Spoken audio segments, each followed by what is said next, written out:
The Lost Phoenix, A Paranormal Enemies to Lovers, written by R.L. Perez, narrated by Naomi Rose Mock.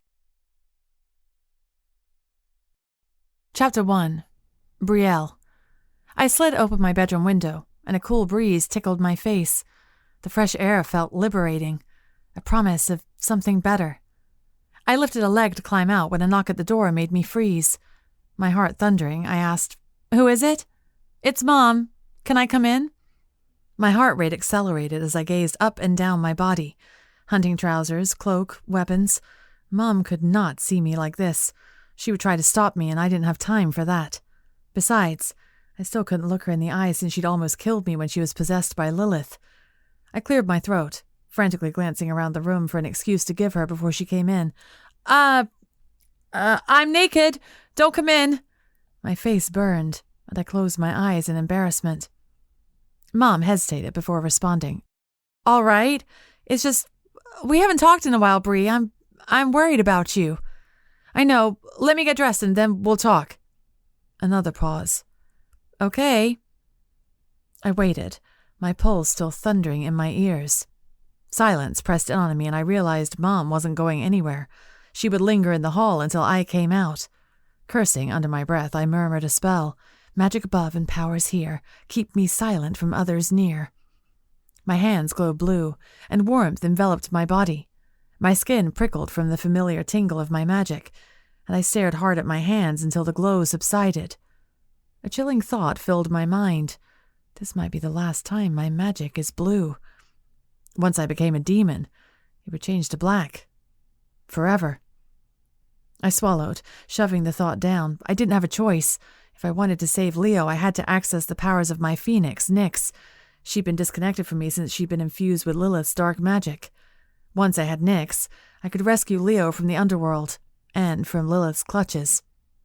With a deep breath, I swung my leg over the windowsill and climbed out the window, trying to ignore the swelling guilt inside me at the thought of leaving my mom there. She'd come into my room eventually and find me gone. I hated being that teenager, but it wasn't like I was sneaking out to go to a club or something. We lived in Segovia, Spain in the year 1736. These days, the most trouble I could get into was demon hunting. Like tonight. Clutching the edge of the windowsill, I shimmied down until my feet met the ground, grateful our house was only one story. A faint glow shone from the window next to mine. Angel's room.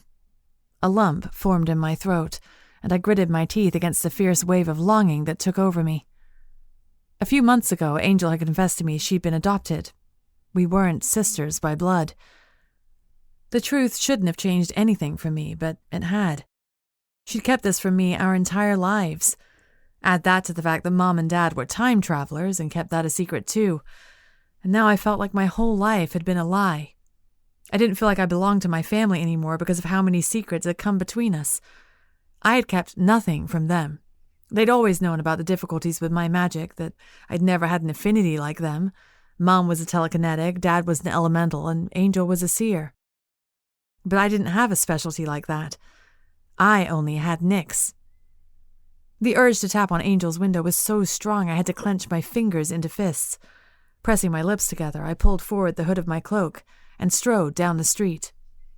A dozen smells filled my nose. Various demons, mostly vampires as they belonged to Leo's coven, my coven, a faint whiff of wet dog from Benito's werewolves that had survived the battle, and the smell of ash and lime, the scent I associated with the warlocks from Madrid. Their coven had intervened when things with Benito's pack had gotten out of hand. Now they were stationed around the city to keep the peace. It made things frustratingly difficult for me. In order to become a demon, I had to sacrifice other magical beings as part of a blood ritual. But the Madrid warlocks had kept the streets clean of any crime, which made it hard to find viable options for me to sacrifice. My stomach roiled at the thought as I hurried down the street. Blood sacrifice.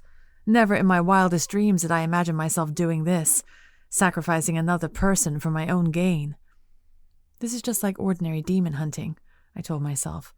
But instead of banishing the bad guy, you'll just take a few extra steps to siphon his powers. No big deal.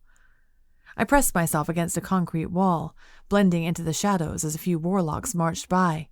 When they were gone, I crept forward again. The familiar glow of lanterns from Jorge's house beckoned me closer. As I drew nearer, I skirted around the soldiers stationed on his porch and climbed up the footholds carved into the wall in the back. The window was already open when I reached it. Hesitantly, I peered through, worried I'd find a soldier in his room, but it was empty. "Jorge," I hissed. Something creaked, and Jorge hobbled toward me, his dark hair falling in front of his face. The usual scowl was on his face when he saw me, but his eyes were alight with energy. Jorge and I didn't like each other, but we were both loyal to Leo, and we were the only ones who could save him. When Jorge reached the window, he turned around, pressing his tied-up wrist to the windowsill. With a grunt, I gripped the sill with one hand and slid out my dagger with the other. I cut through his restraints, and he groaned. "Thank you." He slid off the ropes and turned back around. I carefully edged down the wall as he climbed out the window after me. "We have 30 minutes before the guard returns to check on me." 30 minutes. I didn't like the idea of rushing my first blood ritual, but what choice did we have? We dropped to the ground and darted down the back alley, between houses to avoid the guards. Jorge led the way, and I tried to ignore the way my stomach churned with anticipation. We reached the small prison and crept toward the grate near the ground that led to the cells. Pressing my hands against the concrete wall, I felt for the nook where I'd stashed my supplies earlier. My cold fingers gripped the small sack, and I withdrew a potion vial before passing it to Jorge. A vanishing potion, in case things went south. "Ready?" I asked him. He nodded, his jaw rigid. Closing his eyes, he murmured a spell and swirled his hands in the air. Black magic swept over me, smelling sharply of vinegar. Then it burst forward to the opposite end of the street. A burst of white light filled the air, followed by a crash. Urgent shouts echoed around us as the guards stationed at the prison rushed toward the disturbance. While they were preoccupied, Jorge and I lifted the grate. It groaned and creaked loudly, and I hoped the guards were too busy chasing after Jorge's magic to notice. We carefully set the grate on the ground and slid through the dark opening. The air reeked of mold and sweat. The moans and coughs of the prisoners surrounded me, making me feel ill. "This way," Jorge whispered. I followed his dark figure down the row of cells until he stopped, jerking his head toward the metal bars. Squinting, I peered at the figure on the other side. He was crouched on the ground, his head propped against the wall as he snored softly. The cell reeked of wet dog. With shaking fingers, I pulled a key from my sack of supplies and unlocked the cell door. When I hesitated, Jorge urged, "Go on." I nodded numbly and stepped inside. The figure jerked awake with a grunt and jumped to his feet. "Who are you?" he demanded. "What do you want?" I glanced at the werewolf. His name was Andre. We'd had a few unpleasant encounters, and I knew he was responsible for staking Leo. Leo could have died, but Lilith's magic intervened. If Andre hadn't staked Leo, Lilith never would have gotten hold of him. Fury boiled my blood, and I stepped toward him with my dagger brandished. Andre raised his hands, backing away from me. What are you doing? Leave me be!" "Quickly, before he makes too much noise," Jorge hissed. But at that moment, my limbs froze. My whole body went rigid, and I couldn't move, couldn't breathe. Leo's face swam in my mind, the tormented silver-rimmed eyes when he looked at me before going through the gate to the underworld, the way his body dragged with the agony of fighting Lilith's influence for so long. I straightened, and resolve pulsed through me. In one quick movement, I slit Andre's throat. He choked and gurgled on his blood, clutching at his neck. When he fell to the ground, Jorge sprinkled a powdery substance in a circle around Andre. I drew a second dagger and dragged it along my palm, wincing from the sting. Blood welled and dripped down my fingers. Hurry, I thought in a panic, before he heals. Since Andre was a werewolf, the only way to kill him was with silver. I drew an empty vial from my sack and stumbled toward Andre. He thrashed and wriggled on the floor, still making those sickening gagging sounds. Jorge held him steady while I filled the vial with Andre's blood. Then, I poured it on the ground in the shape of a pentagram. I stood and took a deep breath. Jorge remained on the ground, holding Andre still. When Jorge looked at me expectantly, I nodded. Jorge released Andre and darted out of the magical pentagram. Before Andre could move, I lifted my hands and spoke the spell. "Blood of my blood, I summon this power. Spirits commune with my soul this hour. Take his magic and set it free, and strengthen the darkness inside of me. Blue magic burst from my fingertips, encircling Andre. Power swelled within me, but it was unlike any magic I'd ever felt. Normally, my magic crackled like electricity, but this was like a dam had burst. Magic flowed within me so freely that I gasped, overwhelmed by the intensity. My eyes burned as the blue glow intensified. Then, slowly, tendrils of black magic crept through like claws. The darkness filled the air until there was no blue remaining. My blue magic was gone. It would never come back. I closed my eyes as energy engulfed me, enhancing my senses. The smells and sights around me sharpened, filling me with clarity I'd never known before. My body pulsed with unencumbered strength. I suddenly felt powerful, unstoppable, like I could lift a building without breaking a sweat. A wicked smile spread across my face. Andre's body went limp as I absorbed his power. A fierce wind swirled in the prison cell, tousling my blonde hair and stinging my eyes. Lightning burst in the air. I spread my arms wide, welcoming the power as it surged within me. The freedom, the strength. It was so empowering I wanted to throw my head back and laugh. All the years I'd spent wishing I'd had more power, wishing I could do more, be more. And now, I had it. I could do as I pleased. Nothing could stop me. A presence stirred inside me and a familiar fire filled my chest. Nyx's consciousness nudged mine as if she were trying to communicate, but then it faded and disappeared. The glow of the lightning and magic subsided, though the energy still swelled within me. I swallowed, my mind a mixture of joy and disappointment. The strength of magic inside me was exhilarating, but I'd lost Nyx. I knew why. I wasn't a demon yet. This was just the first step to becoming one.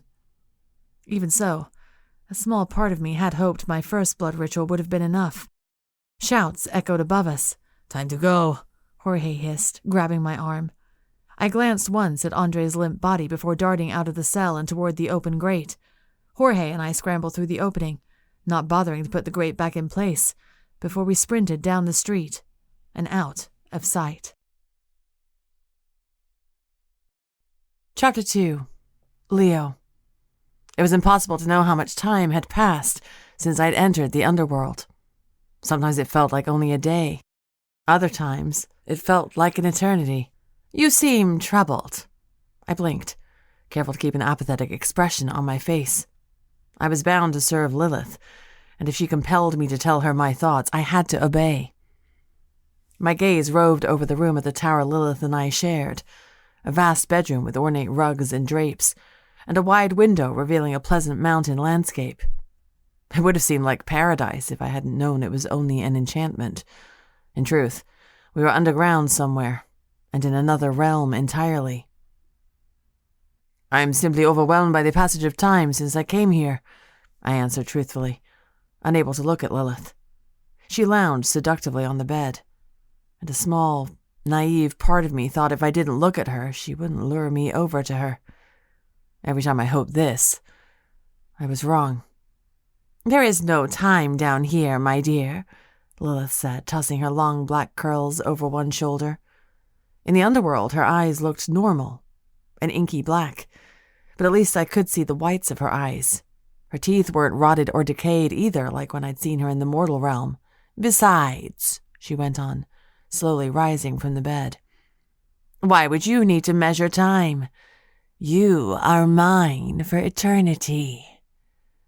I suppressed a shudder of revulsion and forced a smile on my face. Deep in my mind, I conjured an image of Brielle's face. The pleasure and ecstasy in her expression when we'd kissed and undressed each other. I tried not to dwell on her broken expression when she saw me enter the gate to the underworld. But, unbidden, the image forced its way through, and a torrent of agony lanced through me.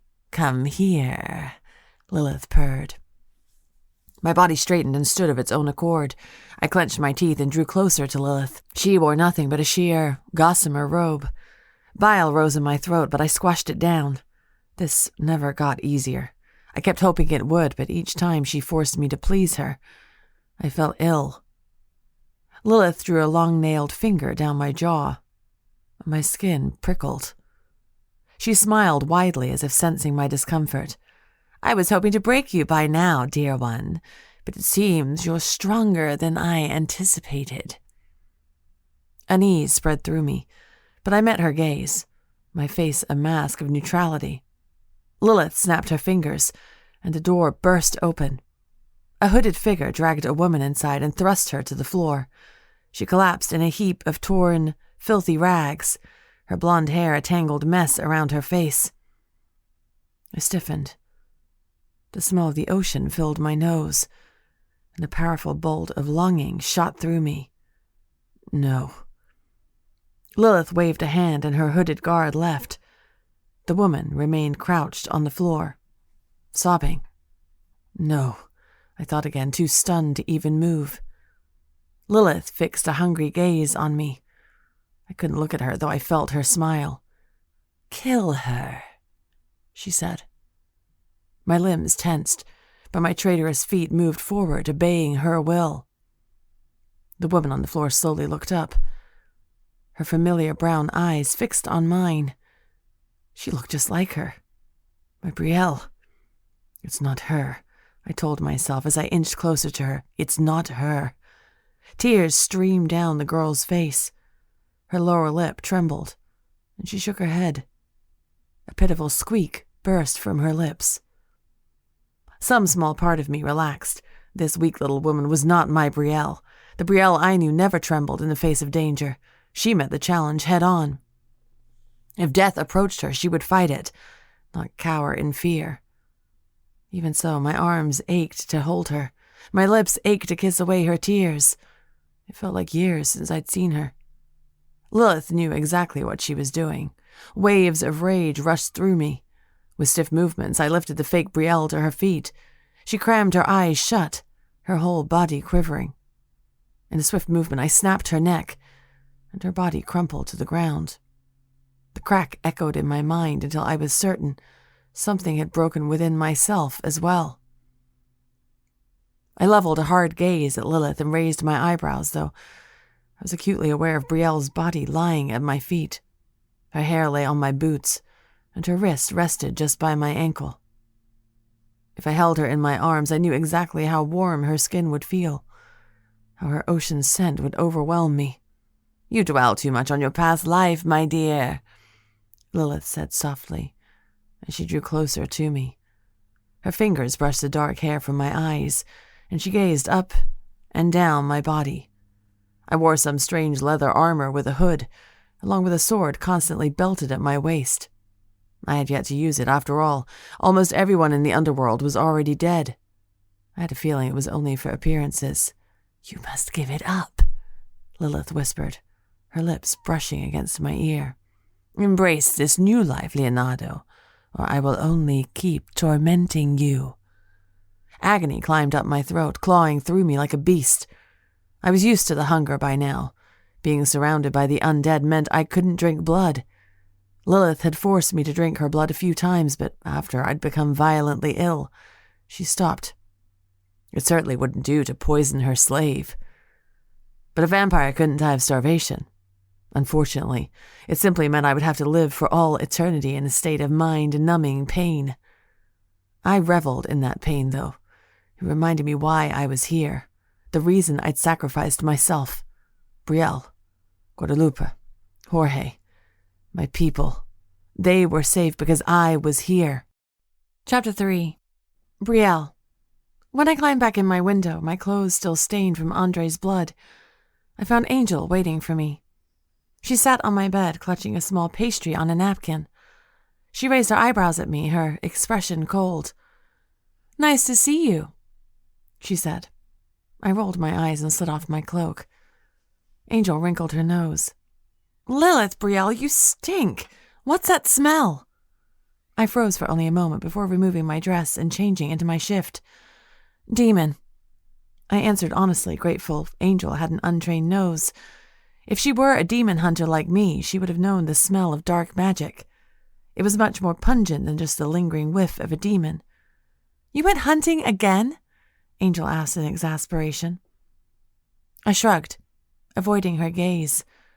I sat at my vanity and brushed out my hair. When Angel said nothing, I glanced at the pastry on her lap. What's that for? A belated birthday gift. My brows knitted together. What? Angel sighed. It was your birthday last week. I stared hard out of the window, trying to gauge what month it was. I'd been so caught up with Leo's disappearance and becoming a demon that I barely registered what time of year it was. But Angel was right. The chilly air spoke of autumn. It was September. My breath caught in my throat. Wow, I said hoarsely, shaking my head in disbelief. I'm 18. My gaze snapped to her. That means you're 21. Holy hell. Angel slowly sat on the edge of my bed. Time definitely passes differently here. I nodded. Sure, when you didn't have a cell phone to check every 5 seconds, it made it harder to keep track of time. I cleared my throat, remembering things weren't the same between Angel and me. For a moment, it was easy to chat with her and pretend everything was normal, that she hadn't lied to me for years. I swallowed and dropped my gaze. Bree. Angel stood and crossed the room to stand next to me. I turned and forced myself to meet her gaze. You can't keep shutting me out, Angel said. Why not? You did. My whole life. My words bit out before I could stop them. Angel's head reared back. Her eyes hurt. I didn't shut you out. I kept something from you that didn't matter. If it didn't matter, it shouldn't have been such a big secret. I shrugged again and turned back to brushing my hair. Angel set the pastry down on the vanity. She grabbed my shoulders and forced me to face her again. I clenched my teeth, my nostrils flaring. I love you, Bree, Angel said in a firm voice. The words startled me so much that my face slackened. My eyes suddenly felt hot. Okay. I didn't know what else to say. Angel dropped her hand. She inhaled deeply and met my gaze again. It was a mistake to keep that from you. I know how much you hate being lied to. I'm sorry. When I was a kid, I was afraid you would hate me for it. By the time I got older and knew better, it was too late. I knew you'd be furious with me for hiding it for so long, so I just kept up the lie. Because I was too afraid to lose you. She blinked tears from her eyes, and something within me softened. I couldn't help it. She was my sister. I'd spent my whole life protecting her. But she'd deceived me, so had everyone in this damn family. I swallowed. Angel, I feel like I don't belong to this family anymore. Mom and Dad lied about the time travel. You lied about being adopted. I shook my head and exhaled. I don't feel like I can trust anyone right now. I need time. Agony flared in Angel's eyes, but she stepped away from me and nodded. Right. Of course. She sniffed, and I glanced up at her sharply. Was she fighting tears, or was she getting another whiff of me? Would she tell Mom and Dad I smelled strongly of demon? Would they investigate? Angel seemed to read the worry in my face. And don't worry, I won't tell. She bit her lip, hesitating. But Mom already knows something's up. She came in and found you gone. I know. I eyed her suspiciously. What did you tell her? I told her I asked you to get something for me for my headaches. I snorted. And she believed you? Oh, I don't think so, but it bought you some time. I think mentioning my sickness made her soften up a little. She smirked conspiratorially, and once again, we felt like normal sisters, concocting a plan to keep our secrets from Mom and Dad. Gradually, the feeling faded, and ice filled my chest. Pain and regret swelled within me, and I had to look away from her. I couldn't shake the heavy feeling of betrayal in my stomach, the feeling that everyone around me was hiding something. The only one who'd ever been open with me was Leo, though he kept his fair share of secrets too. Thinking of Leo brought a fresh wave of panic inside me. I hunched over, closing my eyes against the grief that threatened to swallow me whole. I need to be alone right now, I said in a strained voice. I could practically smell the concern wafting off Angel, and I sensed her move toward me as if to embrace me. Shifting away from her, I clutched my stomach like I was about to vomit. After a moment, Angel left the room. I sucked in a shaky breath as if her departure brought me fresh air. Running my hands through my hair, I started pacing the short length of my room. My fingers itched to busy themselves with a task, but everything was already so neat and tidy I couldn't leave the room for fear of running into my family. I couldn't face them right now. My lungs burned with each breath I took, and I still felt like I wasn't getting enough air. I stumbled toward the window before throwing it open. The chilly midnight air tickled my face, and I inhaled sharp gulps. My skin felt clammy, and my arms wouldn't stop shaking. What the hell was wrong with me? In my mind, Leo's words echoed. I know for certain I would love you even if no blood flowed through your veins, even if you were nothing more than a spirit haunting me with your stubbornness and anger. I would still love you. Heat stung my eyes, and I swallowed.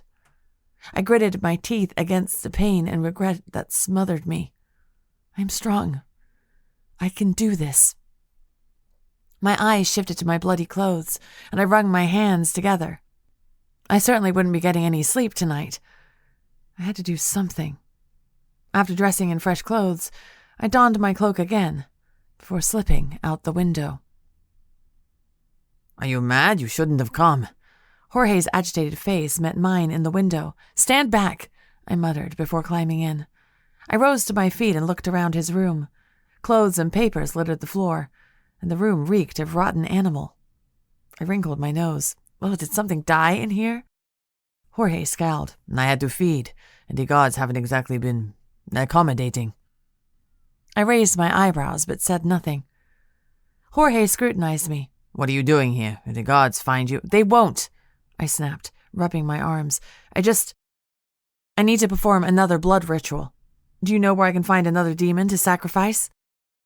Jorge leveled a hard stare at me. Brielle, no. With the Madrid warlocks patrolling the city, there's hardly a rogue demon in sight. And even if there were, it's too risky for you to perform 2 rituals in the same night. By now, the prison guards will have discovered our break-in and will be on high alert. Irritation swept over me, and my nostrils flared. This is taking too long, Jorge. It's been months. I know. Do you? I snarled. Because you don't seem too worried. Do you care about Leo at all? Fire stirred in Jorge's eyes, and he took a menacing step toward me. Though his hands were bound again, the darkness in his expression made me want to shrink away from him. You don't know me, he spat. Just because I don't expose my emotions for the world to see doesn't mean I don't feel them. Leo is a brother to me. I'm doing what I can. I rubbed my forehead as the grief threatened to consume me again. With a groan, I dropped my hands. Jorge, I can't just sit around and do nothing. Jorge's jaw ticked back and forth, and he dropped his gaze. His eyes were distant as he contemplated. What? I asked, my heart racing. Jorge sighed and looked at me. There's another way we can quicken the process, but it means we can never return here. I swallowed and drew closer to him. Tell me, I pleaded. Coca is a small city, Jorge said slowly, but if we were to travel to a bigger city, away from the constant watch of the Madrid warlocks, we might have better success. I breathed deeply, trying to calm my raging pulse. You want to leave the city? We have to disappear eventually in our quest to rescue Leo, but if we do this now, Brielle, we cannot come back. Sneaking out for an evening is one thing, but if we leave the city, that won't go unnoticed. But what about the coven?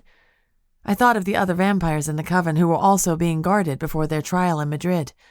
The only reason I haven't left yet is because I didn't want to abandon them. Guadalupe, Miguel. Jorge broke off, shaking his head. They are without a leader right now. I can't just leave them to suffer execution, even if it would spare my own life. He paused, eyeing me. But if we were to leave now and return with Leo, their beloved coven leader, then perhaps it would give them the strength they need. I would not leave for any other reason. I blinked, thinking hard. Leave the city. Could I do it? It was the only way to save Leo, sooner rather than later. Where did you want to go? Madrid. I have a few contacts there, and their coven has fewer men to monitor the streets since they sent warlocks here. My breathing became sharp and shallow, and my body felt so restless that I started pacing again. Okay, I whispered, more to myself than to Jorge.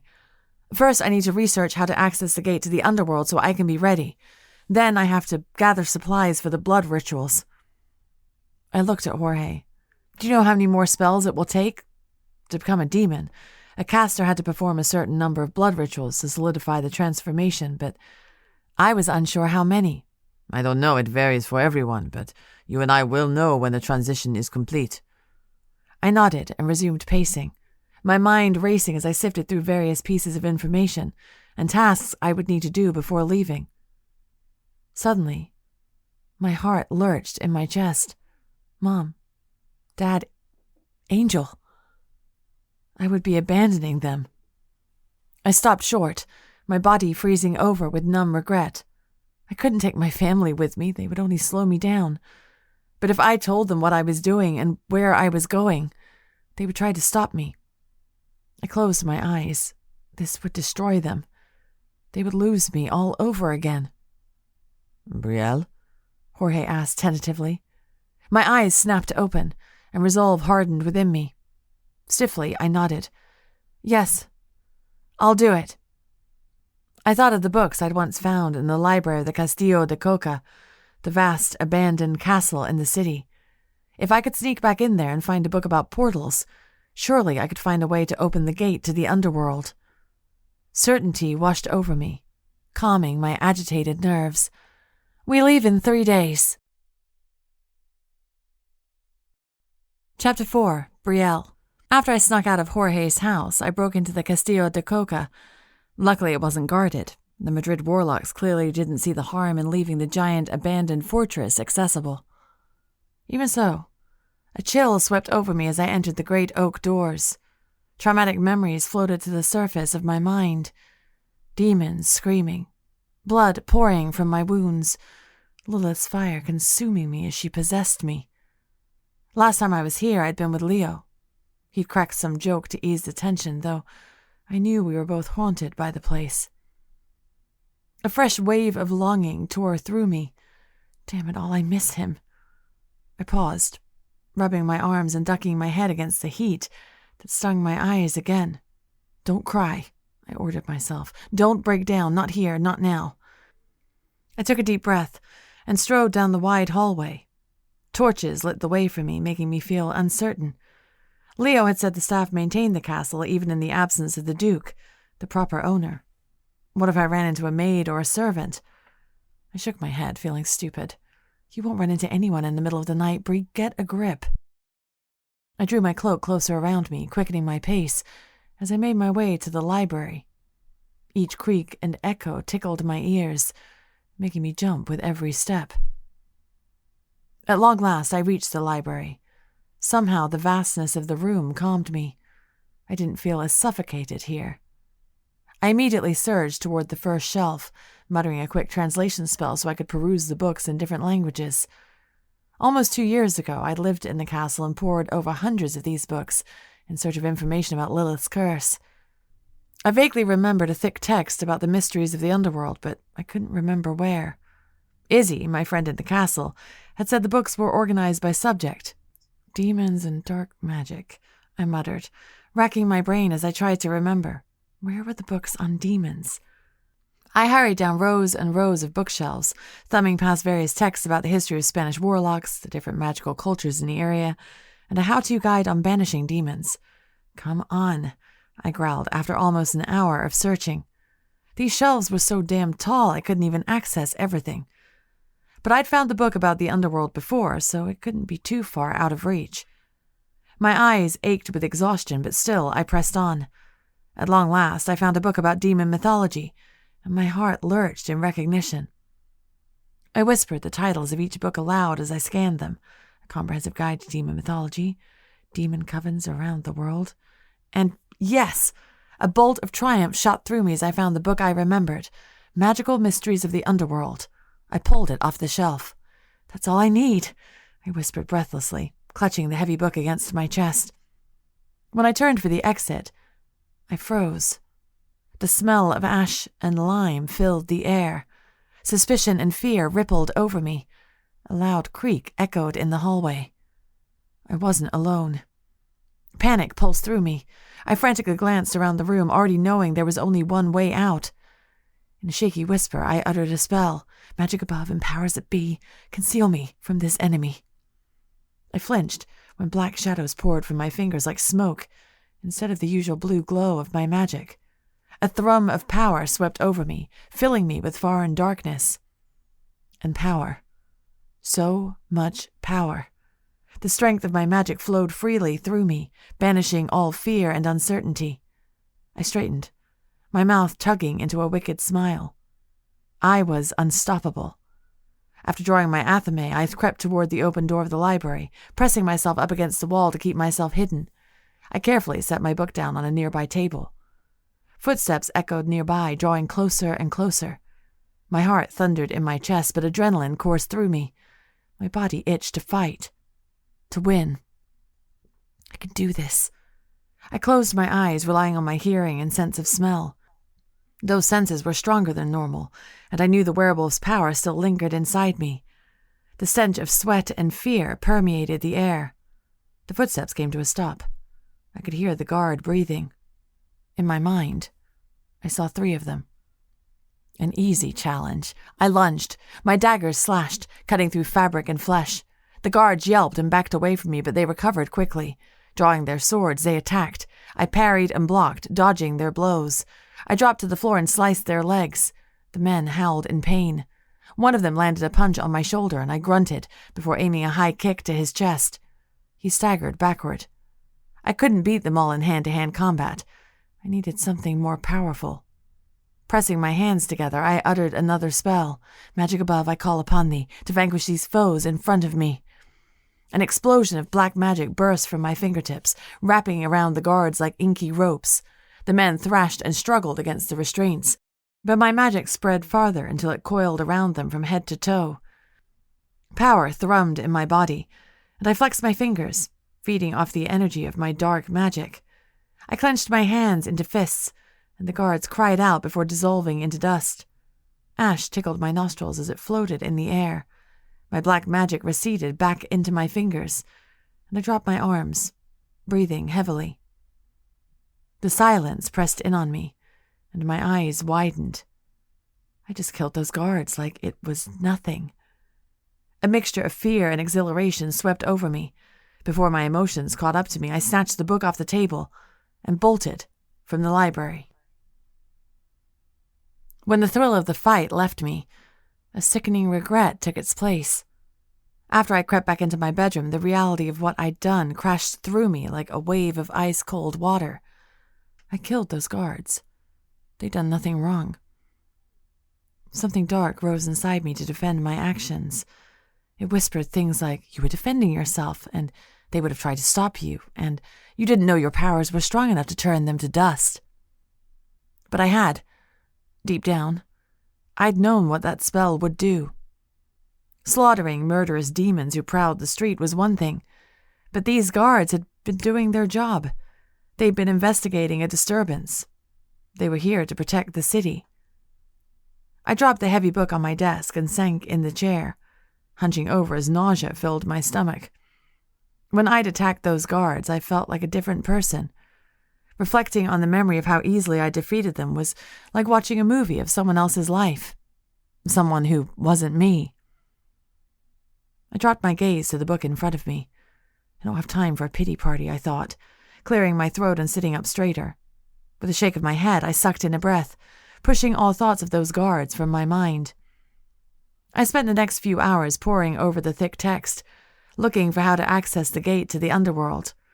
When I'd last seen Leo, he'd vanished inside a glowing crypt in a cemetery, but when I tried to go in after him, nothing had happened. I knew a mortal had to be sacrificed to open the gate. The thought lingered in the back of my mind, but I ignored it. I'll worry about that later. One passage described the gate to the underworld as a portal constantly in motion. It could be summoned anywhere. I groaned, running my fingers through my hair. So how do I summon it? I thought impatiently. I kept reading. Occasionally I took a break when my eyes were too tired to continue, but I had to keep going. With each dead end, my frustration mounted. Then, finally, I found a small paragraph about the secretive nature of the gate. My heart raced as I read the passage aloud. To protect the souls of the underworld, The gate can only be opened during a full moon when a mortal life is sacrificed. Essence of Lilith must be used to cast the spell and summon the gate. I frowned, glancing up from the text. Essence of Lilith, what the hell does that mean? My door opened, and I slammed the book shut before whirling around. It was Dad. He fixed a stern look on me and closed the door before approaching. "Wait!" I blurted, raising my hands. Panic raced through me as I remembered the stench of Andre's power that would surely give me away. Dad raised his eyebrows and crossed his arms. "I can already smell it, Brie." I dropped my hands as my heart sank to my stomach. Damn it. Dad sat on the edge of the bed and stared hard at me. "Well, care to explain yourself?" My excuses died on my lips. What could I possibly say to him? Dad cocked his head at me, his eyes flickering with irritation. "Brie?" I sighed and shrugged helplessly. What do you want me to say, Dad? That I'm performing dark magic? That I didn't want to involve you guys in this? I was afraid you all would try to stop me and I don't have time? I broke off with a frustrated groan and ran a hand down my face. Exhaustion pulled at every inch of me. Dad remained carefully still, but his eyes tightened. He dropped his gaze, his jaw ticking back and forth. "You're trying to become a demon." I nodded. Dad raised an eyebrow. "Why didn't you come to me? If anyone would understand." "I know, but..." I shook my head. "Your motives were different from mine." Dad frowned. "What do you mean?" My parents had told me the story dozens of times. Dad had turned dark because his father had performed some evil spell to take over the world, and the only way for Dad to stop him was to bind himself to his father with dark magic. It was a huge ordeal that basically made Dad seem like a superhero. I certainly wasn't a superhero. I gestured to Dad. You transitioned to a demon to save the world. I'm doing it to save Leo. I swallowed. My throat tightened with emotion, and I nodded. Dad exhaled, blowing air through his lips as he contemplated this. "Well, bringing Leo back would have other side effects. He could bring the coven back together and find a way to get rid of these Madrid warlocks breathing down our necks, so, in a sense, your decision could save lives too." "No, you don't understand." Hysteria built up inside me. "That's not my reason for doing it. Even if it will happen, even if bringing him back will somehow save the world, that isn't my motivation. I want to bring him back because I love him." The words caught in my throat, and I gritted my teeth against the pain that consumed me. Dad straightened and his mouth opened slightly. "Oh." I couldn't look at him. An uncomfortable silence passed between us. I shuffled my feet awkwardly. After a long moment, Dad said quietly, "Brie, my motivation was the same as yours." My eyes snapped to him. "What do you mean?" "I became a demon because I was desperate to save your mom. I couldn't bear to lose her, not if there was a way to keep her safe." My brows furrowed. But you..." "Yes, saving the world from my father was important, but ultimately, it was your mom that fueled me. I wanted to marry her. I wanted to start a life with her, and I couldn't do that with the threat of my father's magic." He shrugged one shoulder, offering a crooked smile. "Call me a romantic, but that's what went through my head." I stared vacantly at the wooden floorboards, my mind racing with this information. Dad leaned forward and touched my shoulder. "If you want to become a demon to save Leo, then do it. You have my blessing. Just be careful. Dark magic is alluring, and you don't know it's taking over you until it's too late." I suppressed a chill of foreboding and met his gaze. His eyes darkened, stirring with recognition and hatred. He knew. He knew exactly how it felt to have power and give in to the urge. "How did you escape it?" I whispered. Dad looked at me with a grim expression. "Your mom pulled me back." My throat tightened, and I bit my lip, trying to hold back tears. I didn't have that luxury. Leo was completely inaccessible. The only person I could trust to bring me back was Jorge, and I hardly trusted him at all. He was only interested in rescuing Leo. I was almost certain if I died in the process, he wouldn't bat an eye. Dad squeezed my shoulder. "Don't withdraw from us, Brie. We're here for you, no matter the choices you make." Regret and relief mingled in my chest, swirling so intensely I thought I might puke. My mouth crumpled in a painful grimace as Dad rose and left the room. For several long moments I stared at the door after his departure, my chest heaving with agonizing sobs. Chapter 5. Leo. I have a task for you, Leonardo. I looked up from the view out the window, the enchanted view, and met Lilith's gaze. She was putting on a sweeping crimson gown and arched a playful eyebrow at me. Yes, my lady. Inclining my head, I watched her expectantly, my expression completely neutral. I felt nothing. I thought nothing. My entire existence was to serve her. Some new arrivals have been resisting my rule, Lilith said. I need you to coerce them into submitting to me. I merely blinked at her. Coerce them? They were dead. I couldn't exactly use brute force. How would you like me to do this, my lady? Lilith's lips spread in a taunting smile, as if she'd expected me to ask this. You'll use my power, of course. My brow furrowed, and something flickered in the corner of my mind, but I pushed it away and said nothing. Lilith sighed and swept toward me, her gown swishing along the floor with each step. You are mine, Leonardo Serrano, and as such, what's mine is yours. You have access to my abilities, and now I can grant that power to you, now that you have proven your allegiance to me. By slaughtering hundreds of women who looked like Brielle, Lilith had forced me to do this until I'd killed without reacting, without feeling. I shoved the memories out of my mind before it brought my emotions back. Slowly, I nodded. Your wish is my command. Lilith's smile widened. Of course it is. Come with me. She opened the door and led me down the narrow, winding staircase of our tower. We descended the endless stairs until they opened up to a vast area that resembled a courtyard. Benches surrounded a wide stretch of concrete, and dozens of souls crowded the area. They were mere wisps, auras as Lilith called them, and I could barely see them against the enchanted sunlight in the sky. But I could feel them. The air was thick with emotion and tension, and the whole courtyard smelled of rotting onion. The smell of the dead. Chatters and whispers surrounded me, too quiet for me to make out.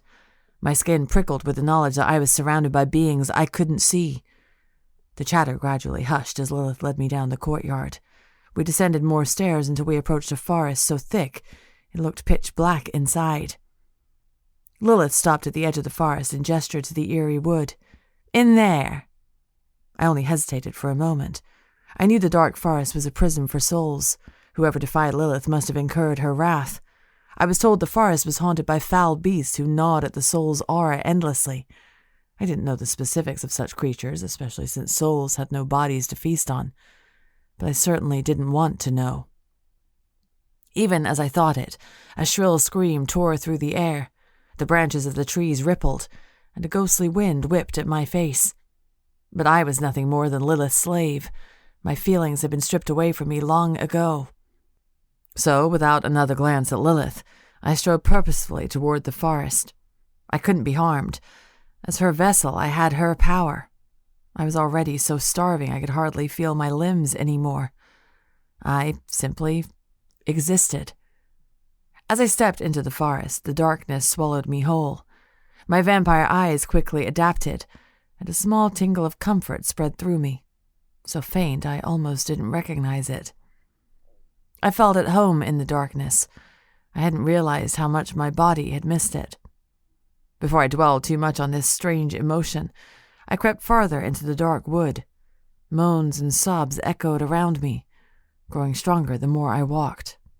When I reached the source of the soul's howling, I stopped. An ethereal white figure sat on a wide log, facing away from me. The soul had long, wispy white hair, and a wide frame that indicated he was male, though the soul's transparent nature made it hard to tell. The sobbing stopped at my approach, and the figure suddenly went still. I wiggled my fingers, searching inward for Lilith's power.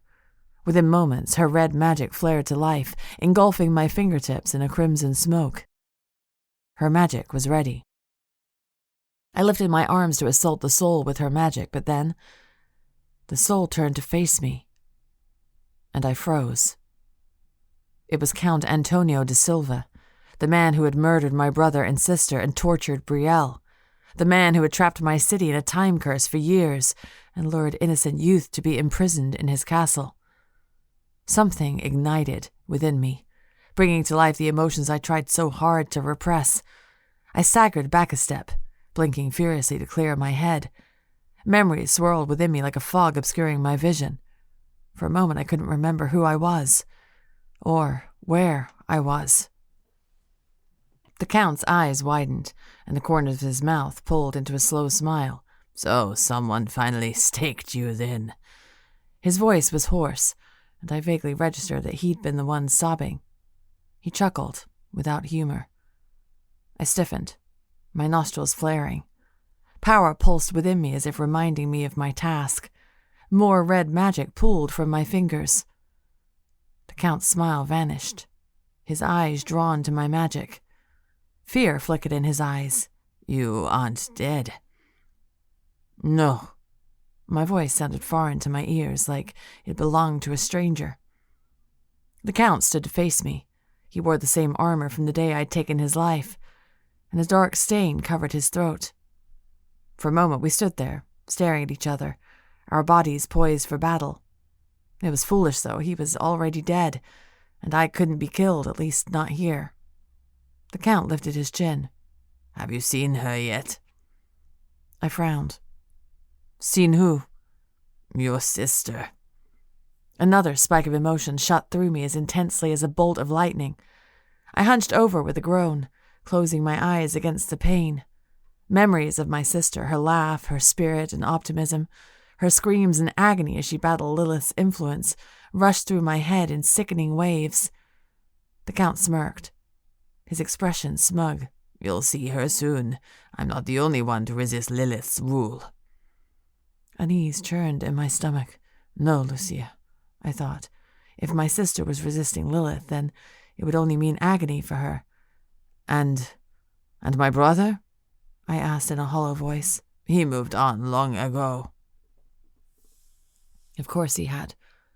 My brother had been the most loyal and devout person I'd known. I could imagine him submitting to Lilith's power only because he knew it was the right thing to do. He tried to convince your sister to do the same. The Count went on, his eyes gleaming as if he were enjoying this. But she was stubborn. A family trait, I think. A shudder coursed through me, and I suddenly felt ill. Straightening, I glared at the Count. And why haven't you moved on? Too weighed down by your sins?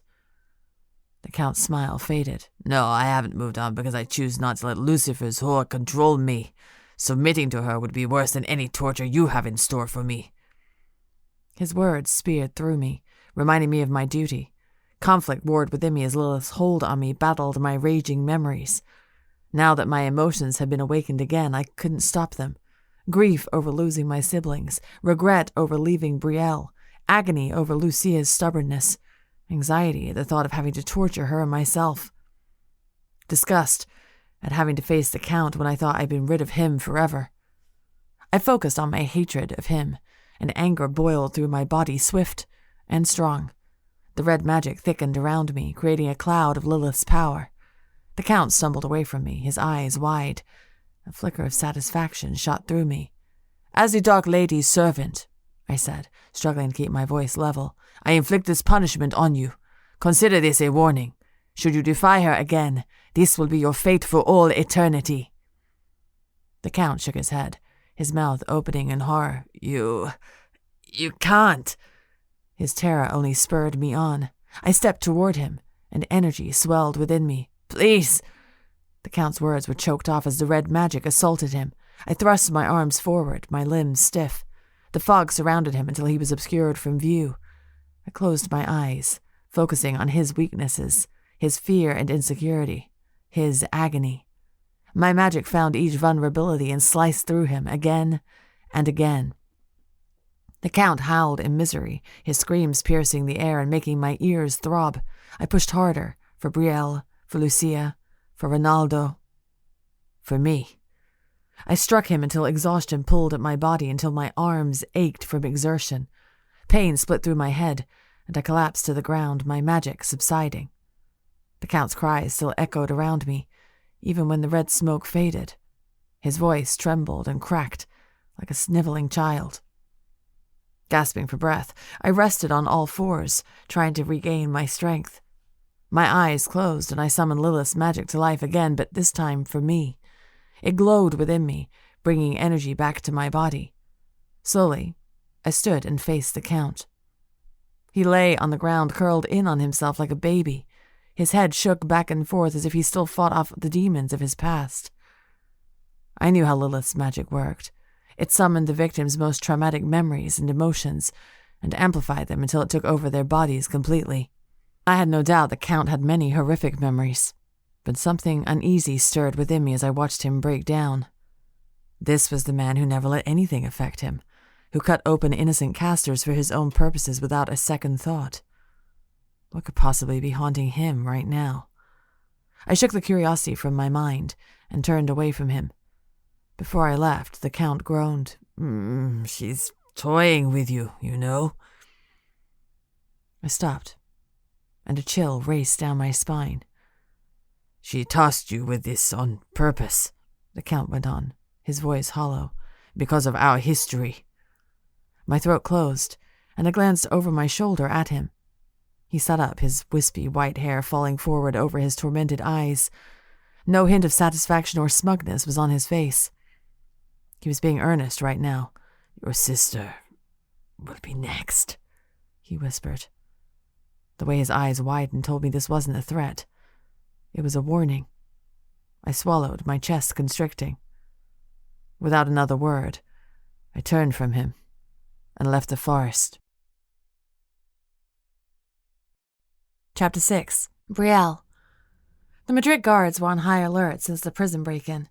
Jorge and I agreed it was too risky to leave at night. His own guards would be less suspicious of him during the day because he was a vampire. That would be our best chance to slip away. I woke up early the morning we were supposed to leave. Like the last 2 nights, sleep had evaded me.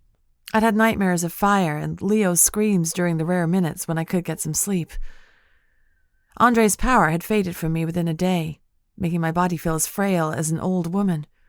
My arms trembled as I packed a small bag with spare outfits and weapons.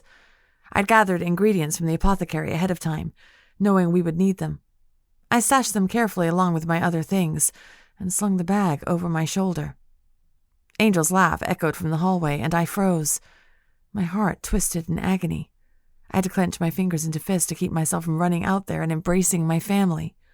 It's safer for them if they don't know you're leaving, I reminded myself. The Madrid warlocks would question them first, and I didn't want them to have to keep secrets from me. Besides, Angel was a terrible liar.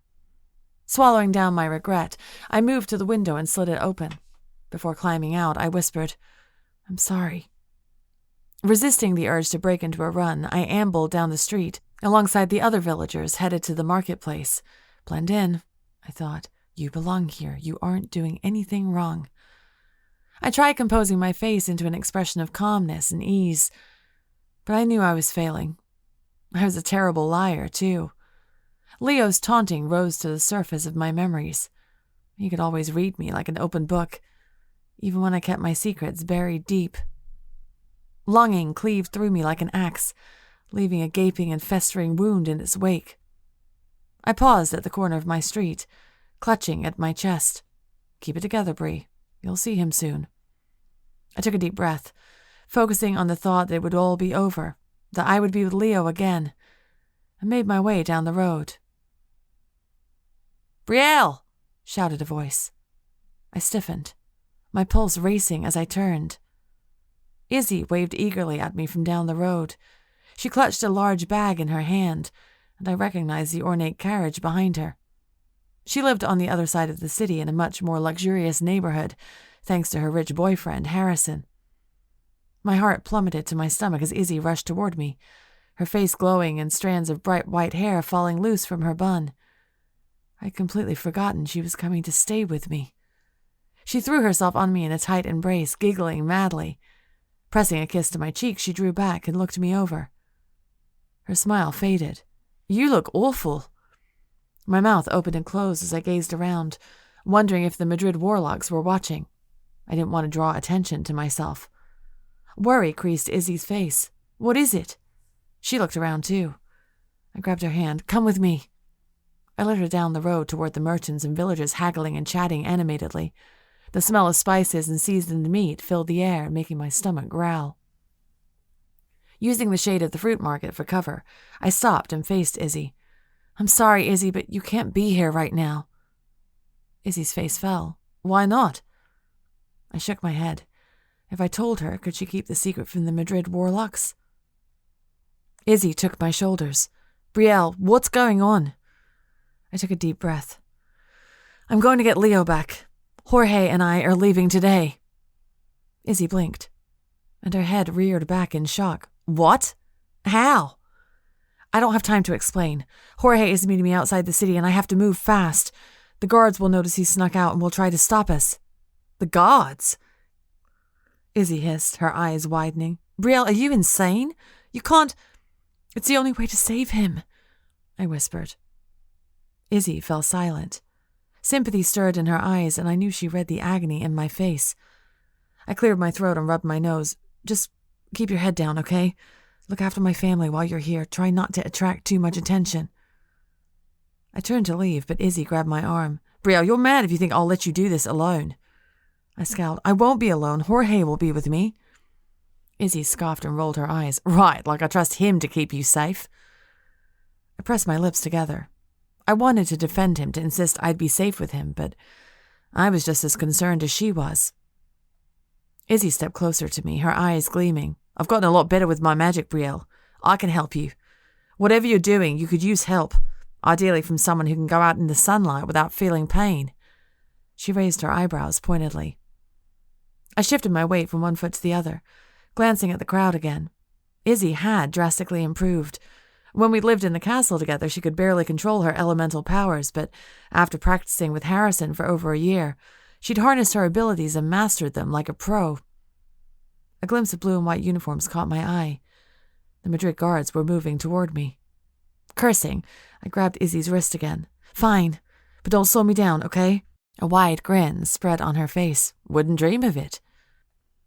We weaved through the throng of people surrounding the markets and fruit stands. I gripped Izzy's arm tightly until she shook it free with an impatient grunt. If they see you dragging me, they'll be more suspicious, she hissed. Don't worry, I'm right behind you.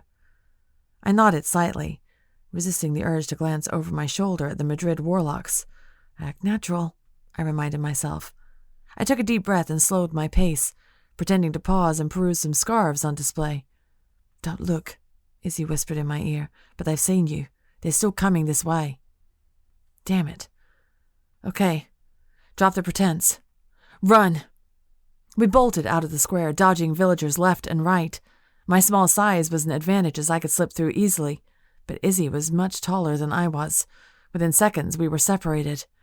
Cursing under my breath, I ducked into the shadows of a small church and cast a quick spell. Magic above and powers that be, conceal me from those who follow me. Black shadows sprang from my fingertips and cloaked me like a curtain.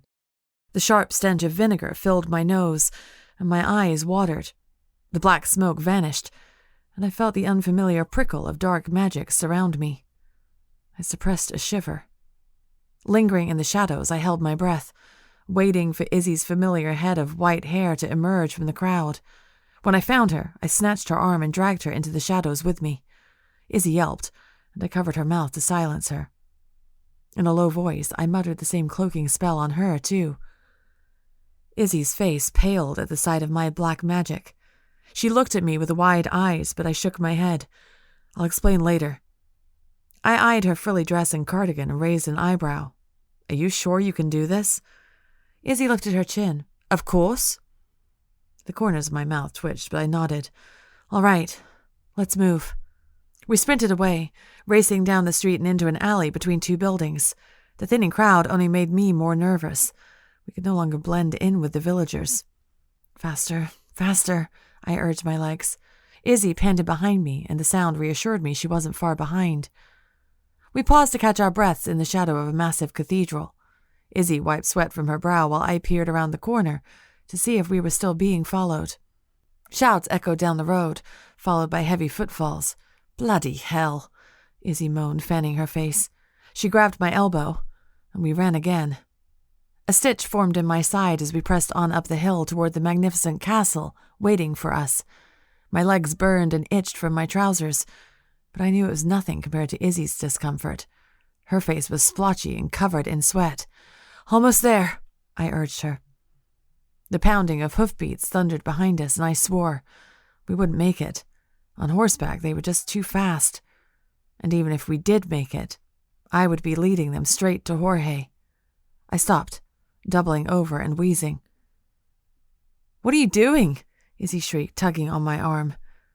Her frantic eyes darted behind me to our pursuers. "You and Jorge go," I rasped. "I'll catch up."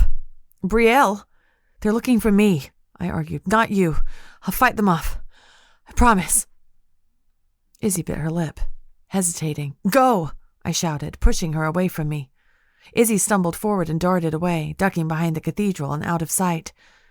I straightened as 4 men on horseback approached, each wearing the blue and white uniform I'd grown to loathe.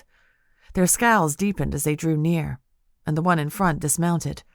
I recognized him from patrols around my neighborhood.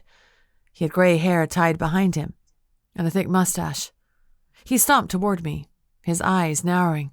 "Can I ask what you're doing here, miss?" I lifted my chin, trying not to feel intimidated by his height, though he was at least a foot taller than me. "Can a lady take a leisurely walk through the city?" The man's scowl deepened. "You were running, miss." I offered a smirk. "I enjoy the exercise." The man stared past me as if hoping to find a co-conspirator. I swallowed, trying to appear nonchalant. I was grateful I'd made Izzy leave. "Miss, I'm afraid I'll need to ask you a few questions." The guard extended a hand toward me. I didn't move. "Why?" "Because we're required to report suspicious activity to our superiors, and, unfortunately, your behavior is quite suspicious." I pressed a hand to my chest as if wounded. "Me? You cannot be serious." The guard inhaled deeply, his jaw rigid. Then he stiffened and sniffed the air again. Sniffed me. Damn. I clenched my fingers into fists as the man's eyes darkened. "I smell black magic on you, miss," the man said in a low voice. He waved to his men over his shoulder, and they dismounted. "You're a light witch, if I'm not mistaken. Can you explain this?" I was out of options. I wouldn't be talking my way out of this one. In a flash, I whipped out my athame and flung it into the shoulder of the first guard. He cried out, clawing at the wound to remove the blade. Before he could, I flung another blade at a guard, then pressed my hands together and uttered a spell. "Magic above and powers that be, attack these men in front of me." Wispy black magic poured from my fingertips and assaulted the remaining men. The smoke coiled around their bodies like a serpent, tightening around their throats. The men choked and gasped, clutching at my magic to try to remove it. But I flexed my fingers, my arms shaking as an insane smile spread across my face. "More," I urged my magic. "More." A woman grunted loudly, and something heavy collided with one of the guards. He crumpled, and my magic left him. I straightened, eyes wide, and found Izzy clubbing another guard over the head with her luggage. She swung again and kicked the guard right between the legs. He crumpled with a howl of agony. The gray-haired man had removed my athame in advance, drawing his sword. His face contorted with fury as he lunged for me. I sidestepped him to avoid his sword, then ducked again as he slashed. I punched his kneecap, an elbow to the gut, a punch in the jaw. My knuckles throbbed, so I used my foot next to kick him to the ground. He moaned and rolled before slumping over, motionless. Wiping sweat from my brow, I fixed an angry look at Izzy. "What the hell are you doing? I told you to run." "I thought you might need help." Izzy stared at me, her eyes blazing and her jaw tense. "I didn't realize they were the ones who needed my help." I stiffened. "What does that mean?" "Brielle, you were about to kill those guards." My mouth opened and closed. Denial rose to my lips, but it died before I could utter it, because I wasn't entirely sure she was wrong. I wanted my magic to keep going, to strangle them, to drain the life from them. My hand shook, and Izzy's expression softened. She took my arm. "Come on, we need to go before more men show up." Numbly, I nodded, and we ran down the street toward the castle. Chapter 7. Brielle. What the hell is she doing here? Jorge growled when we met him at the stables. Izzy's eyes narrowed and she crossed her arms. Lovely to see you too, mate. Jorge ignored her, his dark eyes furious as he stared at me. I shrugged. I decided to bring her along. Jorge scoffed, his nostrils flaring. He opened his mouth to argue, but I raised a hand. She's a light witch, I said. It wouldn't hurt to have someone with light magic on our side. Besides, I glanced at Izzy. She's my friend. And probably the only one I have left. My stomach twisted at the thought. Jorge sighed, running a hand down his face. Fine, but we'll have to bring a second horse. We can ride together, I said quickly, but Jorge shook his head. I'll be flying in my raven form to avoid suspicion. It'll look more proper if you each have your own horse. You'll appear as a lady and her mate traveling. It isn't exactly appropriate to travel unescorted, but it'll do. A lady and her maid? I frowned, glancing from me to Izzy. My face fell when I took in my rumpled and dusty trousers, and her fancy dress, caked with dirt at the hem. Izzy offered a chagrined smile, her face reddening. Sorry, Brielle. I snorted and waved a hand. Whatever, it's just a cover story. I raised my eyebrows at Jorge. Did you find horses for us? Jorge nodded and beckoned us inside the stables. We passed by several stalls, some occupied with the most glorious white stallions I'd ever seen. They were enormous, and my throat tightened at the thought of mounting one, let alone riding it for hours. Here. Jorge swung open the stall door and gestured to a small, brown horse, who snorted at our approach. I raised my eyebrows at him. It looked like he'd sought out the smallest, weakest horse he could find. Jorge rolled his eyes. I needed an unassuming horse. Any of those stallions you passed would have attracted too much attention. His gaze slid to Izzy. There's a similar horse in the next store you can use, though it will be more conspicuous stealing 2 horses instead of 1. Izzy flashed a smile at him, ignoring his icy tone. Much obliged, sir. She strode past us to the next stall, as Jorge drew closer to me. In a whisper, he said, It isn't safe to bring her along. I trust her, I said through gritted teeth. I don't care if you trust her. Jorge leaned closer to me, baring his teeth like a predator. It is unsafe to include someone else on this. Have you ever seen someone transform into a demon before? It's dangerous. You're putting her at risk. Unease stirred in my stomach, but I squashed it down, remembering how Izzy had stopped me from killing those guards. I need her. My voice broke, betraying my weakness. I cursed myself for exposing that side of myself to Jorge, and dropped my gaze. For what? The question wasn't a demand. He was genuinely curious. When I met his gaze, his eyes had softened, but his expression was still carefully blank. It reminded me so much of Leo that my heart ached. I swallowed. Leo trusted Jorge with his life. Even though I didn't, perhaps I could take the first step in that direction. I don't trust you to help me through this transition, Jorge. You're already a demon, but Izzy knows me. The real me. I trust her to keep that part of me alive, even if the darkness tries to take me. Something unreadable stirred in Jorge's eyes, and his head reared back slightly. His eyes searched me as if trying to tell if I was lying.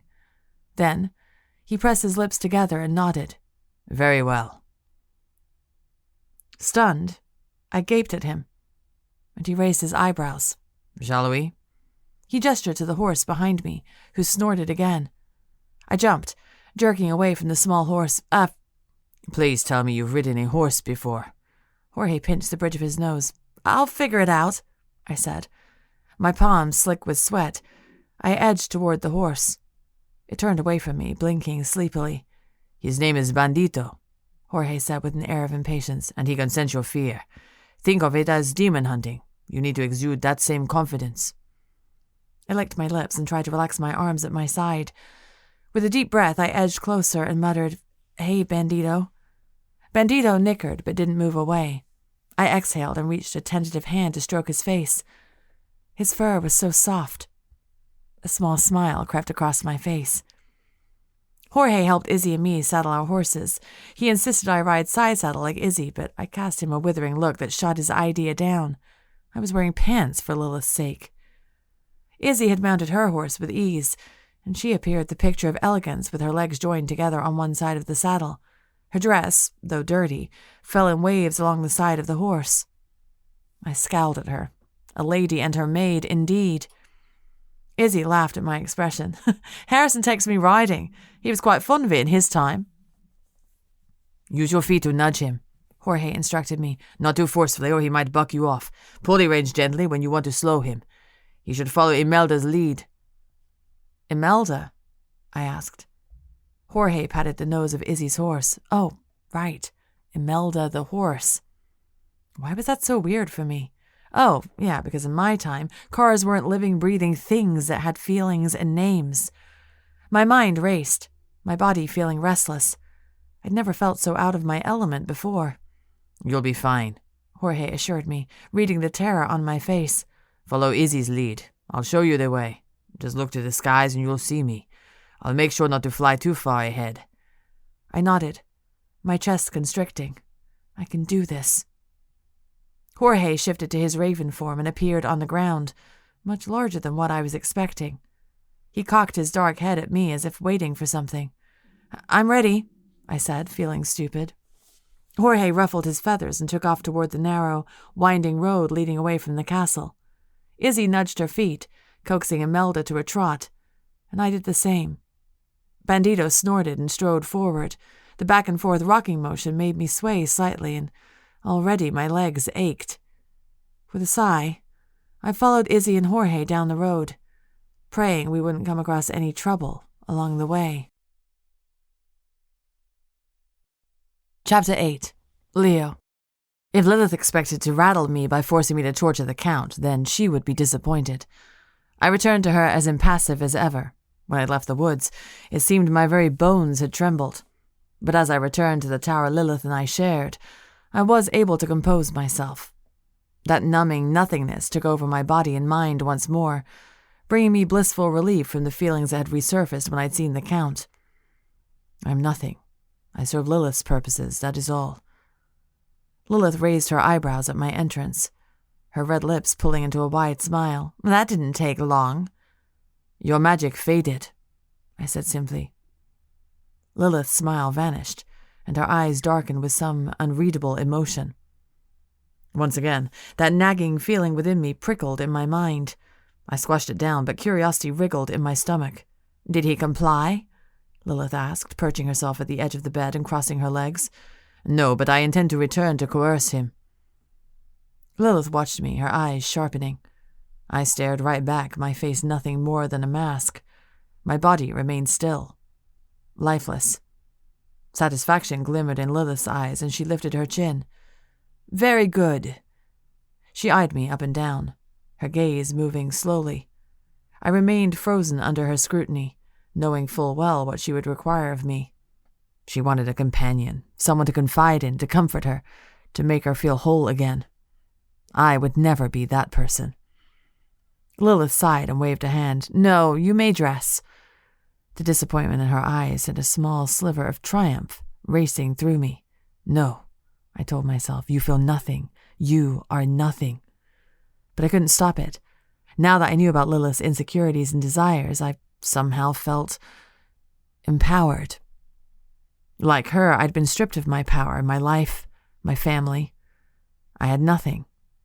Until now. Now, I had leverage. Suddenly, I went still, frozen in the middle of stepping into my trousers. I recovered quickly, but Lilith noticed. What is it? Have you forgotten something? My mind scrambled for an excuse. The dog forest. I must return to the Count. I turned to face her. Are there any other souls you wish me to visit today? Lilith watched me for a long moment before responding. Yes, I will send another to the forest for you, when you are finished with the Count. I nodded and finished dressing myself. As I belted my sword and stepped into my boots, my blood pounded with excitement. Lilith had revealed something else to me, something I'd forgotten since I arrived here. She'd been stripped of her powers.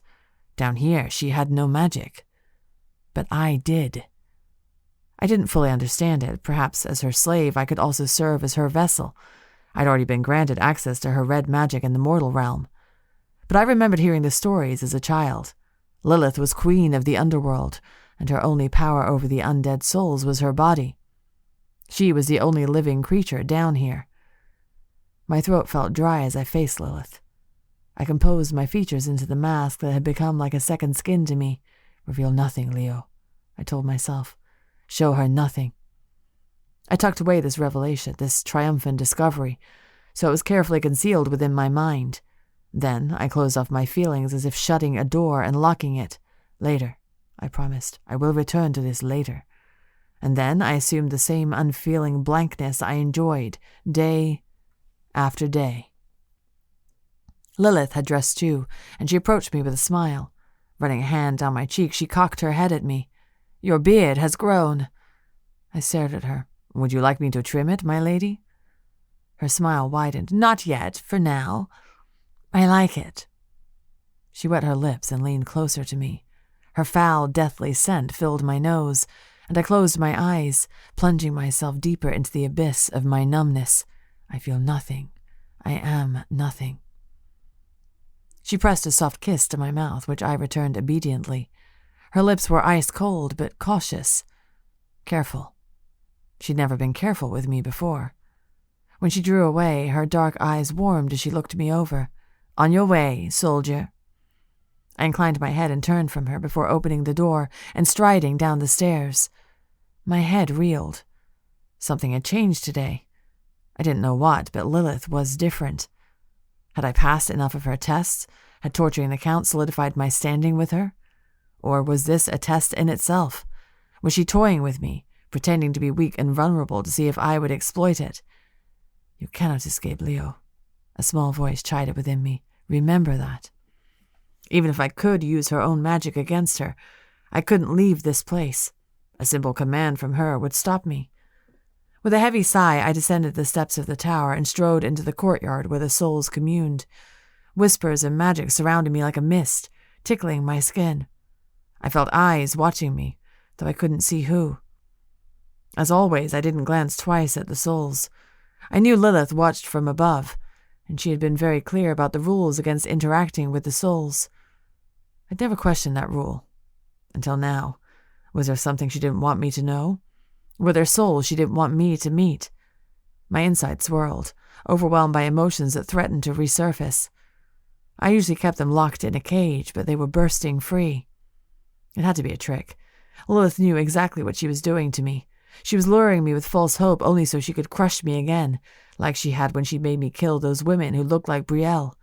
I will not crumble before her, I vowed. Never again. I shoved everything, my feelings, suspicions, and revelations, down within me so deeply I would never find them again. Darkness crept in on me as I approached the forest. Growls and moans echoed, and I couldn't tell if they were human or something else. The Count remained where I'd left him earlier, sitting on a log, though this time he wasn't sobbing. I wondered if the strange beast had ignored him this time. You are so predictable, Leonardo, the Count said softly when I approached. He didn't turn to face me. I stopped and channeled the red magic from within me. It sprang to the surface, sparking a fire that coursed through me. You haven't seen her duplicity yet, have you? The Count finally glanced at me with an arched eyebrow. Though he wasn't crying, his face looked more haggard than before. He looked at least a decade older than I remembered. I know Lilith for what she is, I said calmly. Do you think I am here of my own volition? The Count scoffed and shook his head. But you are, Leo. No one is bound to Lilith unless they offer themselves freely. I stiffened, knowing he was right. But I said nothing. And here you are again as her dog, following orders, the Count said. The words were harsh, but his voice was tired, almost apathetic. What choice do I have? You have more freedom than you think. If anyone understands about loopholes, it's me. I remained silent, trying not to remember his countless horrifying deeds, the way he tricked everyone and cast a number of devious enchantments to keep up the ruse that he was the pious Count, intent on helping others. Loopholes, indeed. I clenched my fingers into fists. Will you yield to the Dark Lady? I asked in a whisper. The Count leveled a stare at me. Will you? My nostrils flared as anger surged within me. Squash it down, Leo, I told myself. You are nothing. I will not answer to the likes of you. The Count nodded like he expected this. Slowly he turned away from me. Then do what you must. Jets of red magic shot from my hands and exploded into the Count. As his screams echoed around me, I retreated so far within myself that I couldn't even remember my own name. Chapter 9. Brielle. How am I supposed to fight demons if I can't even walk? I grumbled as we took our third break several hours later. When I dismounted, my legs were so stiff they trembled while I paced the grass next to the main road. You'll think of something, Izzy said, stretching so strenuously I heard her back crack. I squinted against the late afternoon sun, searching the sky for Jorge. Where did he go? He probably went to find someone else to go crook on, Izzy muttered irritably. I snorted. During our past 2 breaks, Jorge had done nothing but gripe at us to move faster. Izzy had kindly told him to piss off, while I'd reminded him he'd pick the 2 slowest horses for us to ride. That, and if I rode any faster, my legs would start bleeding. I was already too weak to even stand. Sucking in deep breaths, I bent over to massage the inside of my thighs and bring some life back into them. Izzy laughed weakly. You'll feel a lot worse in the morning. Thanks, I snapped. Izzy raised her eyebrows and shrugged unapologetically. Are you 2 finished? Said a voice behind us. I groaned and glanced over my shoulder to find Jorge, his eyes wild and his dark hair disheveled. He stood so stiffly the veins and tendons stood out against his pale skin. I vaguely wondered if he still felt pain from the sunlight in his raven form. If so, it would explain his crabby mood. If we hurry, we can be in the city within an hour, Jorge said. I'd like to be settled before nightfall so we don't attract any unsavory attention. Oh, don't worry, mate. You're the most unsavory fellow around, Izzy said, flashing him a sarcastic grin. Jorge's jaw ticked back and forth, but he said nothing. 2 minutes. He lumbered away from us toward the grassy expanse. I crossed my arms, gazing at the endless miles of fields surrounded by a line of trees in the distance. The air here was so still, peaceful, empty. In my time, there were streets, cars, buildings, and noises everywhere. Out here, though, I felt like it was quiet enough to hear my own thoughts. How'd you get stuck with that drongo? Izzy asked, jerking her head toward Jorge. He stiffened, clearly hearing her, but Izzy didn't seem to care. I chuckled. He's the only one I trust to do what it takes to bring Leo back. Izzy crossed her arms, her eyes glinting. And why do you want to do that? I shot her a flat look, and she laughed. I mean, besides the fact that it's all noble, blah, blah, blah, why is this so important to you? If I can tell my dad that I love Leo, I can certainly tell her. But something within me wriggled at the thought of saying it within earshot of Jorge. He'd never liked me or approved of my relationship with Leo, whatever that relationship was. I swallowed and cleared my throat. I care about him. Maybe too much. Izzy's lips twitched. She raised her eyebrows as if expecting more. When I said nothing, she said, I see. Well, I have to agree with that if you're willing to use dark magic to do it. She frowned. How exactly does dark magic help? Dark magic will bind me to my phoenix. I can use the phoenix's power to get Leo back. I hope. Izzy's brow creased. But didn't he make a bargain with Lilith? How do you expect to break that? A knot formed in my stomach, but I tried to ignore it. If I save him, he won't be breaking his bargain. It's not like he asked to escape. Izzy pressed her lips together in a thin line.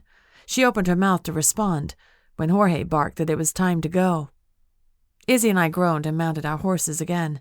Though my legs screamed in protest, I nudged Bandito into a trot and followed Jorge's raven form in the sky. Jorge was right. In less than an hour, the vast city of Madrid came into view. My jaw dropped at just how far the city stretched. Segovia was a tiny pocket of civilization, but this was a giant mass of towering buildings and winding roads. For a moment, I felt like I was back in Miami in the year 2020. I blinked and shook my head as my mind caught up to me. The sun was slowly setting. There weren't any streetlights or traffic sounds surrounding me like in my time. but I'd been living in a small city for so long I'd almost forgotten what a big city was like. Wow, Izzy breathed as she drew her horse up beside me. Impressive. I looked at her, realizing this was new for her too. She'd lived at the Castillo de Coca for longer than me. Does it remind you of home? I asked. In Australia? Izzy shook her head. I lived out in the bush. When I raised my eyebrows, she smirked and clarified, in the countryside. I grinned as Jorge released an impatient caw, and we dug our heels in to get the horses moving again. Once we reached the first cluster of buildings, Jorge landed on the ground in front of us and shifted back to his vampire form. His face looked worn and exhausted. I wondered when he'd last fed. Follow me, Jorge said. My contact isn't far. I opened my mouth to offer my horse, but Jorge had already turned and headed down the road. Unlike the streets of Segovia, these roads were much wider and allowed more room for horses and carriages. With the setting sun, the streets weren't as busy as I expected, but there was an energy in the air from people bustling about. A few cast us strange looks, no doubt from our torn and filthy clothes, but for the most part we blended right in. Several other people were on horseback or inside carriages. The commotion made Bandito snort nervously, and I rubbed his neck to soothe him. After a few blocks, we reached a huge 4-story manor with acres of land surrounding it. Jorge helped us get the horses situated in the stable before leading us to the entrance. A servant opened the door at our approach and led us to a sitting room filled with portraits of stuffy old men with mustaches. Vases and statues surrounded the delicate chaise sofas, reminding me of the luxurious rooms in the Castillo de Coca. We only had to wait a few minutes before someone arrived, a short, chubby man with a mustache rivaling those in the paintings. His hair was speckled with gray, but his light brown eyes brightened with excitement. His expression lit up when he saw us. Jorge, mi hermano. The man strode forward and embraced Jorge tightly. Jorge chuckled nervously and patted the man on the back. In Spanish, he said, I'm sorry it's been so long, Cesar. I would have written ahead of time, but nonsense. Cesar boomed with a hearty laugh. I always have room for you. His warm eyes shifted to me and Izzy. And your lovely friends. He bowed deeply. Izzy laughed, and I blushed. Jorge grinned, looking more at ease than I'd ever seen before. His smile was genuine, and his eyes were full of affection. He seemed like a completely different person. Come, let my servants take care of you. Cesar ushered us to the staircase while he called on someone to bring up Izzy's luggage. A dozen servants waited on us over the next hour, bathing us, dressing us in the finest clothes, and even styling our hair. I had to bite my tongue to refrain from arguing. How was I supposed to hunt demons in a corset and pounds of satin? But then I remembered we were supposed to blend in. If I insisted on staying in my filthy trousers, it was sure to attract attention. I fidgeted all throughout dinner. Jorge sat with us, sifting through his food with a fork, but he never ate. I eyed him and Cesar, struggling to figure out if Cesar was mortal or not, and how he knew Jorge so well. Izzy devoured her meal hungrily, hardly paying attention to any of us. She didn't seem too bothered by the restraints of her new outfit. The meal took far too long. Servants brought us course after course, but my stomach churned so much I could hardly eat. I bounced my leg up and down, my body feeling restless and antsy. At long last, Cesar bid us a good night, and a servant led us back to our rooms. How do you know that bloke? Izzy asked Jorge on the staircase. Jorge shrugged one shoulder. I wasn't always part of Leo's coven. I was born in Madrid. I almost toppled down the staircase in surprise. The word born threw me off. I knew Leo was pretty old, but somehow picturing Jorge as a child and not a vampire just seemed impossible. Izzy raised her eyebrows, but Jorge darted into his room before she could ask him any other questions. Mysterious old cod, Izzy said lightly, staring at Jorge as he shut his door. We separated to change and kept up the appearance of going to bed. But 20 minutes later, a light knock sounded on my door. Izzy and Jorge were dressed in looser, more comfortable tunics and trousers, just like me. Tension swirled in my chest, but I nodded, letting them into my room before shutting the door. This is it, I told myself. This is the fastest way to save Leo. You can do this. I demon hunted in Miami, after all. Fighting demons in a big city was a piece of cake. After carefully easing open the window, we climbed out and shimmied down the trellis against the building. My thighs throbbed with each movement, and I gritted my teeth against the pain. I'd be damned if my demon hunting would be ruined by sore legs from horseback riding. Jorge dropped first and extended a hand to Izzy, who slapped his arm away. She landed on her feet, and I followed after her.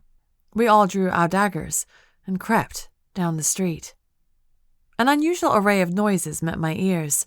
Music, laughter, and voices echoed in buildings nearby. The city was still full of life, even at this hour. I sniffed the air, trying to sift through the various smells to find the familiar stench of demon. But the scents were too foreign to me. I looked at Jorge, who raised a hand.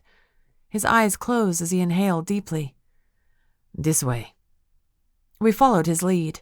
My eyes shifted around nervously, waiting for someone to pop out and attack us. But if Jorge wasn't worried, I shouldn't be either. Madrid was his home. He knew the city well. I could trust him to keep us safe. Right? My throat felt tight, and I swallowed. I wanted to trust Jorge, but I hardly knew him at all. In fact, I didn't know much about Leo either. For all I knew, he could have come from Madrid as well. The thought made my head spin. "Get it together, Brie," I told myself. "You can obsess over this later." I wiggled my fingers, searching inwardly for that familiar thrum of magic. It grew within me, but instead of a crackling like electricity, it churned violently like a river, growing until it roared in my ears. It wasn't at all comforting. I sucked in a breath and gripped my dagger more firmly. "Focus on the hunt. You can do this in your sleep." Jorge expertly led us down alleys, avoiding the merriment of the surrounding houses. Izzy and I silently followed until he raised a hand to stop us, pressing up against a concrete wall. He sniffed the air, and I did too. The sharp vinegar smell wafted, stinging my nose. Demons. Jorge glanced at me. Leaning close, he whispered, "If my suspicions are correct, there will be enough demons for you to transition fully to a dark witch. Tonight." His eyes widened. "Is that what you want?" A dark witch. Unease spread through me, but I nodded, keeping my voice firm. "Yes." Izzy shifted uncomfortably next to us, but I ignored her. Jorge pressed his lips together and faced forward again. I tried peering around him, but whatever he was looking at was obscured by shadows. I crouched over as adrenaline rushed through me, giving me the familiar thrill of the hunt. The pain in my legs no longer bothered me. "Follow my lead," Jorge whispered before darting forward. Izzy and I tailed him, plunging ourselves into the shadows. The stench of demon was so strong it made my eyes water. Whispers and hisses surrounded me, and the metallic coppery scent filled my nose. I stilled. Blood. Suddenly, a dozen figures appeared out of nowhere, their faces covered in blood. Their skin was gray and clammy, and their inky black eyes narrowed at the interruption. Shapeshifters. They'd been invisible. At their feet was the dismembered parts of a body. Limbs and skin were distorted and mangled, surrounded by so much blood I couldn't even tell if the victim had been male or female. Bile rose in my throat. My fingers tightened around my dagger. A shapeshifter pounced, and Jorge bared his fangs. Magic poured from Jorge's hands and assaulted the shapeshifter. The other demons burst into action, rushing me and Izzy. Our daggers slashed, and we dodged and ducked to avoid their strikes. My assailant turned invisible, but I inhaled deeply, trusting my sense of smell. A rotten, fishy stench surrounded me, and I lunged. My dagger sliced flesh, and the shapeshifter howled. I plunged the blade into his throat, and he fell over. Izzy shrieked as the shapeshifter clawed at her. I bounded forward, cutting into the demon before it feasted on her. Black magic burst from my hands and speared through his chest. He toppled over before crumpling, motionless. Euphoria raced through me, and a wild grin spread across my face. More dark magic flooded from my fingertips, strangling two shapeshifters at once. I was powerful, unstoppable. Thunder roared within me as I slashed and struck again and again. Howls and moans filled the air. Blood soaked my clothes, but still I attacked, undeterred. I flexed my fingers, my magic seeking out my next victim on its own. It slithered and coiled like a serpent, strangling, pressing tighter and tighter. My victim choked, clawing at my magic uselessly. My grin widened. Shouts surrounded me, but I ignored them. I couldn't stop. A heavy force slammed into my head, and stars filled my vision. I staggered, my head throbbing. With a moan, I shook my head, clutching at a bloody injury at the back of my head. Looking around, I found Jorge poised in front of me with his dagger raised. He'd whacked me with its hilt. What the hell? I growled. Jorge's eyes darkened with fury, and he ticked his head toward the shapeshifters' bodies in front of us. In the middle of them was Izzy, rubbing at her throat, her eyes wide, and her face stricken with terror. My heart dropped to my stomach like a pile of bricks. My magic had attacked her. I'd almost killed my best friend. Chapter 10. Leo. After several hours, the Count stopped responding to my red magic. I couldn't exactly call him unconscious, since he was dead, but that was how it seemed. His aura fell limp, and his screams subsided. But still I pressed on, smothering him with the red vapors of Lilith's powers. His aura rolled uselessly on the forest floor, and I dropped my hands in defeat. A numbness gripped my body that made me feel stiff and sore. My hands shook as I wiped them on my trousers. After torturing the Count for so long, it was a habit. I'd assumed my hands would be soaked in blood, but of course that wasn't the case. Somehow I felt even filthier than if I had been covered in blood. I shook the feeling away, diving into that same numbness. It was my savior down in the underworld. I needed it. A presence stirred from behind me, and I whirled, my eyes narrowing. The leaves rippled, shifting with an eerie wind. "Who's there?" I demanded, stepping forward slowly. Then I remembered Lilith's instructions. She sent another soul for me to torture. "Show yourself!" I shouted. Silence. Then, "Leo?" breathed a voice. I stiffened, my blood running cold. I would know that voice anywhere. My throat closed and my mouth fell open. A translucent figure appeared from behind a tree. Her long silvery hair flowed behind her, and her eyes gleamed with the same silver rings that mine had. My gaze roved over her small nose, her wide-set, affectionate eyes, and that hesitant smile I missed so much. "Lucia," I choked. Her smile widened. "You recognized me." My mouth opened and closed. I took a hesitant step forward before stopping. Waves of emotion and agony coursed through me.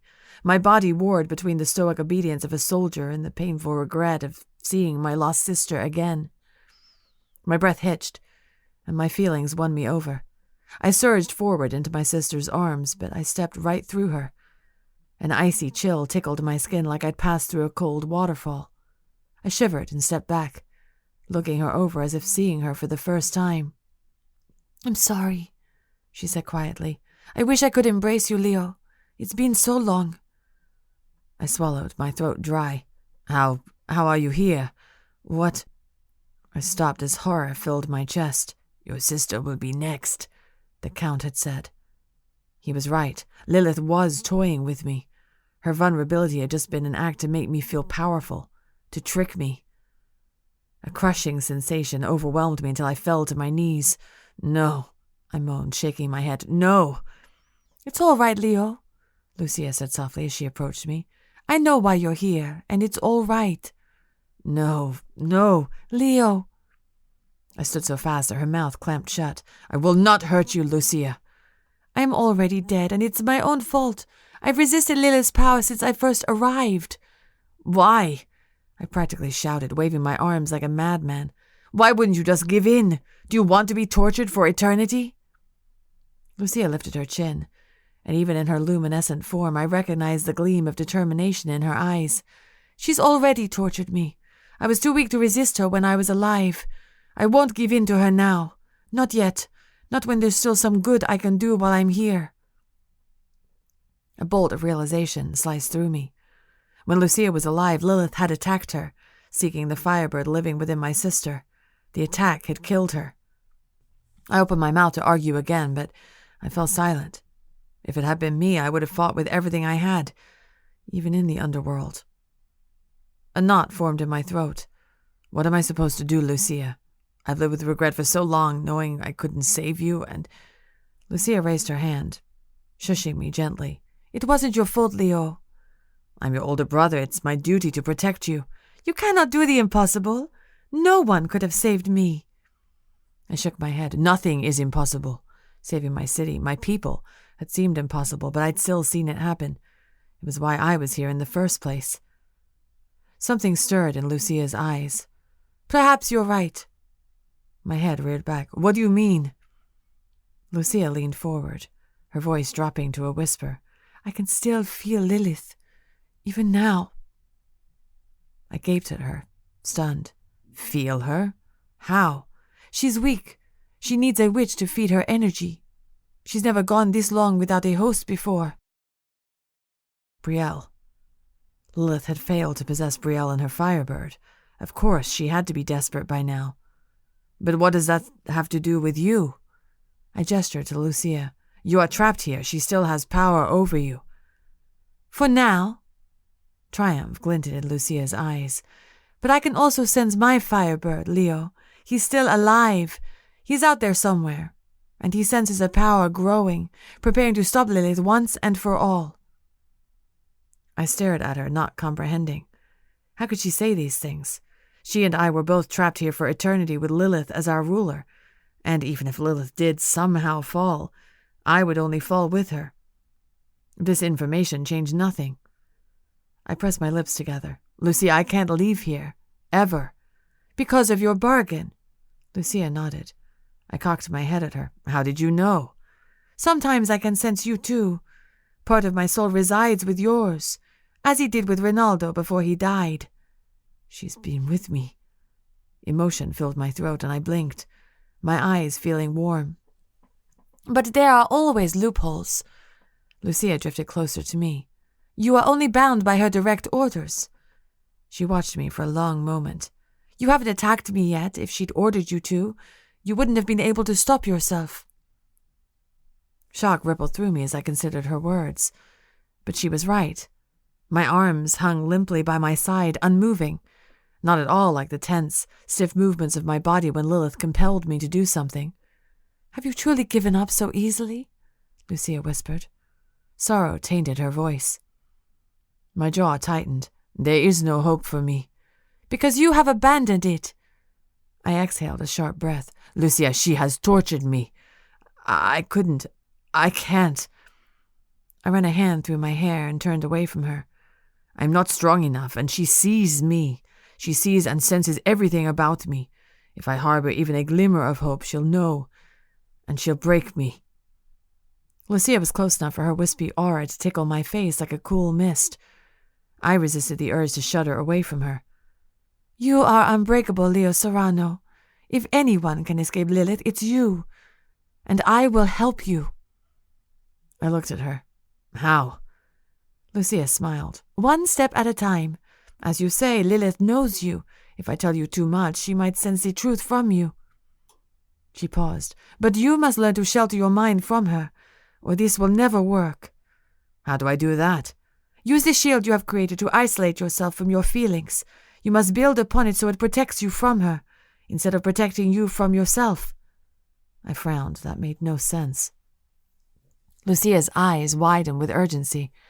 You keep seeing yourself as the enemy, your emotions, your memories. Instead, direct your armor toward Lilith. Your defenses are sound, but you must redirect them for this to work. I swallowed. I tried that already. When I first arrived, I tried to shield myself from her, but she broke you. Yes. Lucia pressed her lips together and nodded. She manipulated you, Leo. She still is. She taunted you with the most painful things she could conjure, and you gave in. When I opened my mouth to argue, Lucia said hastily, And I understand why. I do not blame you, brother, but she knows you. She knows what torments your mind. Don't let her use your own thoughts as a weapon against you. Close yourself off. Lock away your feelings into a vault she cannot access. You can do this. I stared numbly at the forest floor, my head reeling from this conversation. Part of me wanted to run from Lucia, to hide myself from the painful truths she revealed to me. But the other part was encouraged by her words, spurred on. A familiar fire burned inside of me, reminding me of my stubborn determination. Lucia was right. I'd become weak. I lifted my chin and met her gaze. All right, you said one step at a time. What's the first step? Triumph and pride glinted in Lucia's eyes. She took a breath and said firmly, "You must torture me." I staggered back a step. What? Lucia, why? You need time to strengthen your defenses against her. You aren't ready to hide things from her just yet. If you return without fulfilling her request, she will know. But I can't. And just as I am connected to her, Lucia went on, talking over me, she is connected to me. Her goal is to see me weakened. She will feel my strength and know you disobeyed her. It's too risky for you to refuse. She must believe she is still in control. I stared at her as agony coursed through me, swift and powerful. There will be a time for you to keep secrets from her, Leo, but this is not that time, not yet. Save your secrets for something more valuable. Don't waste the trust you have built with her. My chest caved inward, and I groaned, hunching over. It was all too much. I can't, I rasped. Lucia, I can't. You can, Lucia said in a firm voice. I swear to you, you can do this. I covered my face with my hands and shook my head, trying to squeeze out the suffocating anguish of my thoughts. Torture my own sister? I couldn't. I wouldn't. You can do this, Lucia repeated in a soft voice. I swallowed, my arms and legs trembling. Too much, my body seemed to say. Too weak. But as I looked into my sister's face, I realized how strange it was that my baby sister was encouraging me, strengthening me, teaching me. She had never played that role before. Our whole lives, she had been young and inexperienced and innocent. She needed me and Ronaldo to guide her. When had she grown up? When had she turned into this fiery spirit, this rebellious fighter? I couldn't let her fight alone. Slowly, I straightened. A deep breath washed over me, and my limbs relaxed. Though my insides still quivered with anxiety, I leveled a stare at my sister. All right. I'll do it. Chapter 11. Brielle. I barricaded myself in my room, trembling from head to toe. I couldn't shake the image of Izzy's crumpled form, her face taut with agony, her eyes broken as they met mine. The betrayal in her expression, the fear, the horror, it was burned into my mind. And a small, savage part of me didn't want to stop thinking about it. I deserved to be tormented by this. I let the darkness overtake me, and now I had to pay the price for it. It was too dangerous for Izzy and Jorge to help me. I had to do it on my own before I hurt them. Someone rapped softly on my door, but I ignored it. It was probably Jorge, and I couldn't talk to him right now. I couldn't talk to anyone. Energy still flowed through me from the thrill of the battle, but it was different from what I was used to. The euphoria of the hunt used to be a comfort to me because I knew it well, but now that I had dark magic, it twisted that feeling into something strange and foreign, something I couldn't control. It frightened me. I sank to the edge of my bed, burying my face in my hands. I can't do this, I whispered in a broken voice. I'm sorry, Leo. I can't save you, not at the expense of my friends. I searched within myself, desperate for even a flicker of my connection with Leo, but I felt nothing. Something had cut off our bond when he descended to the underworld. It was like he had died. In a sense, he had, though I knew what he suffered was far worse than death. Something shattered within me, and my eyes filled with tears. Leo would be tortured for an eternity if I didn't bring him back. But if I kept going, I knew I would give in to the darkness and do something terrible. What do I do? My door burst open, and I lunged to my feet, my heart racing. A fierce wind billowed around me, whipping my hair over my face and rippling the curtains. It was Izzy. Her hands were outstretched, and magic crackled in the air. She must have used her wind to break open the door. Slowly, she dropped her arms, and the wind faded. A tense silence filled the air as we stared at each other. Her expression was hard, and her eyes blazed with an intensity I'd never seen before. She seemed angry, and I couldn't blame her. I swallowed, stepping away from her. You shouldn't be here. I don't want to hurt you. Then don't, she snapped, striding into my room. She swung the door shut behind her, though it didn't close the right way because of the broken lock. Brielle, what the hell happened out there? I shook my head, pressing my lips together before I burst into tears. I don't know. I'm so sorry. You were the strongest fighter I know, and you can't fight off dark magic? How could you give in so easily? I just stared at her with wide eyes, unsure of how to respond. You are better than this, Brielle. She stepped closer to me. You fought off Lilith, for crying out loud. You survived the Count's dungeon. How can you not master this? Because it's killing me, okay? I cried, my eyes brimming with more tears. I felt weak and pathetic, but once I started, I couldn't stop. Sobs broke through me, making me sound like a whining child. I've lost Leo, and I may never get him back. My family is falling apart because of all the secrets they've kept, and every minute I waste failing at becoming a demon is another minute Leo is forced to do unspeakable things for Lilith. I can't handle this, Izzy.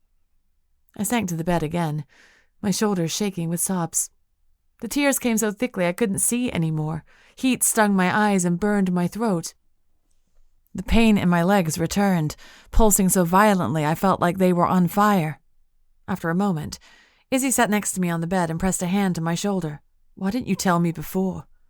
She asked softly. I shook my head, sniffing.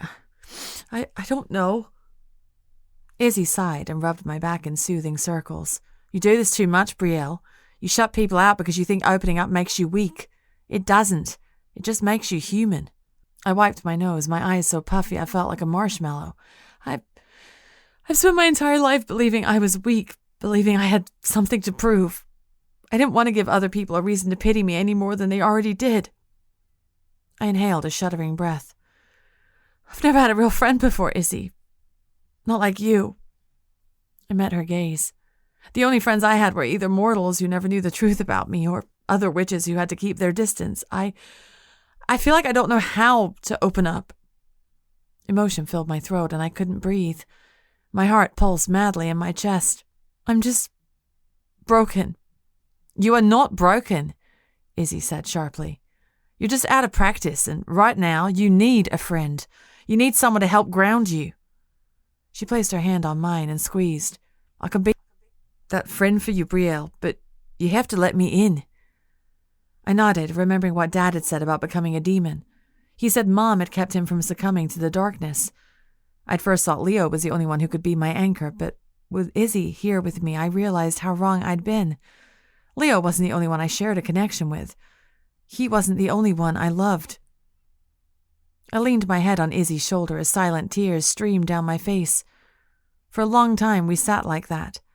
She continued rubbing my back, and I continued to weep softly. After a while, I just started talking. I told her about my family's secrets, Mom and Dad's time travel and Angel's true heritage.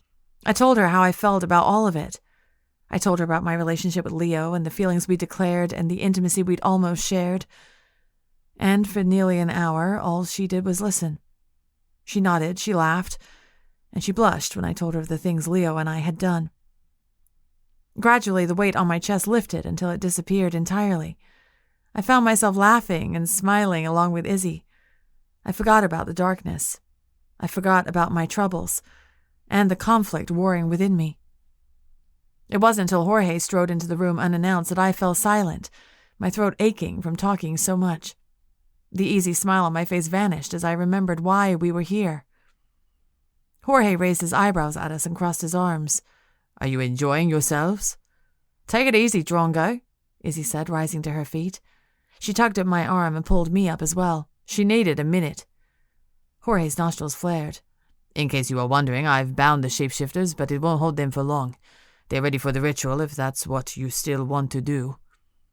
His eyes softened as he looked at me questioningly. I held his gaze, knowing what he was asking. There was no judgment in his eyes. I knew he would understand if I said no.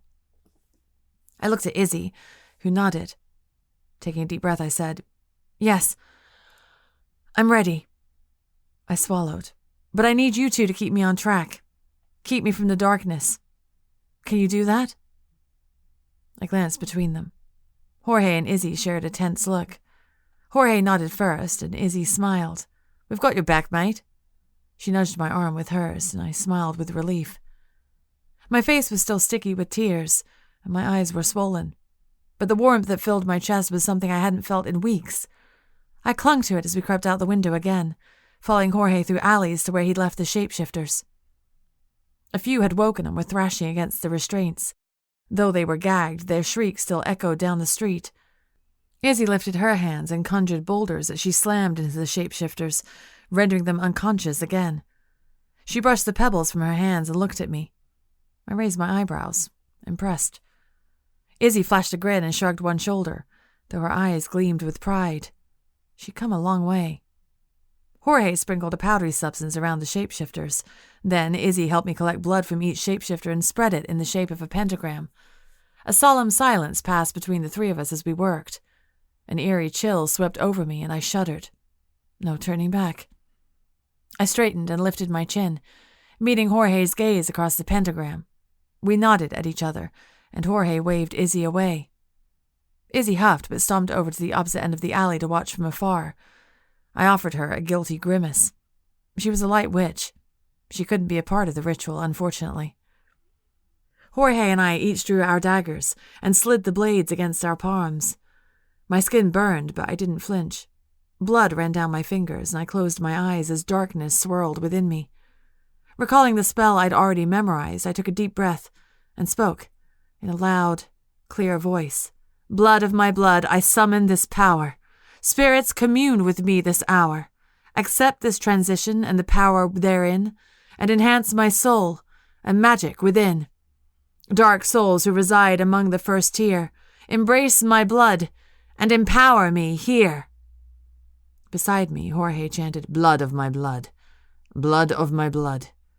An explosion of dark magic burst in my chest so violently I almost staggered back a step. Gritting my teeth, I held my ground as it swept through me like a current. Inky black magic poured from my and Jorge's hands, surrounding the shapeshifters. I could feel the energy and power leaving their bodies. It filled the air with a vinegar and fish smell that mingled with my own dark magic. The power swirled, creating a pitch-black funnel cloud that threatened to swallow me whole. Then, the magic spiraled toward me, pouring into my body. I stiffened, and an icy chill rippled through me. The magic plunged through my skin and bones, drowning me in darkness. All I saw was black. All I smelled was demon. And all I felt was power. So much power. I breathed in, grinning widely. Nothing could stop me now. Not demons, not Lilith. I was unstoppable, unbreakable. Lightning crackled through the air, illuminating the alley. My gaze speared through the cloud of dark magic, and I could barely make out a lone figure on the opposite side of the alley. I suddenly went still, my heart freezing in my chest. The figure was familiar, but also completely foreign to me.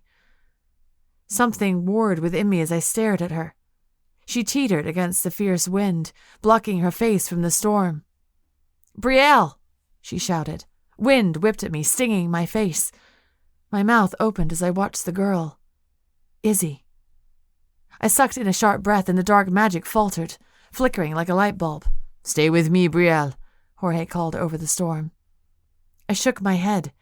A million emotions circled through me, creating a confusing haze.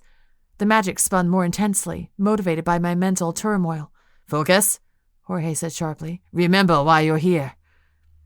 "Leo," I whispered, closing my eyes again. "I'm here for Leo." I focused on my breaths and counted each one. Though the storm raged around me, I held myself perfectly still, allowing my hair to fly around me wildly. "I'm here for Leo. I'm here for my friends. I am strong. I'm in control. I am Brielle Garrick, a dark witch." Slowly, the wind subsided, and the lightning vanished. The black magic funneled into me like a cyclone, and my body jerked forward from the impact. With a grunt, I hunched over as the magic spun inside me. I felt it swirling and spinning, and I groaned, feeling nauseous. When the air cleared, Izzy bounded toward me and held my shoulders. "You've got this, Brielle. You can fight it." A slice of pain tore through my stomach, and I cried out. The magic pulsed and fought against my will, trying to take over. "I will not," I growled in a strained voice, my entire body trembling. A shiver passed through me. My skin felt clammy and cold. But still, I fought. My voice stronger, I said, I will not be another puppet for dark magic. I straightened and took several deep breaths. I am in control. I lifted my hands, and black magic burst from my fingertips. Flexing my fingers, I shot the magic straight up into the sky. It exploded like fireworks in the midnight air. When I released the magic, something within me settled into a soothing rhythm like a heartbeat.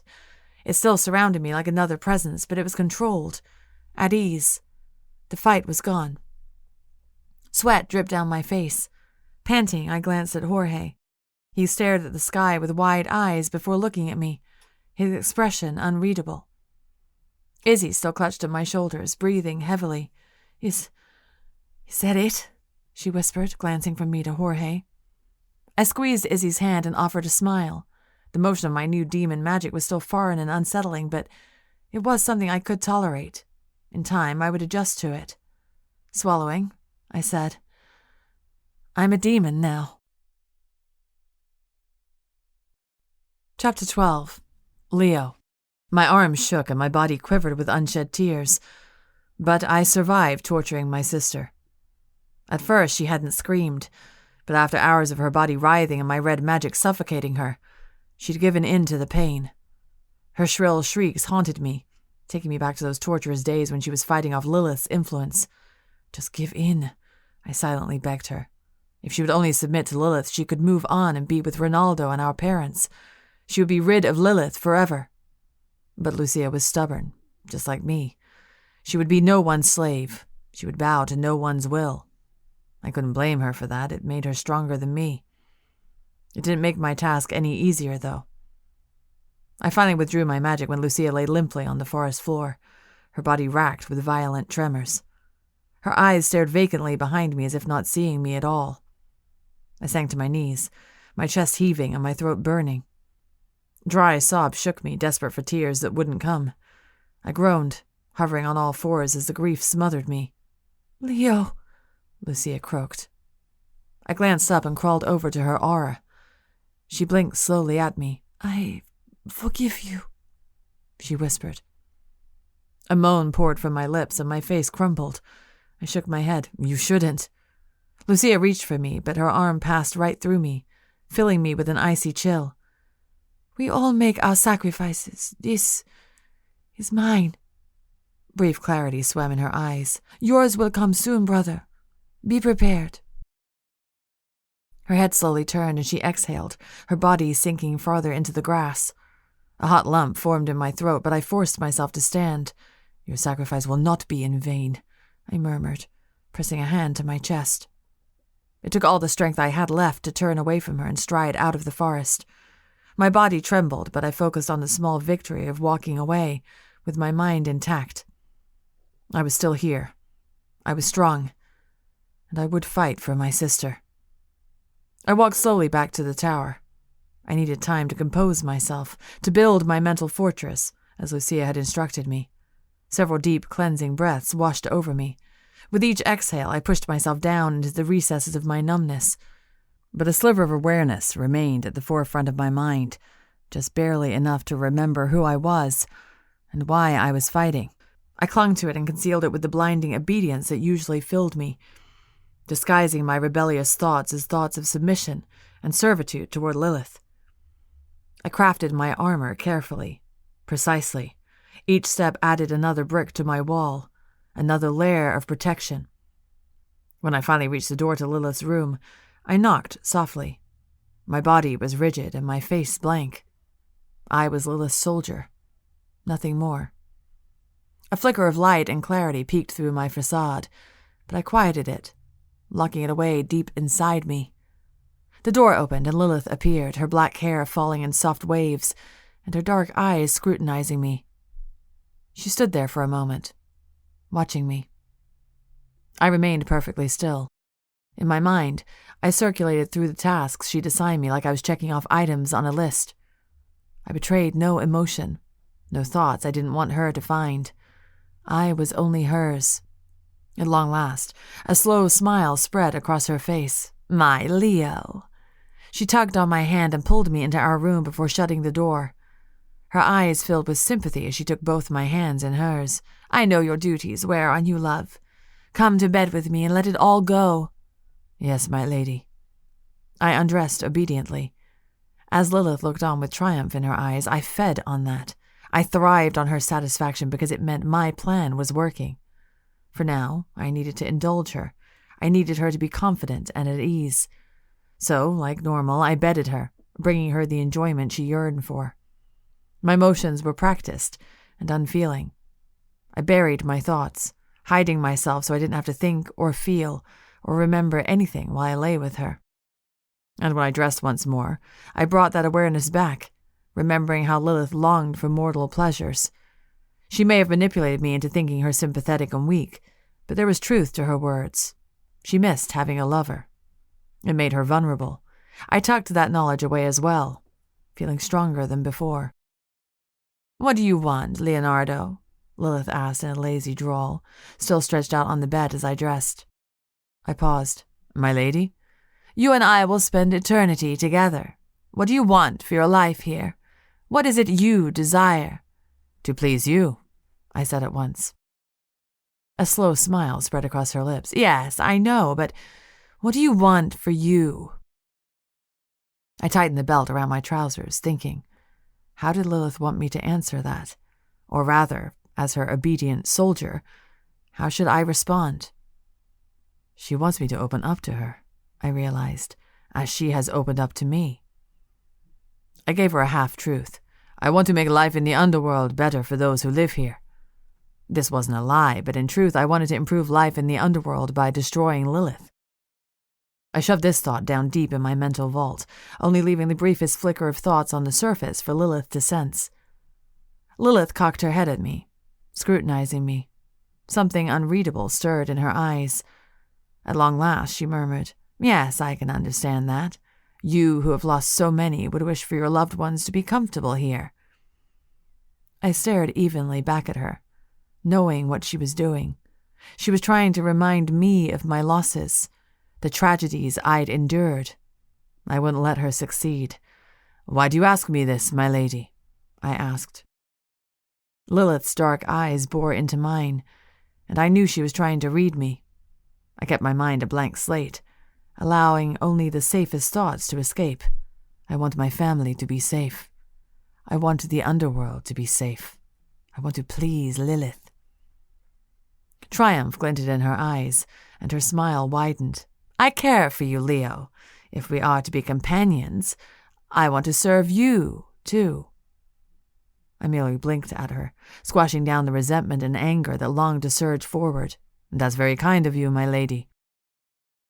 Lilith lifted her chin toward the door. "Now, return to your duties. The prisoner awaits you in the dark forest." I bowed to her before striding from the room. It wasn't until I descended the winding staircase and emerged in the courtyard that I finally took a breath. My limbs and muscles felt tight with the strain of controlling my thoughts. I kept walking, though, knowing Lilith would be watching me from above. But at least I had a bit more breathing room. "I want to serve you," she'd said. What a manipulative whore. She had no desire to serve me, but she wanted me to think she cared so I would trust her. She would want to extract secrets from me soon. I had to devise a plan. More half-truths. I would have to reveal some secrets in order to satisfy her. What secrets would be safe for me to share? The spirits surrounded me, drawing closer to me as they often did when I ventured into the courtyard. But this time, something was different. I could see them clearer than before. When I first arrived in the underworld, they'd been practically invisible. Now they resembled translucent spirits just like Lucia and the Count. There was an urgency that pulled at me, making me falter in my steps. Their wispy auras tugged at me, and an icy chill seeped into my bones when they touched me. Panic rose in my chest. Lilith could still see me from her tower. She had to believe nothing was amiss. "Please," I hissed at the spirits. "Not now, please." A low, agonized moan echoed from one of them, though I couldn't tell which one. It stirred something inside me, something raw and hollow that ached for the spirits who suffered here. "Please," I said again. "I will help you, but she is watching. Please leave me." I wasn't even sure if they understood me, but something in my words made them stop. The anguished moans subsided, and the spirits retreated to the benches. Whispers and sobs surrounded me, but they were more muffled than before. I straightened, adjusting my armor and tunic before striding forward like normal. The back of my neck prickled, but I resisted the urge to turn around. Lilith was watching. When I entered the forest, the Count wasn't there. I wasn't sure if Lilith had given him a break from the torture or if he'd finally succumbed to her. But I didn't let myself dwell on my curiosity. I had other matters to attend to. My sister sat on the forest floor with her back pressed up against a large oak tree. She gazed upward at the crisscrossing branches that concealed the enchanted sky. "It's beautiful, isn't it?" she breathed without glancing at me. "It's a spell," I said in a monotone. "I know that, but it's still beautiful." I gazed around the forest. Darkness lingered in the air, along with the distant growls of whatever creatures lurked within. A shudder rippled through me. "It's a prison, Lucia." Lucia sighed and stood. "You always do that, Leo. You see the unpleasant when there is good." I barked out a humorless laugh. "There is no good here. This is where Lilith sends her prisoners. Do not see what isn't there." Lucia shook her head sadly, her eyes roving over me. "How are you, brother?" I sensed a depth to her words, an unspoken question. "I did as you advised. I built an armor in my mind to shield certain thoughts and feelings from Lilith. As far as I know, it worked." Lucia nodded. "Good," she smiled. "I knew you could do it." We watched each other for a long moment. Her smile faded, and concern flickered in her eyes. "What's the next step?" I asked. Lucia took a moment before responding. Her eyes moved to the sky again as she contemplated. "I don't know if you're ready for this, Leo." Unease swept through me. "Ready for what?" "The information I have." Information? What could she possibly know? Alarm thundered in my chest, and I tried to crush it, but it only mounted the longer Lucia stalled. "Lucia, tell me." Lucia pressed her lips together, her gaze distant. "Yes," she muttered as if speaking to herself. "There isn't much time. We must act now." "Lucia!" Lucia met my gaze. "It's Brielle." My blood ran cold, and I took a step toward her. "What?" "Ever since she bonded with her phoenix the first time, I've felt her presence. It comes and goes, but something has happened to her. Something powerful." Lucia's eyes darkened. "She practices dark magic now, Leo, and she's in danger of succumbing to the darkness.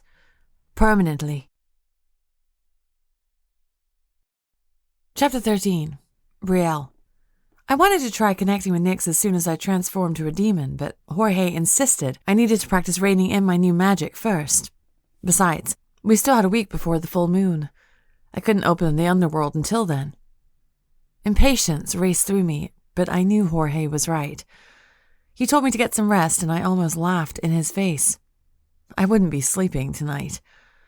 As we climbed the trellis to return through my bedroom window, Jorge bid us good night, but Izzy remained. I looked at her with raised eyebrows. She mirrored my expression. "I'm not leaving you," Izzy said in a firm voice, crossing her arms. I glared at her. "I'm fine." Izzy snorted but said nothing. She lifted her chin defiantly as we stared each other down. With a sigh, I waved my hand. "Fine. But if you kick in your sleep, I'm throwing you off the bed." Izzy laughed. "Fair enough." We undressed and slid into bed. The comfort of another body next to me reminded me of those countless nights when Angel and I shared a bed. Guilt and regret wriggled through me, and I closed my eyes against the agony. "We'll get him back, Brielle," Izzy whispered, misreading my concern. "I know," I said quickly. I almost turned away from her, ready to block her out again. But darkness crept into the corners of my mind like an eager predator, and I shoved the instinct down. I needed Izzy. "I miss my sister," I said. Izzy said nothing for a long moment. Then she whispered, "Have you spoken to her about—" "No." "Why not?" I exhaled long and slow. "I don't know. Things are just different between us. Maybe I'd talk to her about it if I knew how to fix it, but I don't. So I'm not sure what good it'll do." Izzy turned to face me. "If she were here right now, what would you say?" I laughed. It's not that simple, Izzy. I don't even know where I'd begin. Start with how you're feeling. I shrugged. Betrayed? Izzy nodded. Go on. I feel disconnected from my family, like our relationship has been altered. I was always open with them, but they kept things from me my entire life. I don't know how to trust them anymore. A wrinkle formed between Izzy's brows. You were always open? I blinked. Yeah, they knew everything about me. Izzy snorted. That's not the same thing as being open, Brielle. You were secretive the minute you arrived at the Castilla de Coca, and I'm sure you were closed off with your family as well. I opened my mouth to argue, but then faltered. Was she right? Had I kept secrets from my family too? Certainly not intentionally, but still. Realization struck me like a bolt of lightning. Had Angel noticed how closed off I was? Was that why she hadn't shared the information with me about her birth parents? Was she worried I would withdraw even further from her? A lump formed in my throat and I swallowed. Mother of Lilith, you're right, I said in a choked voice. I've always kept everyone at arm's length, even my family. It's my fault they kept secrets from me. I never said that, Izzy said. Don't go there, Brielle. Don't turn the blame on yourself. I'm just trying to get you to see it from their side.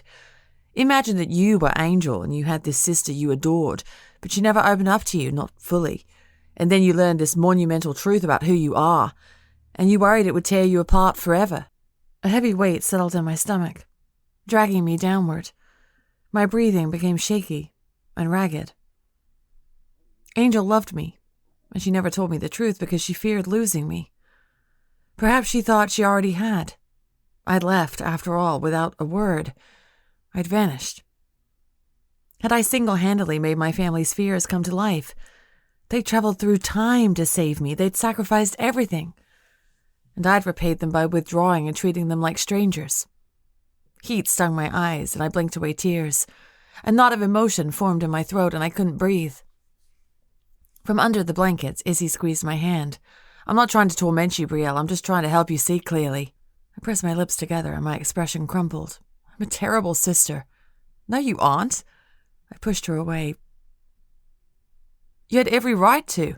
I hurt her. She hurt you too. I shook my head. No, Izzy took my shoulders and forced me to look her in the eye. Listen to me. If you want to make things right with your family, you need to master this.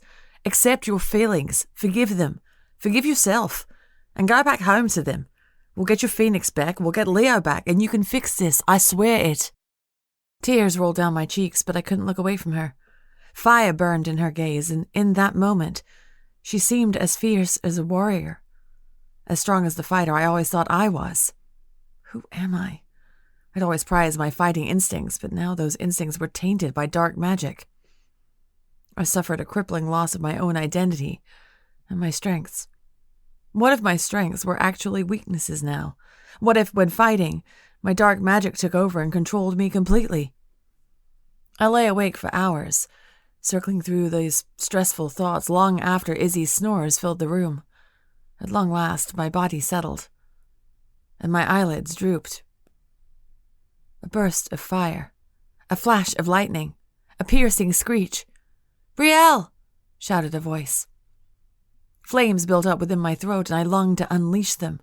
Restlessness tore through my body, making me feel agitated and jumpy, like my limbs hadn't stretched in years. Brielle, the voice said again, quieter this time. Can you hear me? I tried to move my lips, but I had no sense of my body anymore. All I saw was fire. Nix? I asked. Yes, I am here. Relief coursed through me. It had worked. Can I bond with you again? Nix was silent for a long moment. Then the flames extinguished, revealing a rocky cliff. At the edge sat a large bird of prey, hunched over and stooped like a vulture. Instead of magnificent gold and burgundy feathers, the bird was covered in charred scales, like it had been burned to a crisp. Horror filled my mind. What happened to you? Lilith accessed the astral realm. What? How? But a numbing sense of dread told me I already knew. When the gate to the underworld was opened, she came here. She found me. What does she do to you? Each time she comes here, her presence takes more energy from me. But she never stays long enough to kill me. She knows I will only be reborn again. So she tries to keep me alive, but weak. Rage and panic swirled within me. My frustration mounted as I realized I couldn't do anything. Nyx was communicating with my consciousness. I couldn't stand or touch her or move at all. I don't understand how she can still come here, I thought. The gate to the underworld is closed again. It doesn't matter, Nyx said. The gate was only meant to keep her from the mortal realm, but when the gate was opened, she had more access, more power to roam, and she found me easily. Nyx, what can I do? How can I help you? I must leave the astral realm before she drains my powers completely, but I'm too weak to do it on my own. I can get you out, I told her eagerly. I'm sure of it, with my new powers. You must be careful, Brielle, Nyx said sharply. I can sense the darkness growing inside you. If it takes over you, it takes over me as well. I had no response for that. Her warning only reminded me of how overwhelmed and confused I was. Instead, I asked, how can I get to you? I don't even know where the astral realm is. I'd been there briefly once before, and the only things I remembered were rocky cliffs and a boiling volcano. You used my power to pull mortals out of the astral realm before, Nyx said. You must do that again. But if you're too weak, I will find the strength when the time comes. It may destroy me, but at least I will finally be reborn again. I thought of when I brought back the mortal who lived next door to us in Segovia. I'd used a strand of her hair to summon her from the astral realm. I need something of yours, Nyx. Use your own magic. It belongs to me, too. I would have smiled if I'd been awake. Nyx and I had been sharing magic my whole life. It was why I didn't have a magical affinity like other witches did. You must hurry, Brielle, Nyx said. I do not know how much longer I can resist Lilith's attacks. My joy flickered and vanished. What will happen if she succeeds? If she drains your power? My power will go to her instead. A phoenix's power must have a host, and Lilith will be the only one around to siphon it. She'll finally get what she's wanted all along, I thought in horror. We can't let that happen. I promise I'll do whatever I can to save you, Nyx. I am sorry, Brielle. I paused. Sorry for what? I know what you desire. I know you need my powers to rescue your lover, but if our plan succeeds, if you use my powers to bring me out of this realm, then I will have to be reborn. It will take time. I tried to squash the stifling terror that gripped me. It's all right, I forced myself to say. We don't have a choice, Nyx. You're important to me, too. Nyx said nothing for a long while. At long last, she lowered her head onto her talons as if going to sleep. I must rest now, Brielle, but I am glad to speak with you again. I'll get you out, Nyx. I swear it. The magnificent bird closed her eyelids and turned her head slightly. A deep rumbling shook the ground. The air shifted around me, and the sight of Nyx resting on the rocky cliff faded from view. My eyelids flew open, my heart drumming loudly in my chest. I sat up so quickly my head throbbed. I was back in my room at the inn in Madrid. Izzy was still fast asleep next to me. From the window, the purple rays of dawn emerged. Determination pulsed through me, and I jumped out of bed. I crushed the alarm and unease racing through me at the thought of how long I would have to wait before saving Leo. There was no other option. Rescuing Nyx came first. I couldn't save Leo without her. Digging through my bag, I found a potion vial of a special concoction I invented. I used it a few times before, once at the Castillo de Coca to summon and interrogate Leo. I could use it again to summon Nyx. After a moment's hesitation, I pulled out the vial. Jorge's words echoed in my mind. Dark magic is dangerous. It's hungry, like a living thing. It will take over you completely if you let it. Practice reining it in first. Shaking my head, I put the vial back in my bag, which I slung over my shoulder. I didn't have time to exercise caution. This was too important. With one last glance at Izzy's sleeping form, I slid open the window before climbing out. Chapter 14. Leo. I stared at Lucia long and hard, my head reeling from the constant conflict warring inside me. Perhaps she's mistaken, I thought. She's dead, after all. She's never met Brielle. How do you know this? I asked, my voice tense. Lucia watched me for several moments, her expression unreadable. Impatience and anxiety stirred in my chest, but I held her gaze. At long last, she deflated slightly and nodded. Yes, you need to know. But, Leo, what I tell you must remain private. At all costs, you must keep this information from Lilith. Do you understand? Of course, I said at once. It wasn't until after I spoke I realized what she was asking of me. To shield my mind from Lilith. To keep more secrets locked away from her. Could I do this? I have no choice. My phoenix is still alive, Lucia said quietly. I can still communicate with him, even in the underworld. He is linked to Brielle and her firebird, but something happened when the gate to the underworld was opened. Lilith has more power than before. And she found Brielle's phoenix. Horror numbed me to my bones and my mouth fell open. What? Lilith attacks the phoenix little by little, trying to weaken her enough to steal her powers. If she succeeds, not only will the phoenix be controlled by Lilith, but Brielle's magic will disappear entirely. I shook my head, trying to process this. But you said Brielle was in danger of succumbing to dark magic. Lucia nodded. She is a dark witch now, but the stronger she gets, the stronger Lilith gets. The only things keeping Lilith from taking over entirely are the phoenix's weakening willpower and Brielle's strength over the darkness growing inside her. If she gives in to that darkness, she will lose herself and Lilith will take her. My voice was hollow and empty. Yes. Lucia's eyes swam with regret. I swallowed and started pacing between two trees. Pain and hunger mingled with my panic and regret. I had come here to keep Brielle safe, but my sacrifice hadn't done a damn thing. I stopped and clenched my fingers into fists. Fire roared within me and my rage took over. What can I do? Lucia drifted closer to me. I know you're impatient to save Brielle, but we must start small. Lilith knows you too well. If you act rashly, she will see it coming. Agony coursed through me. What if I'm too late? What if something happens to Brielle because I take too long to get to her? With monumental effort, I shoved my fears down, putting my trust in my sister. Very well. Tell me what to do. Follow Lilith's orders, Leo. Torture me, but only for a moment. My jaw went rigid, and I stepped toward her. My mouth opened to argue, but she raised a hand. You must. I told you we would start small. Do as she has ordered. But now is the time to find loopholes in her commands. If she tells you to torture a soul, do it, but only for a brief moment. If she tells you to interrogate another soul, ask a single question and be done with it.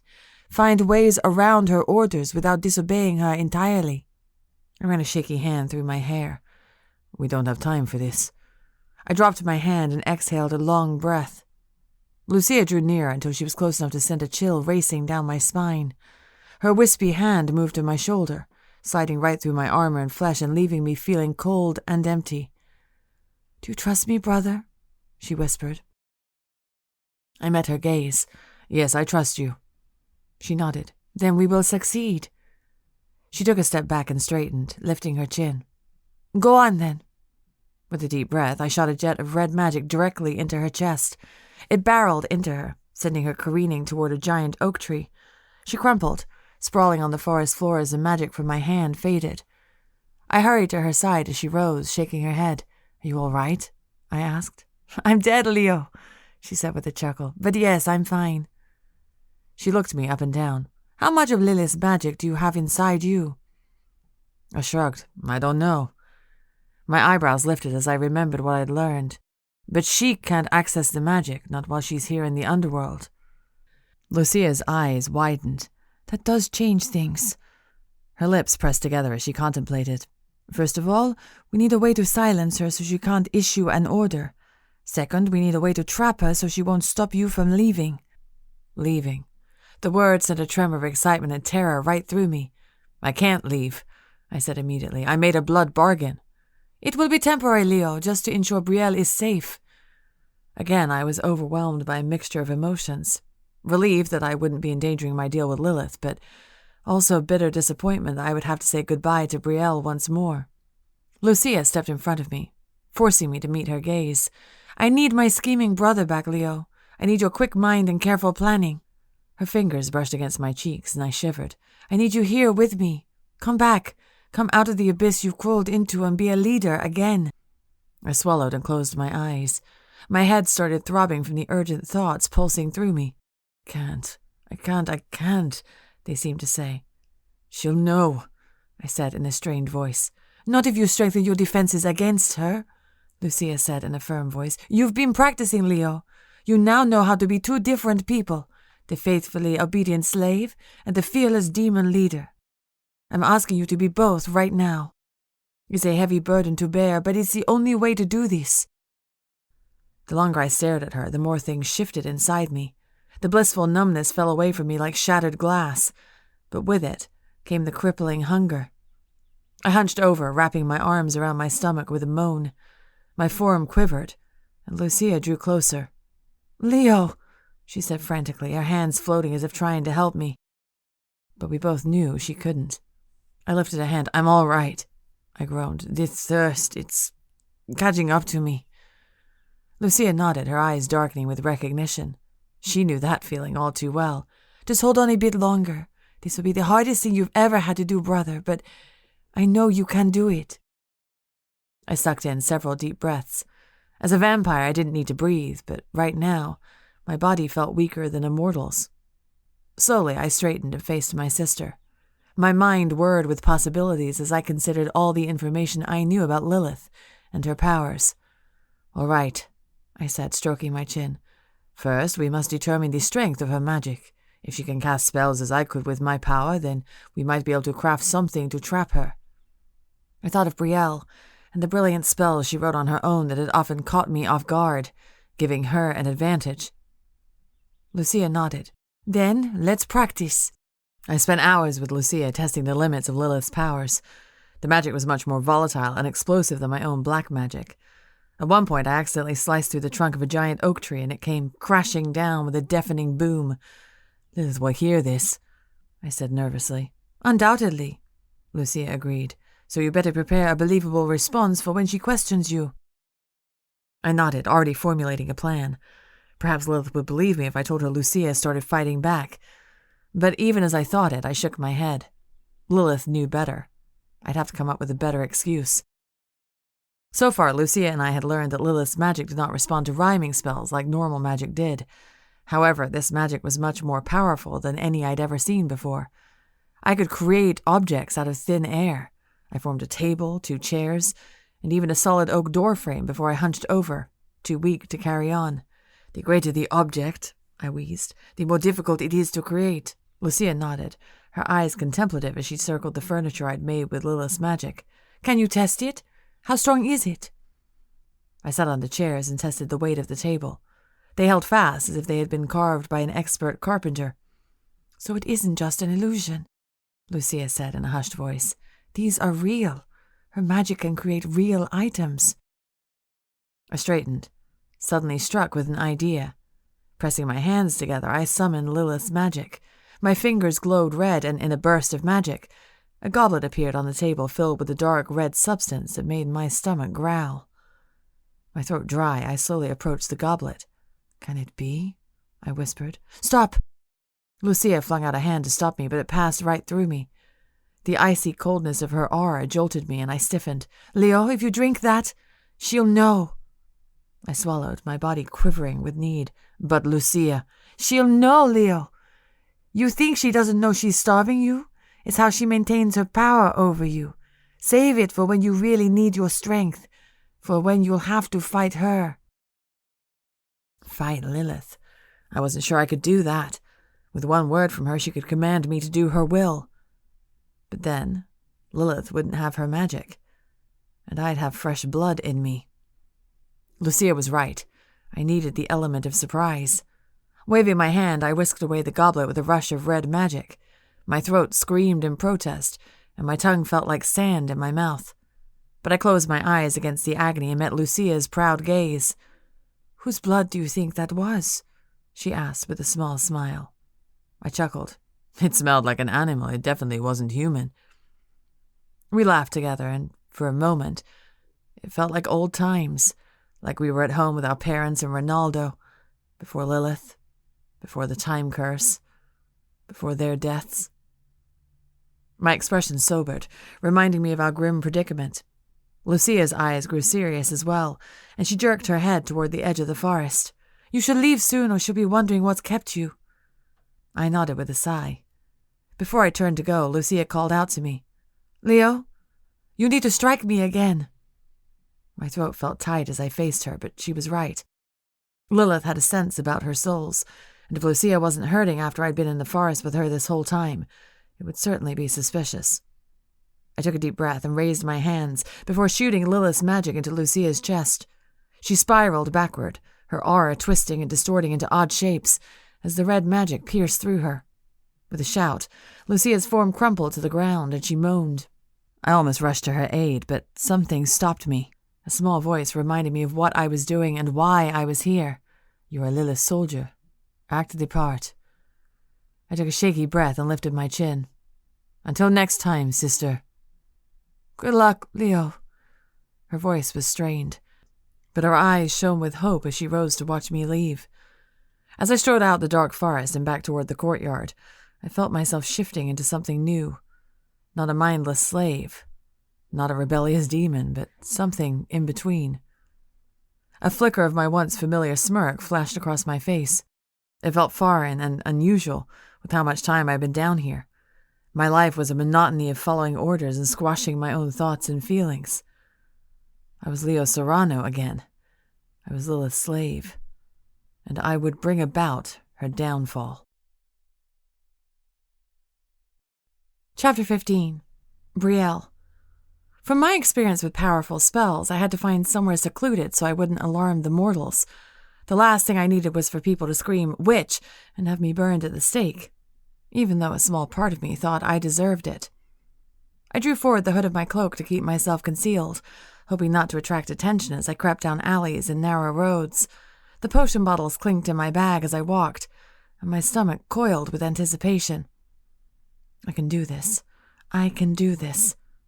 Darkness swirled inside me as if my new magic had awakened, knowing what I was about to do. The foreign presence within me wasn't a comfort. If anything, it set me on edge, reminding me just how much I was out of my element. After wandering aimlessly for several minutes, I found myself in a vast courtyard. A quick glance around told me it was empty. Faint moonlight illuminated the open concrete space, surrounded by benches and neatly trimmed trees. "This will have to do," I muttered, wiping my sweaty palms on my cloak. Madrid was much bigger than Coca. I couldn't exactly wander out to the woods. I could be walking all night if I wanted to find a wide-open terrain, undisturbed by civilization. I strode to the middle of the courtyard and dumped the ingredients out of my bag. The glass vials clattered on the ground as I sorted through them. My fingers shook, but I swallowed down my fear. I have to do this. I'm the only one who can. As I dug through my bag, something sharp and painful seared into my skin. With a hiss, I jerked my hand away and peered hesitantly in my bag. My athame. I touched it without thinking. Bile and discomfort welled in my throat. I was a demon now. An athame was infused with light magic, specifically to harm demons.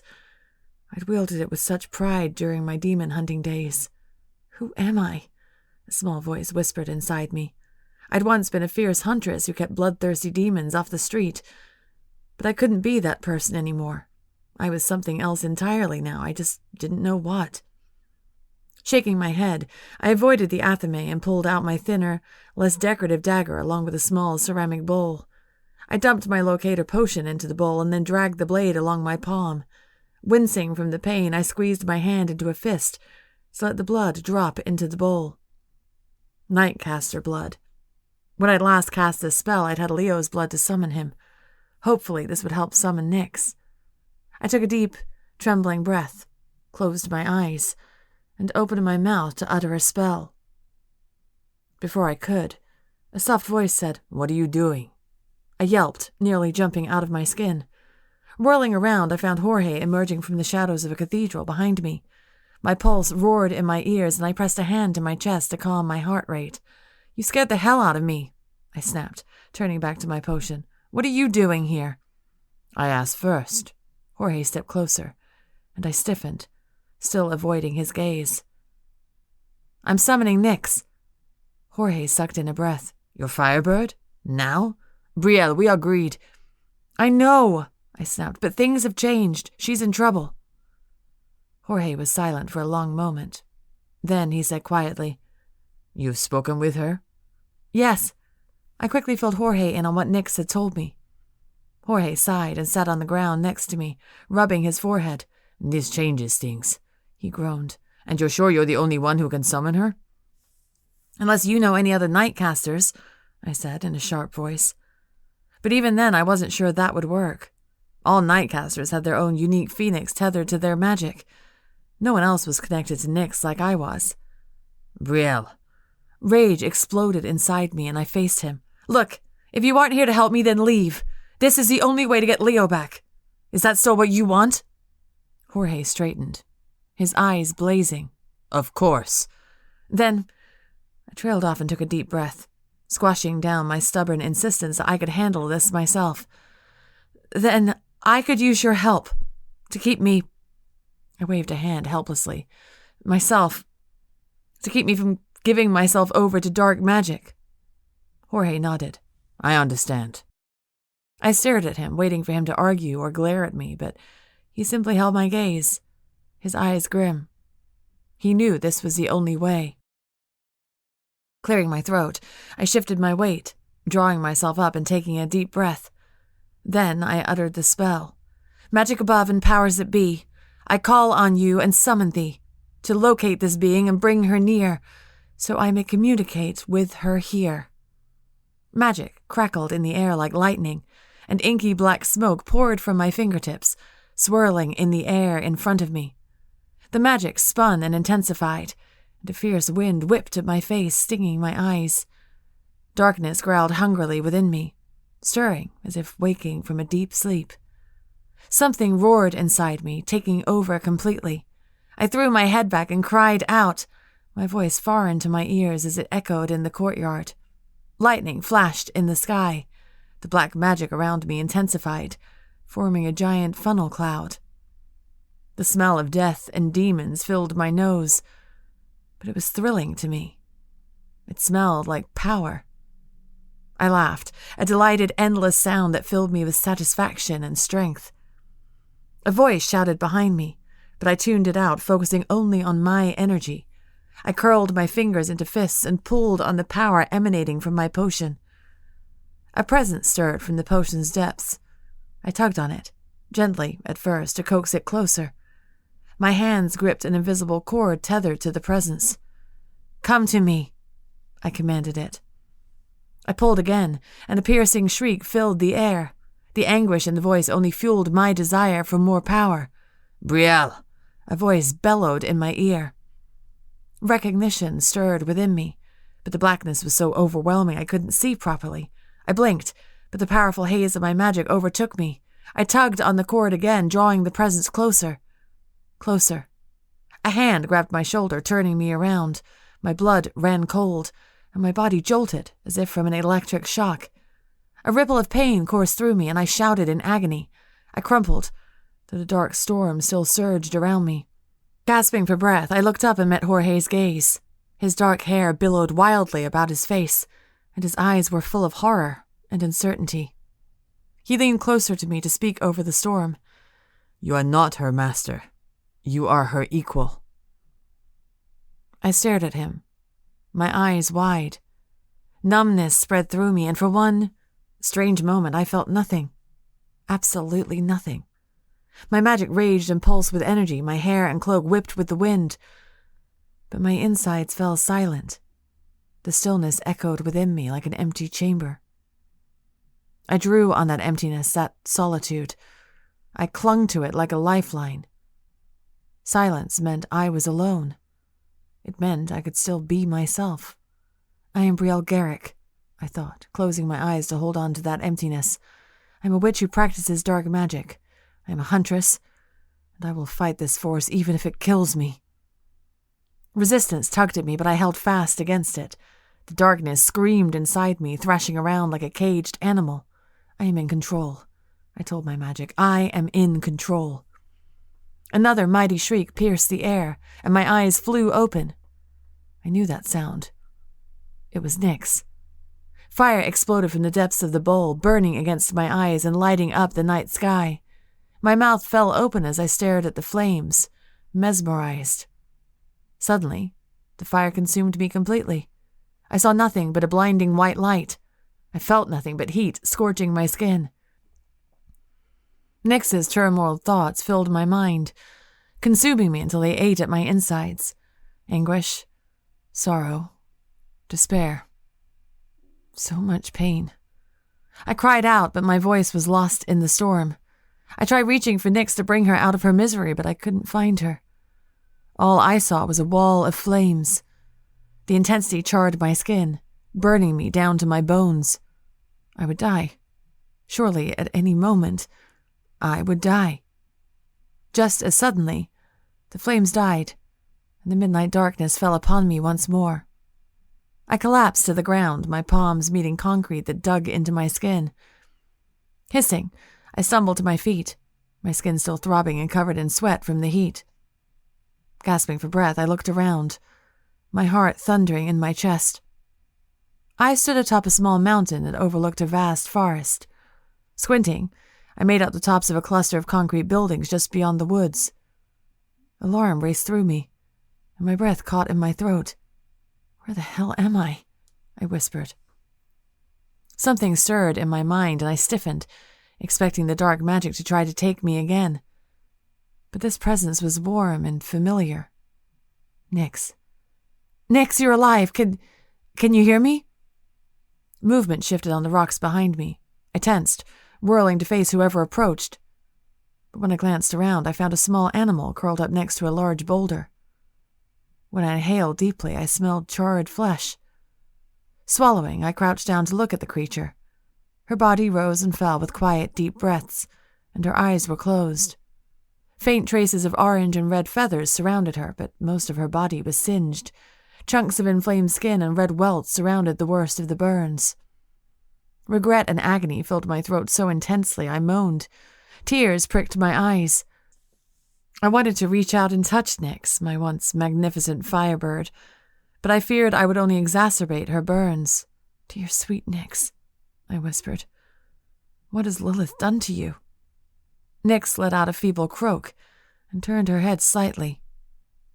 A shudder shook her frame, and she blinked sleepily at me. "Brielle," she said in my mind, her voice weak. "You're here." "What happened?" I whispered, looking around again. "Where did you take me?" "I'm sorry, Brielle, I couldn't control it." Horror numbed my entire body. Control what? Nyx shook her head slowly before lowering it to the ground once more. "I thought it would kill me, so I gave everything I had left, but I'm afraid you and I have traveled."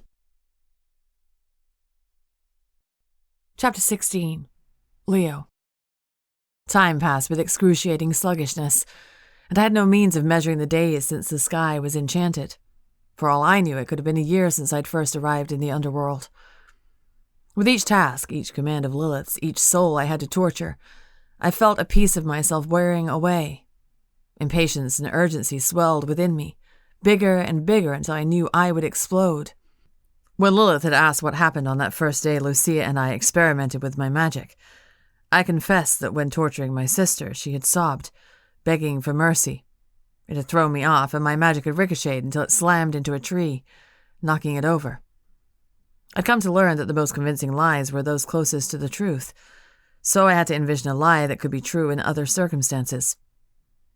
Being caught off guard, being emotionally wounded by an order issued by Lilith, seemed like the exact thing I would do, and, as it turned out, the exact reaction Lilith was looking for. She hadn't questioned me, she had only bedded me and then tasked me with torturing a different soul the next day, a soul I hadn't met before. Somehow it was even worse than torturing someone I knew because I couldn't explain myself. The day after that, I'd met with Lucia once more. We built a cage with Lilith's magic, but after testing it, the foundation wasn't strong enough. I would need to practice to ensure Lilith couldn't escape. Then, one day, after bedding Lilith, she said to me in an idle voice, "Your sister has submitted to me, Leo. Your work with her is done." I grew very still for a moment before continuing to dress. Panic pulsed through me. She was lying. She had to be. Control your thoughts, Leo, I ordered myself. If I weren't plotting against Lilith, I would feel conflicted, relieved that I didn't have to torture my sister, and pained that I didn't get to say goodbye. Did she move on? I asked quietly. My voice sounded strained, and I closed my eyes. Yes. Lilith's voice dripped with false sympathy. I could detect her deception from a mile away. I cleared my throat and nodded, saying nothing as I finished donning my armor. Straightening before her, I said, "What can I do for you today, my lady?"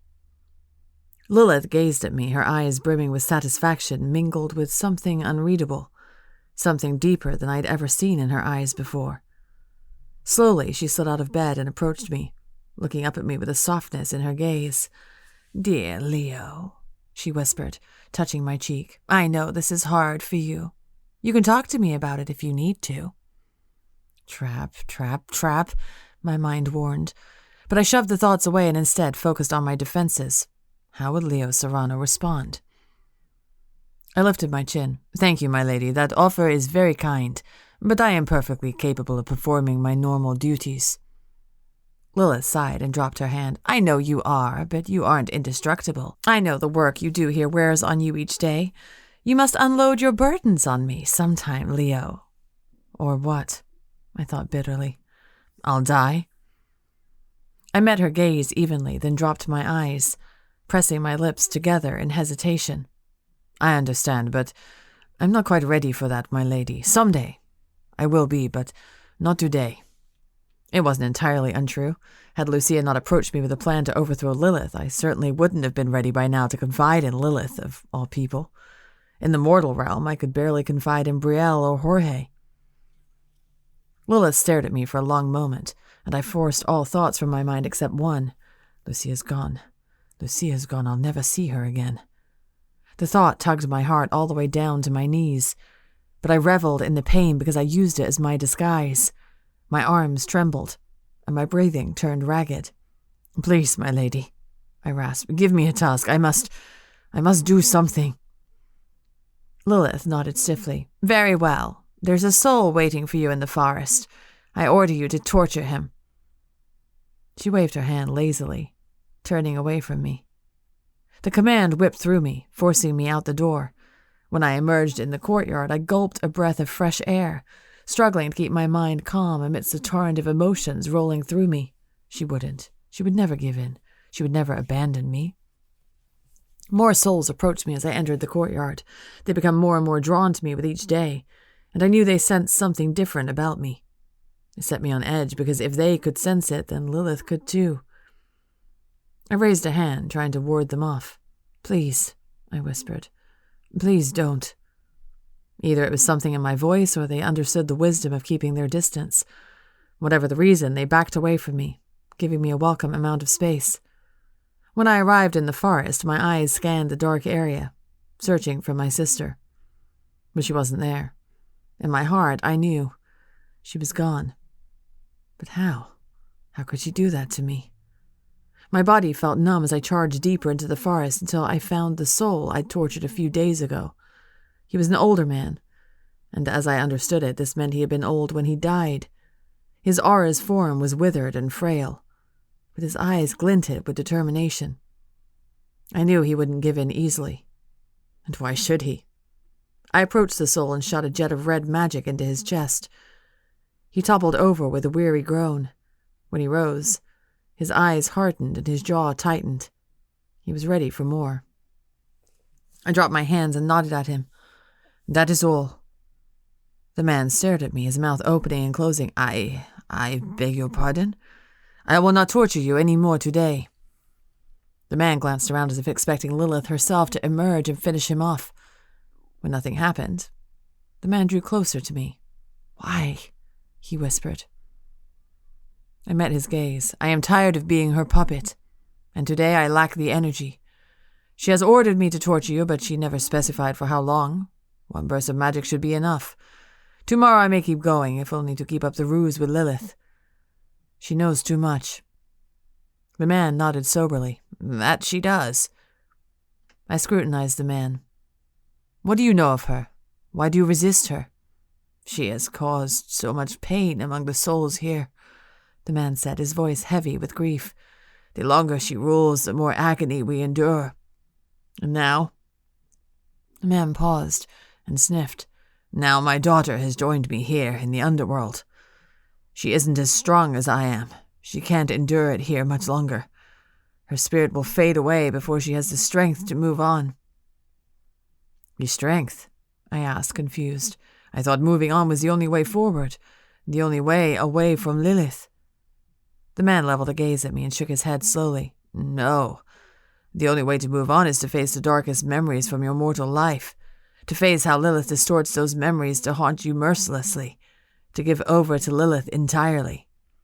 I'm told she only let you go when you have begged for mercy 12 times, when you have pledged everything to her in the life beyond.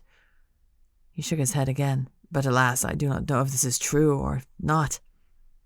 Everything to her in the life beyond. Was this even possible? Did Lilith have access to the souls in the great beyond? The man took a deep breath. I have a message for you. A young woman approached me earlier and told me to tell you you are ready to proceed on your own. She has complete faith in you and didn't want you to have to say goodbye again. The man watched me with sympathetic eyes. Pain coursed through me and my frame wilted. I hunched over with an agonized groan as I processed this information. Lucia truly was gone. I wanted to scream, to shout why, to demand to know why she'd caused me such pain without speaking to me first. But then memories came to my mind. The day of her death in the mortal realm, she'd begged us to remember her with vibrancy and energy, not like the frail husk she was just before death. But I'd been haunted by how weak she'd looked, and that vision remained with me for years afterward. And I recalled how earnest she'd been with my deception toward Lilith. If Lucia had bid me farewell first, Lilith would have known as soon as she'd seen me that something had happened. But if Lucia had moved on without my knowledge, then Lilith would have been the one to tell me the news. It was as it should be. Lilith needed to believe she was in charge. She needed to believe she had the upper hand. Even in our last moments together, my sister was still doing me favors. I covered my face with my hands and slowly sank to the forest floor. I felt a chilled presence next to me and sighed. You may go, I said, my voice muffled. The man didn't move. After a moment, he said, You did me a service today, friend. I will wait here with you so you don't have to endure your grief alone. I wanted to snap at him, to shoo him away and insist that having a witness to my anguish was the last thing I wanted. But I didn't. Though his aura was cold and made me shiver, I couldn't deny that having another being with me, a being who understood tragedy, was, indeed, a comfort. And so I talked with the man. For hours we talked of our life in the mortal realm, the people we loved and lost, the poor choices we made, the things we feared. He told me his greatest fear was that Lilith would torture him with his wife's death. It had been an accident, but he blamed himself. He knew if Lilith forced that memory on him, if she distorted it to make him believe his wife blamed him, he wouldn't be able to handle it. And his daughter certainly wouldn't either. I'm here for her, he whispered thickly. My darling girl would be an easy target for Lilith, but if I attract Lilith's attention and make her focus on me, perhaps she'll spare my daughter. I nodded, understanding completely. I didn't want to give too much away, but I did want to give this man some small amount of reassurance. My voice was slow as I said, Perhaps things will change soon. The man looked at me, his shrewd eyes raking over my form and taking in everything. I felt like he could see too much about me, and I wanted to hide from his scrutiny. At long last, the man nodded, his expression softening. Yes, I can sense that about you. I can sense you're here to change things for the better. I swear to you, when that change comes, I will be on your side. I stared at him in surprise, but his eyes were nothing but earnest. He smiled tentatively at me, and I returned it. The motion felt foreign to my face. I knew I should practice with Lilith's magic some more, but I lacked the strength. So for the rest of the day, I sat with the man, with my new friend. When I left the forest, my chest felt lighter and my mind felt more at ease. Even when working with Lucia, I hadn't felt like this. Powerful, capable of doing good. A leader. I'd lived my whole life serving my coven. Being trapped down here, unable to help anyone I loved, had tormented me. But now, as I made my way back to the tower, I felt a small glimmer of hope within me. A brief flare of defiance surged within me, strengthening me. Perhaps I could defeat Lilith. After all. Chapter 17. Brielle. "What do you mean, traveled?" I shouted, my voice echoing in the vast, empty space. Dread coiled in my stomach. I knew exactly what Nyx meant. We had time-traveled. I stared hard at Nyx, but her eyes were closed, and she turned her head feebly. "Nyx," I said loudly, stepping closer to her. She uttered a feeble moan and went still. Too still. The dread in my stomach hardened to ice, and I stared numbly at my phoenix. A trickle of ash fell from her beak. Then, slowly, the ash multiplied until she disintegrated right in front of me. I gasped, stepping back to avoid the remains of my firebird. Tears stung my eyes as I watched her vanish, leaving me completely alone. She's not gone, I reminded myself. She'll be reborn. But the last time she had died, it took months for her to come back. A lump formed in my throat, but I gritted my teeth against the anguish that threatened to consume me. Sucking in a deep breath, I turned away from the rocks and boulders toward the city in the distance. "I can do this," I whispered, clenching my fingers into fists as I carefully made my way downhill. Rocks and pebbles tumbled with my descent. I lost my footing and fell forward, scraping my elbows and palms with my fall. Hissing against the pain, I brushed the dirt off my hands, ignoring the bloody cuts, and kept moving. The forest wasn't as thick as the woods near Coca. I traveled miles in those woods, starving and injured as I made my way towards Leo's coven in the caves. It felt like ages ago. If I could survive that, I could survive this. With each step I took, the darkness swelled inside me, growing impatient and eager to be unleashed. I tried to quell it, but my resistance only enraged it. My head started to throb and my arms shook. I can do this. The forest was quiet, absent of all sounds of civilization. A steady thrum of insects and birds surrounded me, bringing a soft tranquility that soothed my agitation. I closed my eyes for a moment, listening. The faint whiff of fire tickled my nose, and my eyes snapped open. It smelled just like Nyx. In spite of myself, I glanced around eagerly, hoping to find my phoenix whole once more. But I knew better. She was gone. At least, gone for now. Wiping sweat from my brow, I kept going, occasionally gazing upward toward the sun to make sure I was headed in the right direction. After the sky turned lavender with impending dusk, I finally emerged from the woods and onto a wide road leading downhill toward the city. Squinting against the setting sun, I made out the familiar vast and impressive buildings of Madrid. Relief swelled in my chest. At least I was in the right city. Even the road looked familiar from my trek on horseback. As uncomfortable as that had been, I would have given anything to ride a horse right now. My legs ached and burned with each step, and my pace slowed to a trudge. Panting, I weaved through the smaller buildings at the entrance of the city, trying to get my bearings and remember where our inn was, and praying I hadn't traveled too far into the future. If I'd been gone months, like before, would Jorge and Izzy wait for me? The thought left a sour taste in my mouth. As much as I hated to admit it, I didn't want to be alone, especially with this ominous darkness festering inside me.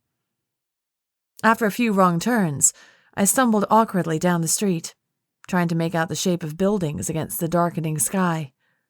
At long last, I found it, and my chest tightened with anxiety. I have no money. If Jorge isn't here, will the innkeeper let me stay? With a deep breath, I approached the door and knocked. Someone shuffled about before throwing the door open. I peered hesitantly at the familiar figure in front of me. "Mi pequeñita," a cheerful voice boomed before the man grabbed me and dragged me inside. After he shut the door, he turned to face me, his mustache stretching with his wide grin. "You remember me?" I asked hesitantly. Cesar chuckled and rubbed his round belly. How could I forget Jorge's fierce little companion? I tried not to bristle at his description of me, knowing he meant well. I shifted my weight nervously and asked in a rush, "Is Jorge still here?" My heart thudded loudly as I waited for his response. I've held his room for him, but I haven't seen him in a few days. He's made himself scarce. I swallowed and nodded, feeling a mixture of gratitude that Jorge hadn't left and dread at the thought that I'd been gone so long. Days, Cesar had said, so I'd been gone at least that long.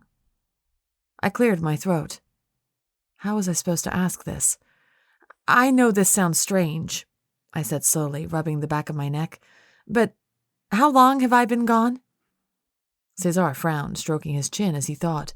5 days, perhaps? That was when Jorge asked if I'd seen you. 5 days. I haven't even been gone a week, which meant the full moon would be in a few days. I wanted to sing and dance with the relief. The last time I'd time traveled with Nix, it had been several months when I returned. I couldn't afford a delay like that. Leo couldn't afford it. I pointed toward the staircase. "Do you mind if I—" "Oh, Niña, I'm so sorry." Cesar waved a hand, and a female servant appeared by his side. "Let me take care of you." He turned to the servant. "Make sure she has bathed, fed, and properly dressed, will you?" The servant nodded and escorted me to the staircase. I cast a grateful look towards Cesar, who chuckled again as he watched me leave the room. Despite how my body longed to remain in the warm, scented bathwater, I forced myself to rinse quickly and hurried to find a dress. The sooner I found Jorge and Izzy, the better. I just hoped they hadn't ripped each other's heads off over the past 5 days. I almost laughed at the thought. The servant sensed my urgency and dressed me quickly, only putting my hair up into the plainest of buns before sending me off. I thanked her and hurried back downstairs. "Any sign of Jorge?" I called to Cesar, who was in the sitting room. "No, Peganita, I'm sorry." With a sigh, I fastened my cloak and left the inn. Perhaps I could sniff him out. I strode down the steps of the porch, shivering against the faint chill in the air. I rounded the corner and collided with someone.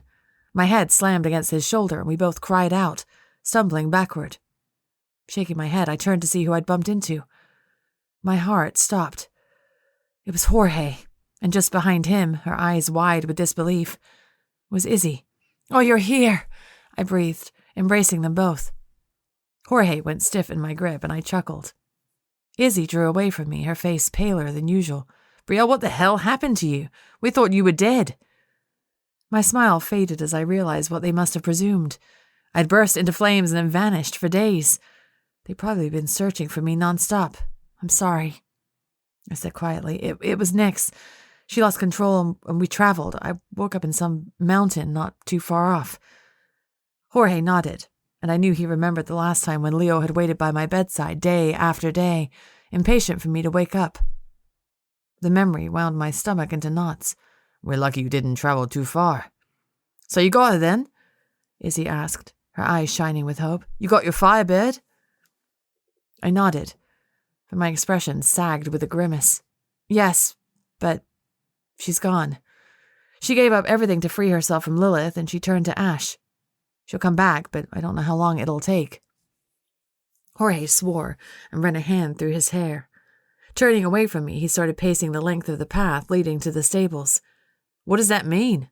Izzy asked with a frown, glancing from me to Jorge. "It means we have to wait to summon Leo," Jorge said in a hard voice. "I can't reach him without her," I said, my stomach crawling with guilt. Suddenly, I froze and straightened. "But—" I waved a finger in the air, my eyes widening. "I did before. Right after she died the first time, I used her power to fight against Lilith. I still had access to it even when Nix wasn't there with me." Excitement pulsed through me as I looked at my friends eagerly. I might still be able to do this.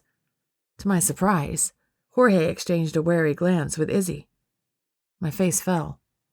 "What is it?" "Are you sure you should be rushing into something like this?" Izzy asked hesitantly. "Last time you jumped into a spell too big for you, you burst into flames and disappeared." I said quickly. I know, but you two will be with me this time." I paused and raised my eyebrows. "Right?" Izzy shrugged and looked at Jorge again. Something about their demeanor seemed off to me. Then I realized what it was. Their bodies were angled toward each other, and there was no animosity on their faces. Whatever had happened in the last 5 days had altered them somehow. They no longer despised each other. I shook the thought from my mind and looked imploringly at them. Please, I need you guys. I can't do this without you. Izzy nodded, and Jorge sighed. Yes, of course we'll do this with you, Jorge said. It's why we came here in the first place, but you must promise me you won't cast this spell until Isabel and I decide we're ready. My head reared back. Isabel? Something really had changed between them. I cast a suspicious look at Izzy, whose cheeks reddened. Izzy Stark, you little fox, I thought with a smirk. Jorge cleared his throat and raised his eyebrows. Right, I said at once. Yes, I won't do anything until you two say so. Jorge nodded stiffly. Good. Then let's get started. It didn't take long to gather supplies. I shared the passage and magical mysteries of the underworld about the requirements to open the gate. Luckily, a full moon was in just a few days. But the part that gave us all pause was the bit about sacrificing a mortal. Let me hunt down some douchebag in the city who preys on women, I said at once, trying to ignore the way the darkness within me swirled hungrily at the thought. It'll be so much easier than demon hunting. No, Izzy said sharply, slamming her hand on the table in my room. Our goblets rattled, and Jorge and I both straightened in surprise. Brielle, pull yourself together. You can't just go hunting down some random mortal. What the hell's wrong with you? Silence rang in the room after her words. I squirmed uncomfortably in my seat, realizing I just casually suggested I hunt and kill someone. Right, I muttered. Sorry. I rubbed my nose and dropped my gaze.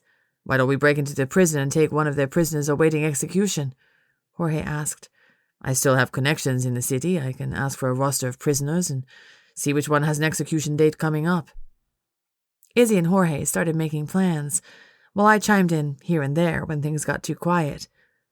But my mind was elsewhere. Shame and shock coiled in my chest as I remembered Izzy's words. What the hell's wrong with you?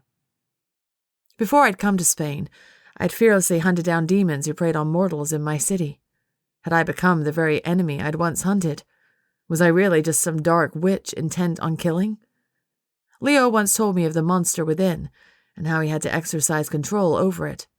I'd always thought he referred to his vampire thirst, but perhaps he meant dark magic.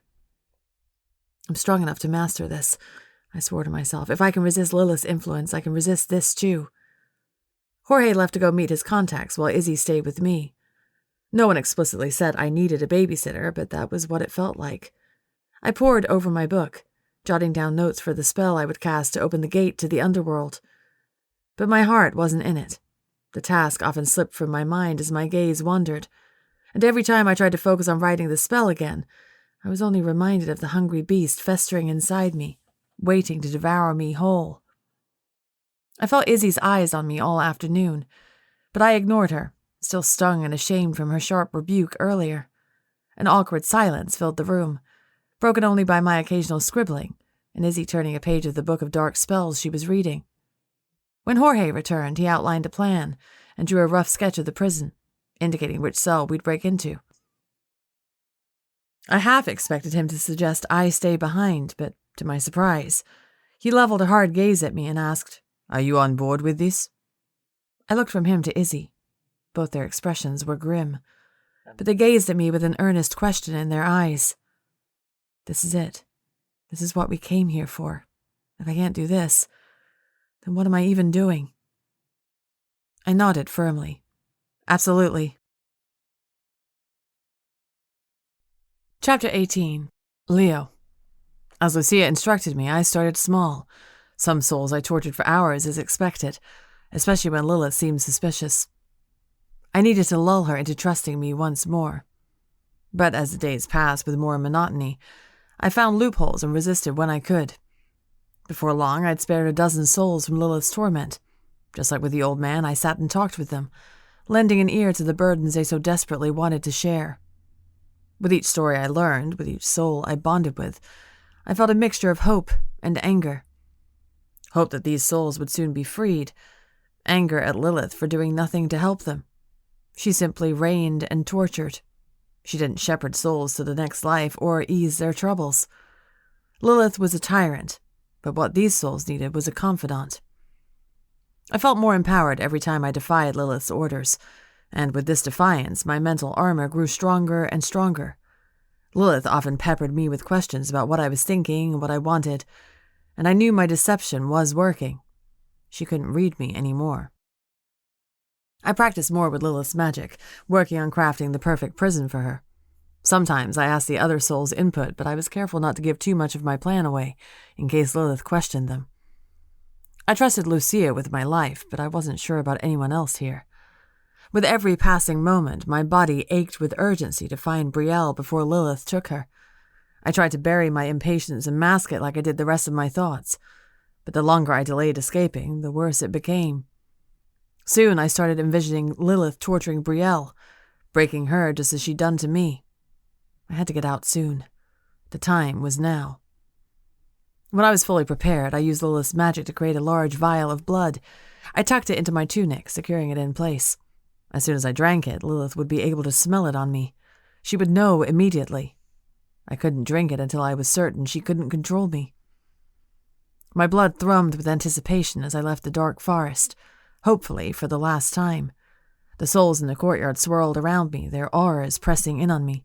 Encouraging whispers tickled my ears, and I heard them as if they were thoughts passing through my mind. Good luck. We believe in you. You're stronger than she is. We are on your side. Ordinarily, I would push the souls away, hissing a warning that Lilith was watching. But not today. Today, I reveled in their strength and support. I would certainly need it. I did not decide ahead of time when to strike Lilith. Part of me feared she would know if I made a specific plan. Instead, I resolved to find an opportunity when she was distracted. And then I silenced all thoughts regarding my plan, replacing them instead with mundane, obedient thoughts that Lilith expected from me.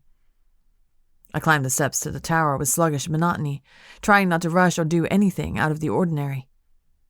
I'm here to please Lilith. I serve only her. Swinging open the door, I found Lilith gazing out the window, looking down upon the souls of the courtyard. They seem different today, she said thoughtfully, without glancing at me. I stood stiffly by the door, saying nothing. Don't you agree? Lilith asked, glancing over her shoulder. Her dark eyes scrutinized me with more care than usual.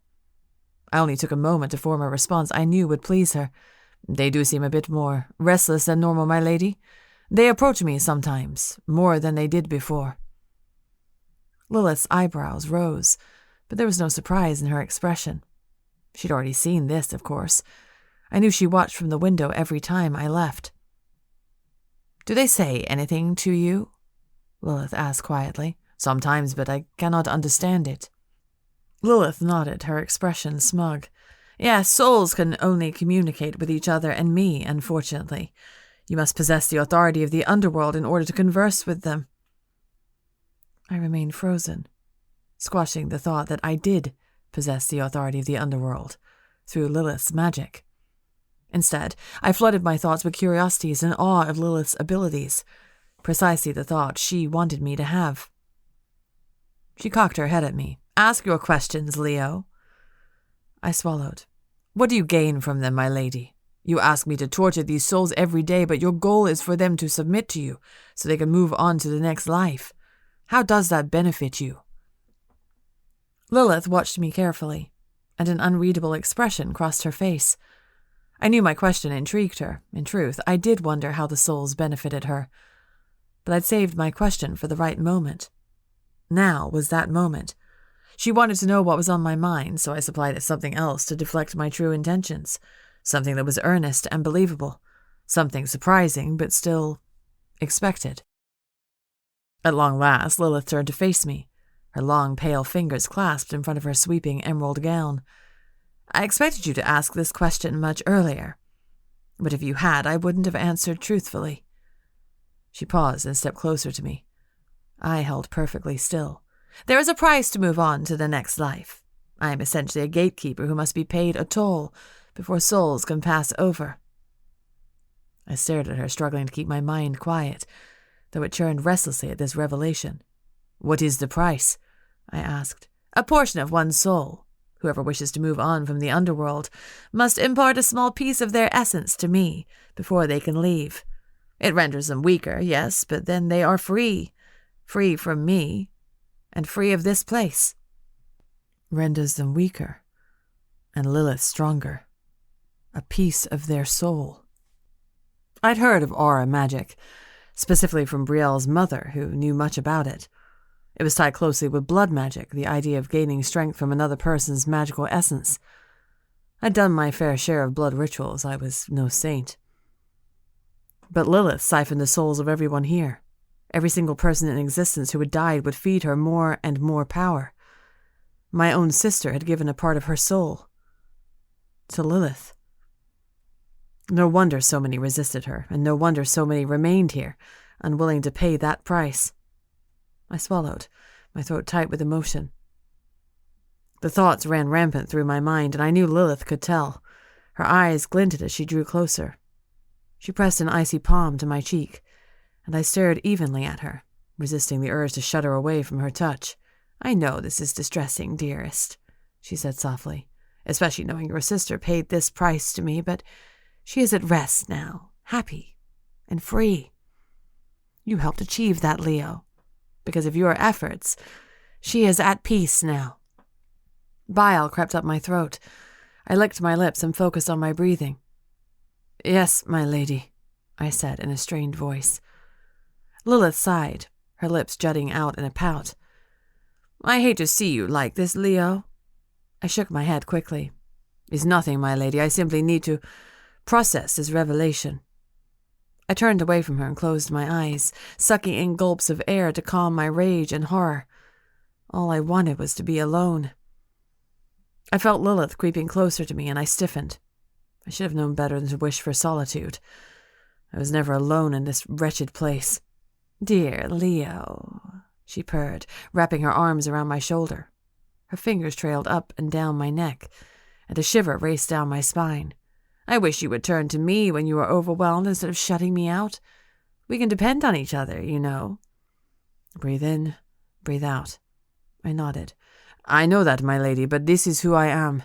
I have never been able to open up to others before." Lilith tisked and turned my shoulders, so I faced her again. "A trait I will work to fix, my dear." She leaned in and pressed a firm kiss against my lips. Out of habit, I returned the kiss, but only briefly.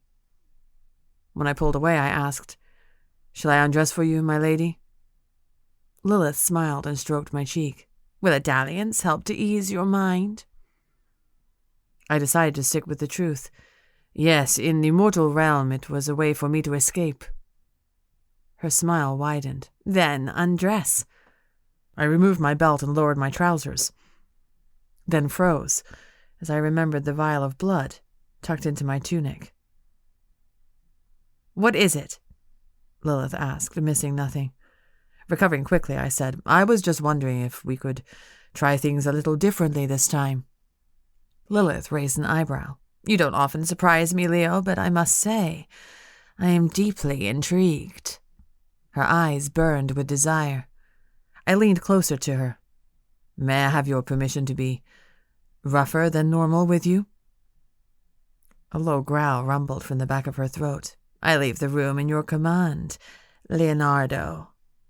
I offered a half smile and kissed her, forcing myself to lean in even more to deepen the kiss. She arched against me with a low moan, and I swept her up in my arms before tossing her onto the bed. She yelped and laughed, spreading her arms as her eyes darkened with need. Slowly, I crawled into bed, positioning myself on top of her. I slid one hand under her skirt, and her eyes closed, her face in complete rapture.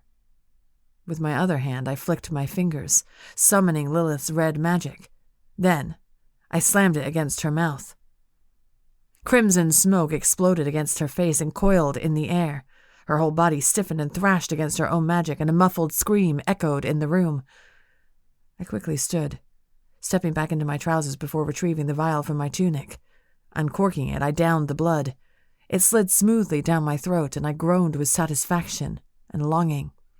After I gulped down every drop, I smacked my lips, still thirsty.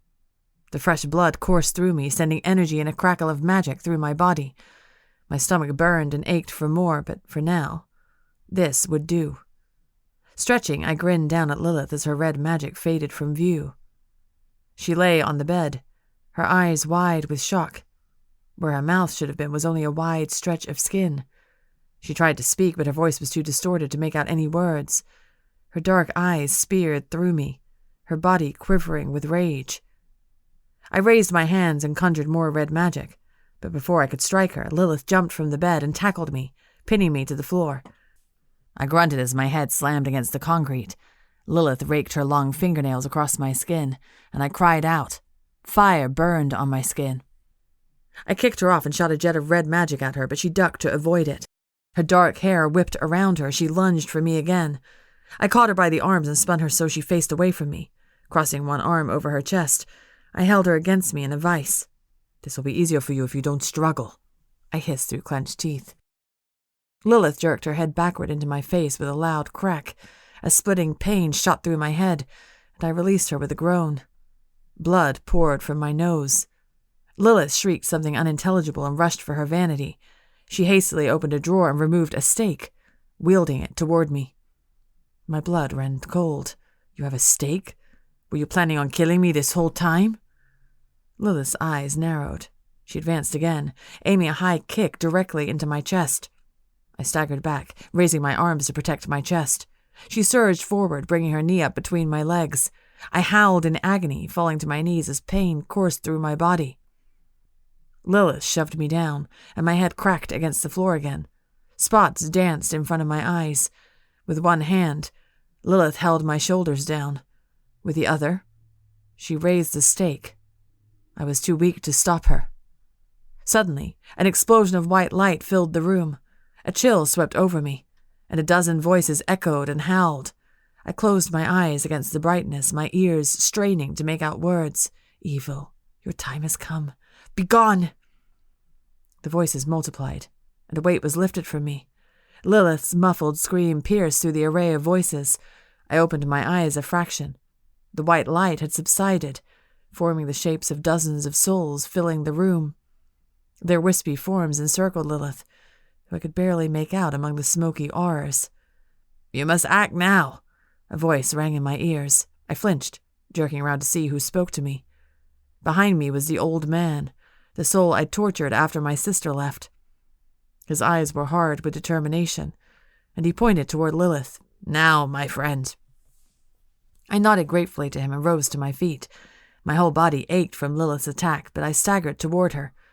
Lilith was nothing more than a mass of dark hair and green fabric, as she tried to fight off the spirits.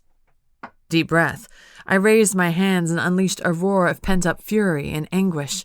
My scream released all the emotions and trauma I'd locked away while serving Lilith. Everything I'd given up. Everything about myself I'd changed for her. It all broke free as I assaulted her with her magic. My arms quivered, and sweat coated my skin, but still I pushed on. The red magic poured from me, draining me the longer I held it. Lilith's muffled and enraged shriek filled the room. The souls still surrounded her, blocking her from reaching me. A deafening boom shook the ground, and the whole tower quivered from the impact. Red magic crackled in the air like fireworks, ricocheting violently off the walls. The magic left me, and I fell to the ground, gasping for breath. As the energy in the room faded, I slowly sat up, squinting through hazy eyes. The souls remained, but now Lilith was contained in a small, square prison cell, with thick bars so close together I could barely see her on the other side. She looked around, eyes wide, until her gaze settled on me.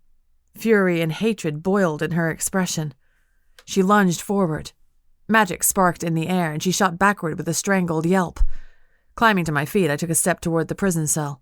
It was small enough to fit inside the vast room and stood between the bed and the wall, just out of view of the window. I lifted my chin at Lilith. The metal is enchanted. I got the idea from the lovely dungeon in the Castillo de Coca, where you first took over the woman I love. Lilith merely watched me, her eyes blazing. I could practically feel the anger rolling off her in waves. It made me want to step back, but I held my ground. Urgency and disbelief mingled in my mind, chanting over and over, "You're free, now get out." I turned to the souls still floating aimlessly about the room. Thank you for your help, but you must leave before she draws you in. I knew that even without her magic, Lilith still held certain powers over the souls of the underworld. My freedom was limited. Eventually, she would find a way to free herself and summon me back. One by one, the souls drifted out the window and back down toward the courtyard. The old man remained, watching me with the hint of a smile on his face. You have brought us much relief, my friend, he said. I grimaced. It won't last forever. He nodded, unsurprised. But even a small piece of freedom is to be enjoyed. He stared at me for a long moment, and I realized he referred to my own freedom as well. I offered a half smile and almost leaned in to pat him on the shoulder before remembering my hand would pass right through him. I'm indebted to you. Take care of your daughter. The man's eyes gleamed before he disappeared out the window. Without glancing at Lilith, I turned and left the tower, my footsteps echoing as I hurried down the steps. Chapter 19. Brielle. Sneaking into the prison in Madrid was much harder than Segovia. For one thing, we had to sneak a prisoner out along with us, whereas in Segovia I'd simply performed the ritual in the cell and then left. For another, this prison was massive and much more heavily guarded. My dark magic flowed within me, ready to take flight and explode. I knew I could easily take down the entire force of soldiers surrounding the prison, but I didn't dare voice that option. Simply thinking about it made my stomach roil. I truly was becoming a monster. Jorge suggested he shift to his raven form and creep into the prison, while Izzy and I distracted the guards. I had to admit, this plan was much better than my kill-them-all instinct.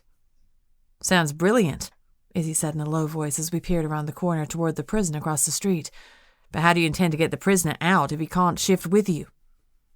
I raised a finger and dug through my bag. The potion vials clinked until I found one filled with the familiar orange liquid. Vanishing potion, I said. It'll be slower with two people, but it should get you out. Jorge nodded and took the vial, his eyes roving over me. Will you be all right? I knew his question was much more loaded than a mere pleasantry. Yeah, I said at once. Izzy will be with me. Again, I was reminded of the embarrassing notion that I needed a babysitter. But at this point, I could hardly deny it. I needed someone to keep my dark magic in check, especially since I was failing at the task. If you run into trouble down there, just shout, "Bullocks," Izzy said with a cheery smile. Jorge fixed a flat look on her, though the corners of his lips twitched. I glanced between them, sensing a spark in their gazes that hadn't been there before. "You two be careful," Jorge whispered before shifting into his raven form and taking flight. Izzy and I gazed upward until his dark form melted into the midnight sky. When I could no longer make out his shape, I looked at Izzy accusingly. What in Lilith's name is going on between you two? What do you mean? Izzy asked, but she wouldn't meet my eyes. Instead, she became very focused on adjusting her cloak. I mean, you no longer hate each other, and I can definitely sense some heat between you. A blush crept into Izzy's face, but she met my gaze evenly. I'm with Harrison. I raised an eyebrow. Are you? Izzy's eyebrows lowered. Yes. Can we drop this and focus on our task? Jorge needs us. He needs you, I muttered as Izzy darted across the street. With a deep breath, I hurried after her.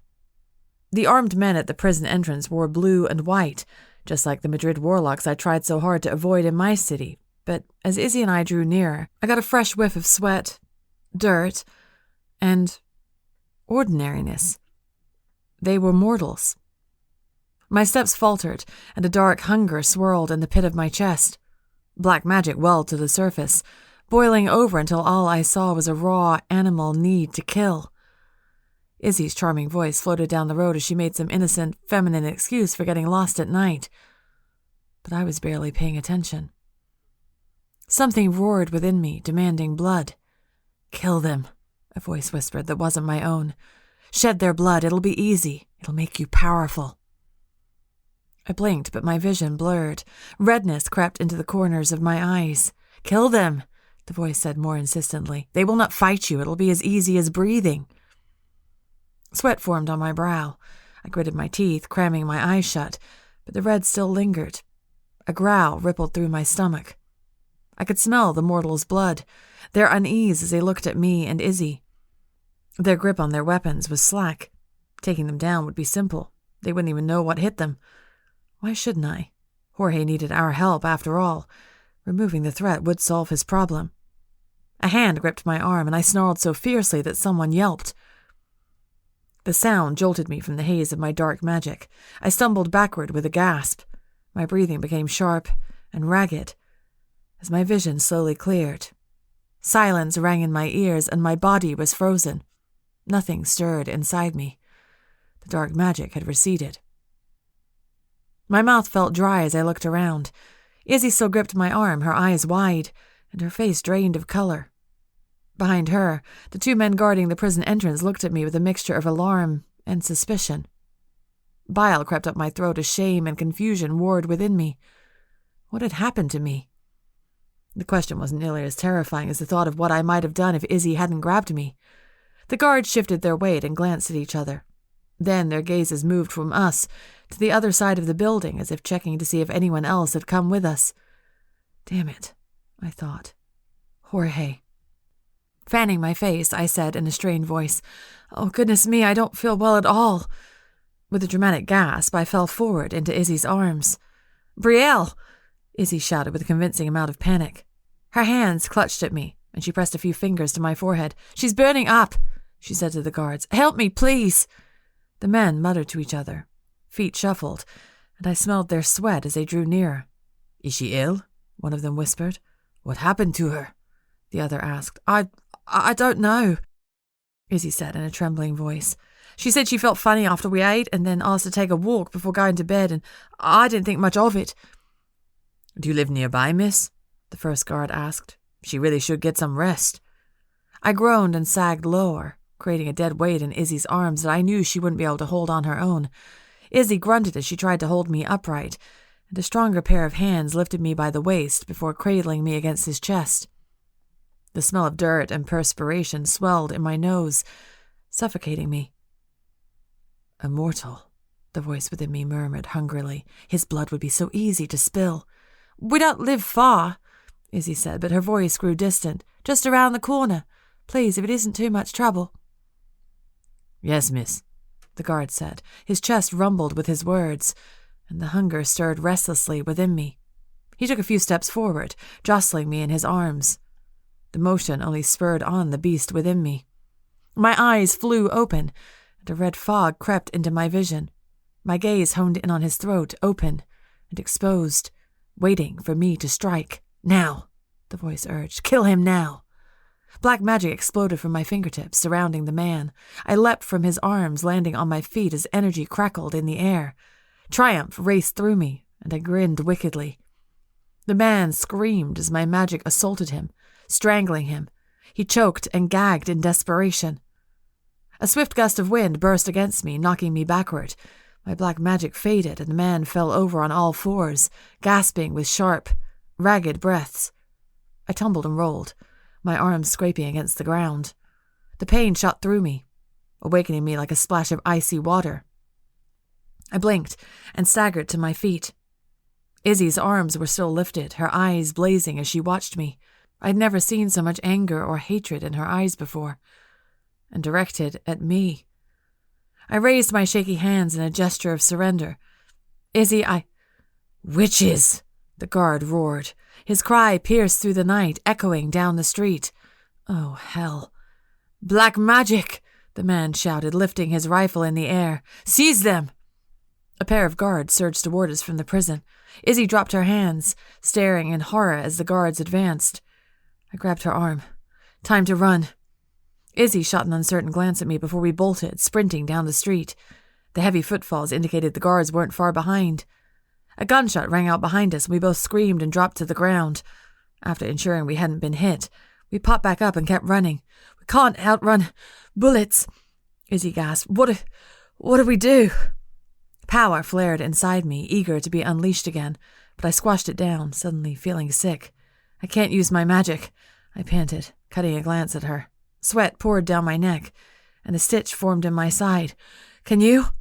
"Brielle," They already know we're witches, I cried, and I can't trust myself not to kill them. Another shot fired, and we ducked again. Izzy swore loudly and lifted an arm. Dust and dirt swirled behind her, creating a funnel cloud as she summoned her wind. The cyclone intensified, stinging my eyes and whipping my hair around my face. "Move!" Izzy shouted, her arm still raised. Struggling against the raging wind, I hurried forward, my face and eyes burning. Izzy strengthened the wind behind me, clearing the air ahead of us so we could flee. I grabbed her free hand while her other hand remained extended toward the guards. Her face was ghostly pale and her arms trembled. I knew she wouldn't last much longer. I tugged her toward a dark alley, and we weaved deeper between buildings until we were completely shrouded in shadows. After releasing Izzy's arm, I lifted my hands to utter a cloaking spell, but something stopped me. The darkness surged forward, ready to spring free. My mouth clamped shut. I will not, I thought firmly. Izzy slumped sideways with a groan, and the wind died. I held her steady and leaned her against the concrete wall. Sliding next to her, I held my breath and waited. "Where did they go?" a man shouted. "The wind! Did you see that?" another man said in a shaky voice. "It was unholy," a third said. "Demonic. Find them," the first man said. "They can't have gone far." Hurried footsteps pounded against the pavement. I closed my eyes, my ears straining. Slowly, their steps faded, and the air around us grew still. Izzy and I remained pressed up against the wall, breathing heavily but not daring to move. At long last, our wide eyes met, and she nodded slightly. We crept forward, peering around the corner to ensure no one was on the street before we emerged. Izzy grabbed my arm and hissed a spell under her breath. "Magic above and powers that be, conceal us from this enemy." Her hands glowed blue, and magic surrounded us both. A strange sense of longing filled me at the sight of her light magic, and I was momentarily consumed by emptiness and regret. I shook off the feeling and pulled on her arm. "Come on." We hurried back the way we'd come and found the prison waiting like a stony fortress. No guards were at the entrance, but two shadowy figures waited just behind one of the pillars. "That's them," I said breathlessly. Jorge poked his head around the pillar and dragged the other man behind him. They both staggered toward us, their steps awkward and stilted, like they were drunk. I cocked my head at them, frowning. The man behind Jorge wore filthy rags and reeked of urine. A massive beard covered most of his face. His dark eyes were dazed as he gazed upward with an insane smile on his face. "What's wrong with him?" Izzy snapped. "I enchanted him. He wouldn't come quietly." Jorge's voice was laced with irritation. "He is bound to my footsteps." He glanced around nervously. "What the hell did you two do? I heard them screaming about witches." I opened my mouth to say it was my fault, but Izzy cut me off. "We'll explain later. Let's get out of here." Together, we crossed the street and darted away from the prison, and the possibility of being burned at the stake. Chapter 20. Leo. With each step I took away from the tower, a crippling pain racked my body. I had to stop and catch my breath, struggling to remain upright despite the tremors that came over me. My skin felt clammy and sweaty. In my head, I heard Lucia's voice. "You can do this, brother. If anyone can do this, it's you." I sucked in sharp gulps of air and reminded myself why I was doing this. Brielle. She was in trouble. She needed me. I had to help her. I sensed a cool presence behind me and knew some of the souls had followed. I headed away from the courtyard, but my steps faltered as I glanced up and down the empty, narrow path in front of me. "Where's the gate?" I asked. I didn't expect an answer, but someone spoke behind me. "Follow the path, it will appear." I turned to see which soul had responded, but the souls blended together, forming an eerie mist behind me. The voice had been familiar. And how did he know? When I hesitated, another voice said, "Hurry!" I nodded and turned back toward the path. My body ached and throbbed, but I pressed on, following the seemingly endless path as it wound in different directions toward the dark forest. This is mad, I thought. This will just lead me back to the woods. But I kept going. I didn't have any other choice. My breaths turned to sharp wheezes, and the strength in my body from the blood I drunk earlier was fading fast. If I kept this up, I wouldn't be strong enough to tear myself from the underworld. Suddenly, I stopped short. A shimmer of light appeared on the ground in front of me, widening until it formed a huge, glowing hole. I swallowed, and took an uncertain step back. "Go on," whispered a voice behind me. It was unnerving, hearing these souls speak to me but not understanding who they were. I glanced over my shoulder at them, trying to make out individual faces. Down to my bones, I knew these souls were on my side. They hated Lilith as much as I did. But I needed to see for myself. Then, a face appeared amidst the blob of glowing auras. A face I'd grown to loathe. I stiffened, and my blood ran cold. It was Benito, the werewolf who'd summoned Lilith and waged a war on my city. And I killed him. His eyes were gentle, but regret and anguish lingered in their depths. He looked at me and nodded with a sad smile. "We have many regrets between us, Leo, but we are both here against our will. Do this for me, for all of us trapped under her rule." A knot formed in my throat. I wanted to scream at him. If it weren't for him, I wouldn't be here. I could have lived a happy life with Brielle. But I swallowed down my resentment and anger, knowing now wasn't the time. If this was Benito's last opportunity to make peace with his sins, then who was I to deprive him of that? I stiffly inclined my head toward him before turning and jumping into the glowing hole in the ground. My scream echoed as if I were in a vast cavern. I slid farther and farther down, and the glow intensified, blinding me. Even with my eyes closed, it still burned against me. My skin was on fire. Surely this would burn me up. I wouldn't even live to see the other side. Then I collapsed on soft dirt. Rocks and pebbles broke my fall, and I hissed as I climbed to my feet. Darkness surrounded me, and I looked around in confusion. I stood in a dark graveyard. Ahead of me was a crypt with an open door. Another blinding white light waited for me on the other side. I knew this place.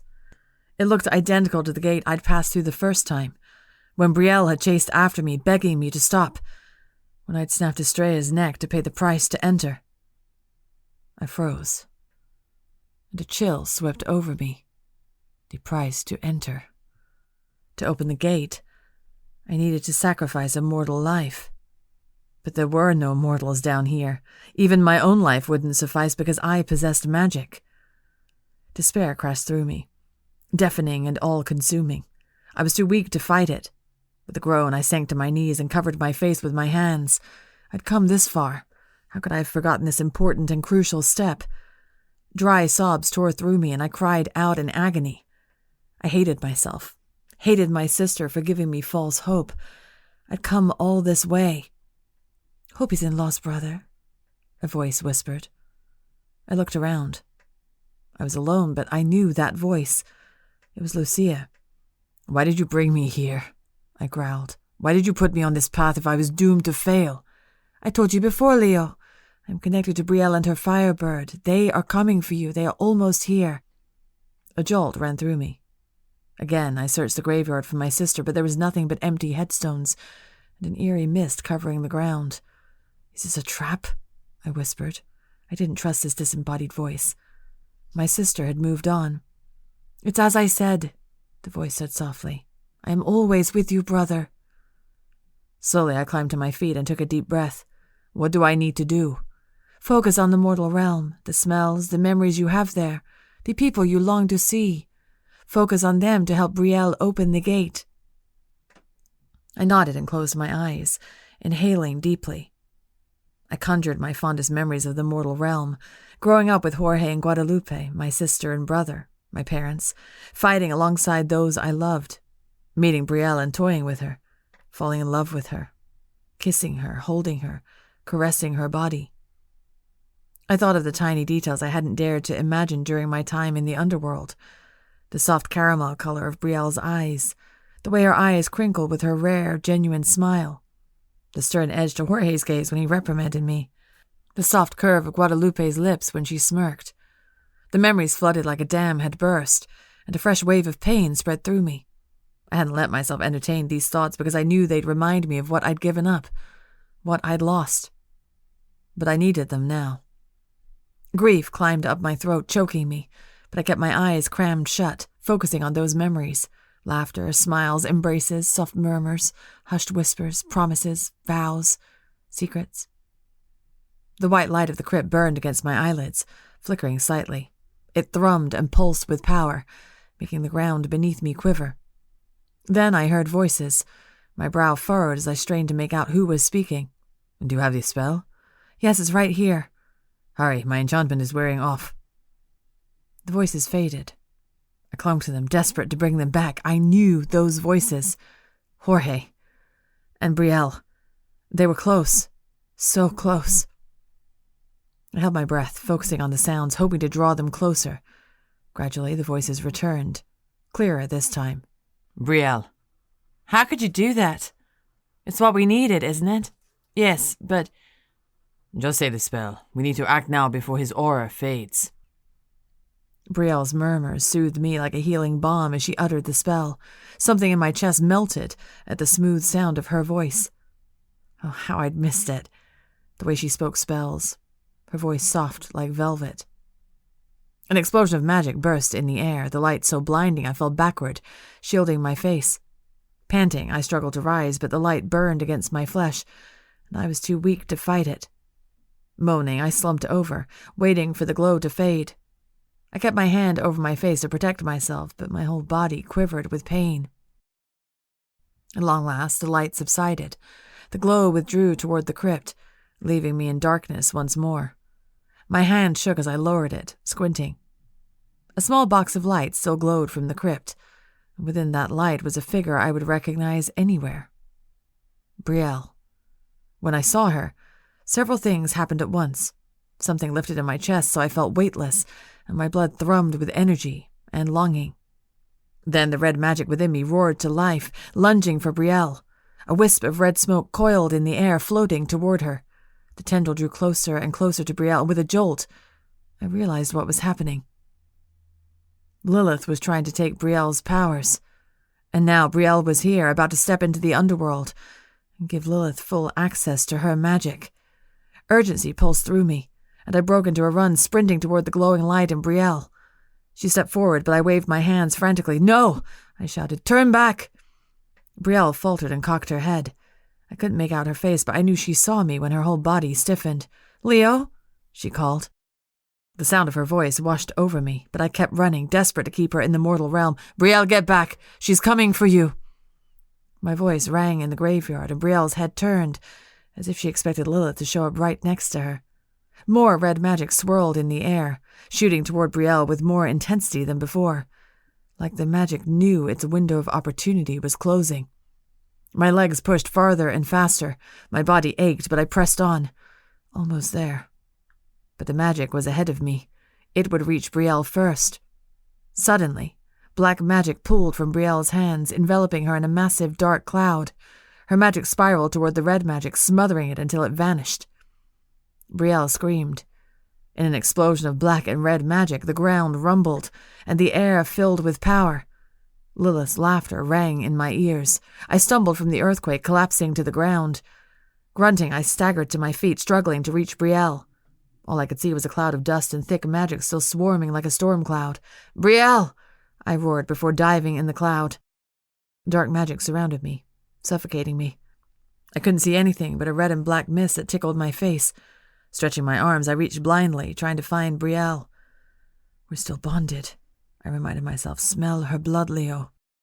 Closing my eyes, I inhaled deeply, trying to sift through the nauseating scent of dark magic and Lilith. The smells were overwhelming, smothering me. Find her, I thought. Find her. I searched within myself, clinging to that faint memory of Brielle's blood, the sweet, tangy flavor of it, the smell of her skin, her breath, everything I'd hidden deep within myself. Slowly it came back to me. I sniffed the air again until I made out her blood, her pulse. It was fading. I strode forward confidently, following her scent. Bending over, I stretched my arms and reached for her. She lay motionless on the ground, her limbs twitching. I gathered her against my chest, my muscles straining. When I touched her, energy hummed in my body. Lilith's magic was responding to Brielle. Gritting my teeth, I squashed the magic down and staggered forward, trying to find my way out of the massive cloud. Each step sent a ripple of pain through me. I wouldn't make it. I was too weak. One more step, I kept telling myself. One more, and another. Just one more. The cloud of magic slowly thinned. After a few more steps, I could make out the glowing entrance to the mortal realm. Almost there. Darkness crept into the corners of my eyes. A fresh slice of agony tore through me, and I cried out, "Almost there." My vision blurred, and I swayed, struggling to hold on to Brielle's weight. The glow grew brighter, but the shape was distorted as my strength failed me. Almost there. I reached the open gate and collapsed, just as everything went dark. Chapter 21. Brielle. We took the prisoner to the same courtyard where I'd summoned Nyx, like before. It was empty. From my bag, I pulled out several potion vials I prepared ahead of time with various ingredients. Everything I read about opening the gate to the underworld had been vague and unhelpful, so I gathered the strongest spell ingredients I could find, hoping it would be enough.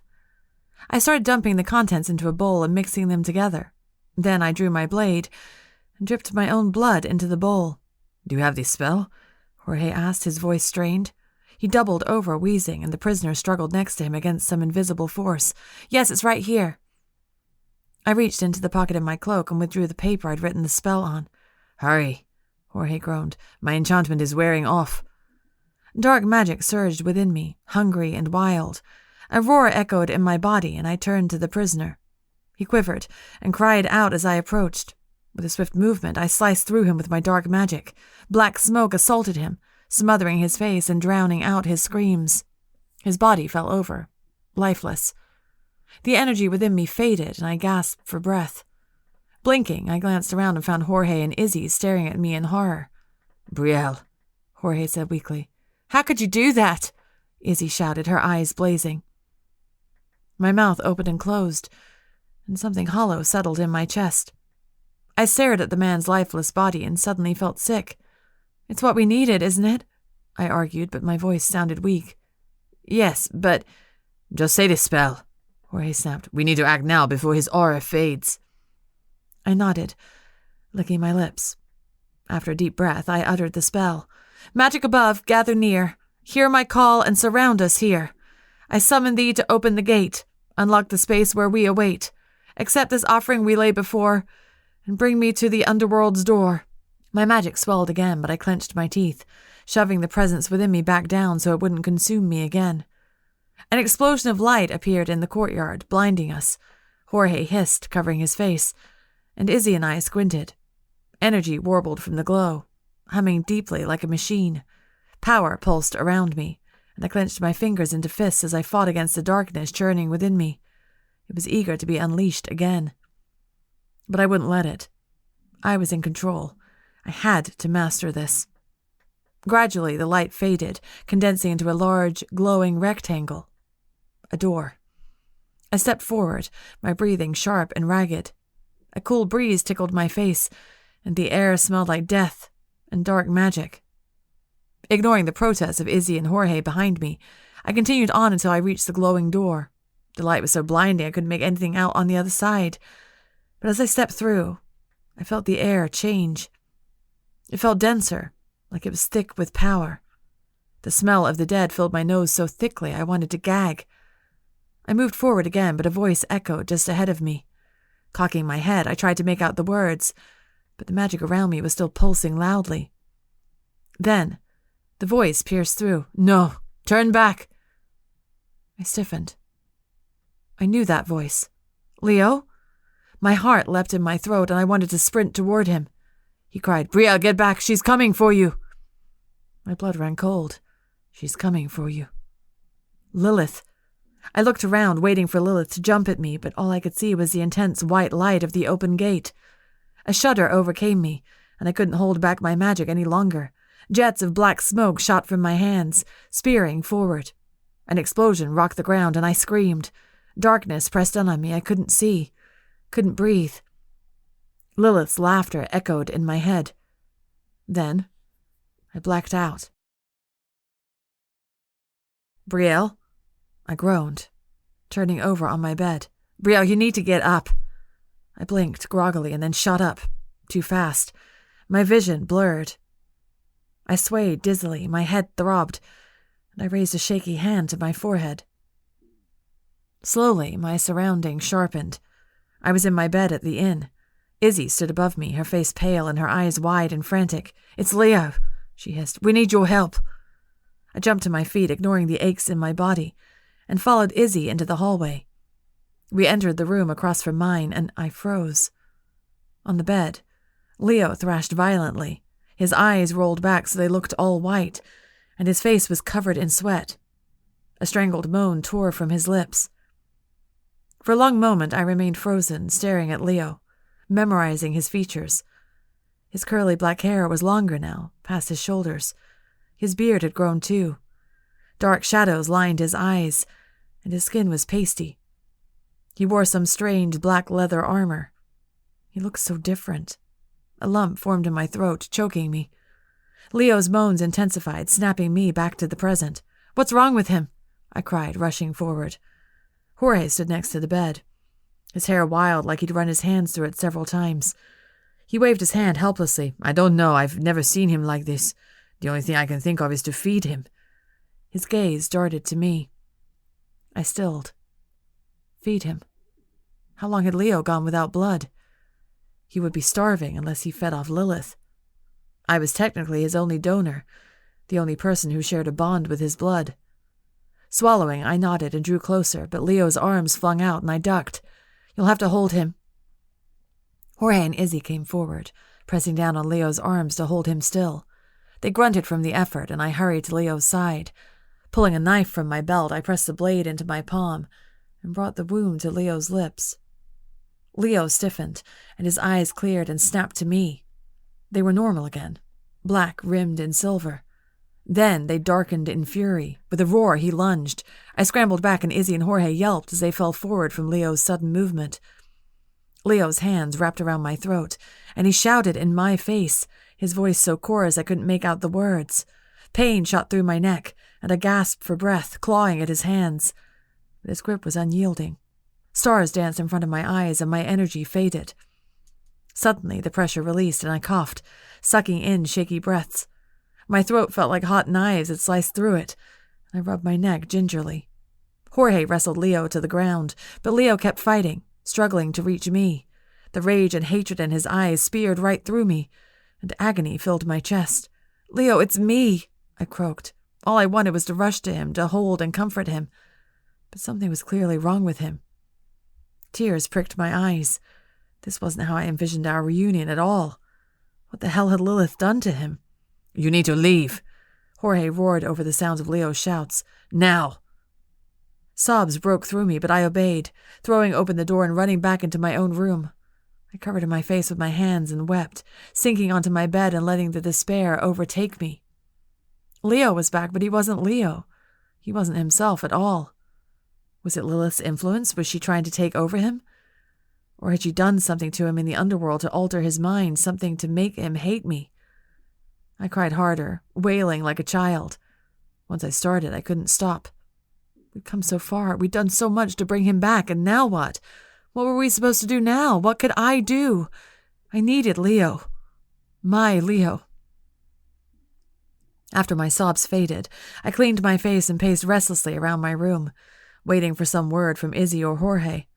I knew it would be foolish to go back in there and set Leo off, but my body ached to be near him. I felt so useless. For the next hour, I flitted about my room, organizing books and clothes, making the bed, scrubbing stains out of my clothes. When my hands were raw and red from my tasks, my door opened, and I straightened. It was Izzy. Her white hair was a tangled mess around her face, and her hands were coated in dried blood. Dark circles rimmed her eyes, and a fresh wave of guilt rolled over me. How much sleep had she gotten? How much stress was she enduring? All because of me. I swallowed and looked at her, wringing my aching hands together. "Well?" Izzy sighed and sank onto the bed, her expression haggard. "He's finally calm now, but Brielle..." She broke off, shaking her head. "What?" I demanded, my heart rate accelerating. "His body rejected your blood." I stilled. "What does that mean?" Izzy lifted her bloodied hands and raised her eyebrows. "He threw it up. We tried to calm him to keep the blood in his system, but he couldn't. He was in a mad fit for an hour, screaming about Lilith and killing you." Bile crept up my throat, and my stomach churned. Killing you. He wants to kill me? Izzy grimaced. I don't know. It could be Lilith. We had no idea what state he would be in when he came back. But he was waiting for us when the gate opened, I protested, trying to cling to some small shred of hope. I thought I'd have to hunt him down, but he was there. Maybe he found a way out of his bargain. Izzy fixed a flat look on me. Does he look like he's free of the bargain? My mouth twisted and I ran a hand through my hair. What can I do, Izzy? Tell me. I have to do something. Izzy stood and crossed the room to the basin of water to scrub her hands. She was silent for a long moment as I watched her impatiently. When her hands were clean, she sighed and turned to face me again. I think you need to give him time, Brielle. We finally got him calm and he's talking to Jorge now. I think it helps to have a friendly face, someone who makes him feel safe. Someone who isn't me. Knots formed in my stomach, and I couldn't breathe. I hunched over, propping my head up on my hands. I sucked in sharp breaths, but it was insufficient. Something nauseating swirled inside me, rising to the surface. It took me a moment to recognize it. My dark magic. I couldn't take it anymore. In a flash, I was on my feet. A raw scream tore through my throat as I smashed the chair I was standing on. A leg broke off, and the loud bang that echoed afterward was somehow soothing to me. My shoulders rose and fell with my labored breathing. Izzy hadn't even flinched. She crossed her arms and stared at me. Feel better? I didn't answer right away. I closed my eyes, focusing on my breathing, in and out. In and out. The magic within me had subsided, but I still felt it waiting, lurking like a predator. No, I admitted, rubbing my hands on my pants. My body itched to go out and kill something, but I couldn't trust myself or my magic anymore. Slowly I sagged onto the bed, my whole frame drooping. We didn't come all this way. We didn't do all of this just to lose him. I didn't become a damn demon just to... He'll be all right, Brielle. Izzy came to sit beside me. Her warm presence was a comfort, but it made my eyes sting with incoming tears. It's only been a few hours. Give him time. I nodded numbly. I knew she was right, but I couldn't process anything right now. It was too much for me. Izzy took a breath and said in a rush, I have feelings for Jorge. My head whipped to face her, my eyes wide. What? Izzy shook her head, rolling her eyes upward. I don't know, it bloody came out of nowhere when we were looking for you. But what about Harrison? Izzy exhaled and closed her eyes briefly. I still care about him too. I'll have to figure it out when we get back to Segovia. I found myself chuckling as I shook my head. Izzy, you and Jorge hated each other. Izzy laughed. I know, but you hated Leo once upon a time too, remember? My smile vanished. Yeah, I said quietly. Yeah, I did. Suddenly I realized what Izzy was doing. She was trying to distract me. I blew air through my lips and leaned my head on her shoulder. You need to stop this, Izzy. Stop what? Doing everything for me. You need to take care of yourself. If you want to go back home, you can. Jorge and I can handle this. Brielle, I'm a mess. And you're exhausted. You've sacrificed so much for me, and I'm too dangerous and volatile, and... I swallowed as Izzy's arm came around me and she rubbed my shoulder. I'm here for you, Brielle, Izzy whispered. You need me right now. At some point later on, I'll need you. And I know you'll be there for me too. She took a deep breath. But for now, just let me take care of you. Chapter 22. Leo. I heard Lilith's voice, saw her face. Brielle, I thought, I have to save her. But Lilith was everywhere. I couldn't escape her, a permanent ghost to haunt and torment me. Red magic crept into my vision, tinting everything with a crimson glow, as if I needed any further reminders of Lilith's presence within me. Distorted shapes swirled before my eyes. I heard Lilith's strangled laughter. She knew what she was doing to me. My head whipped back and forth as I tried to make out my surroundings. A blurry figure in front of me. It was dark, so I must have been indoors, or it was nighttime. But the air smelled musty, and it was too warm. I groaned, trying to sit up, but I felt disconnected from my body, like I was a spirit wandering aimlessly. I had no control. The voices continued around me. Who was with me? It sounded like more than one person. Suddenly, something warm filled my mouth.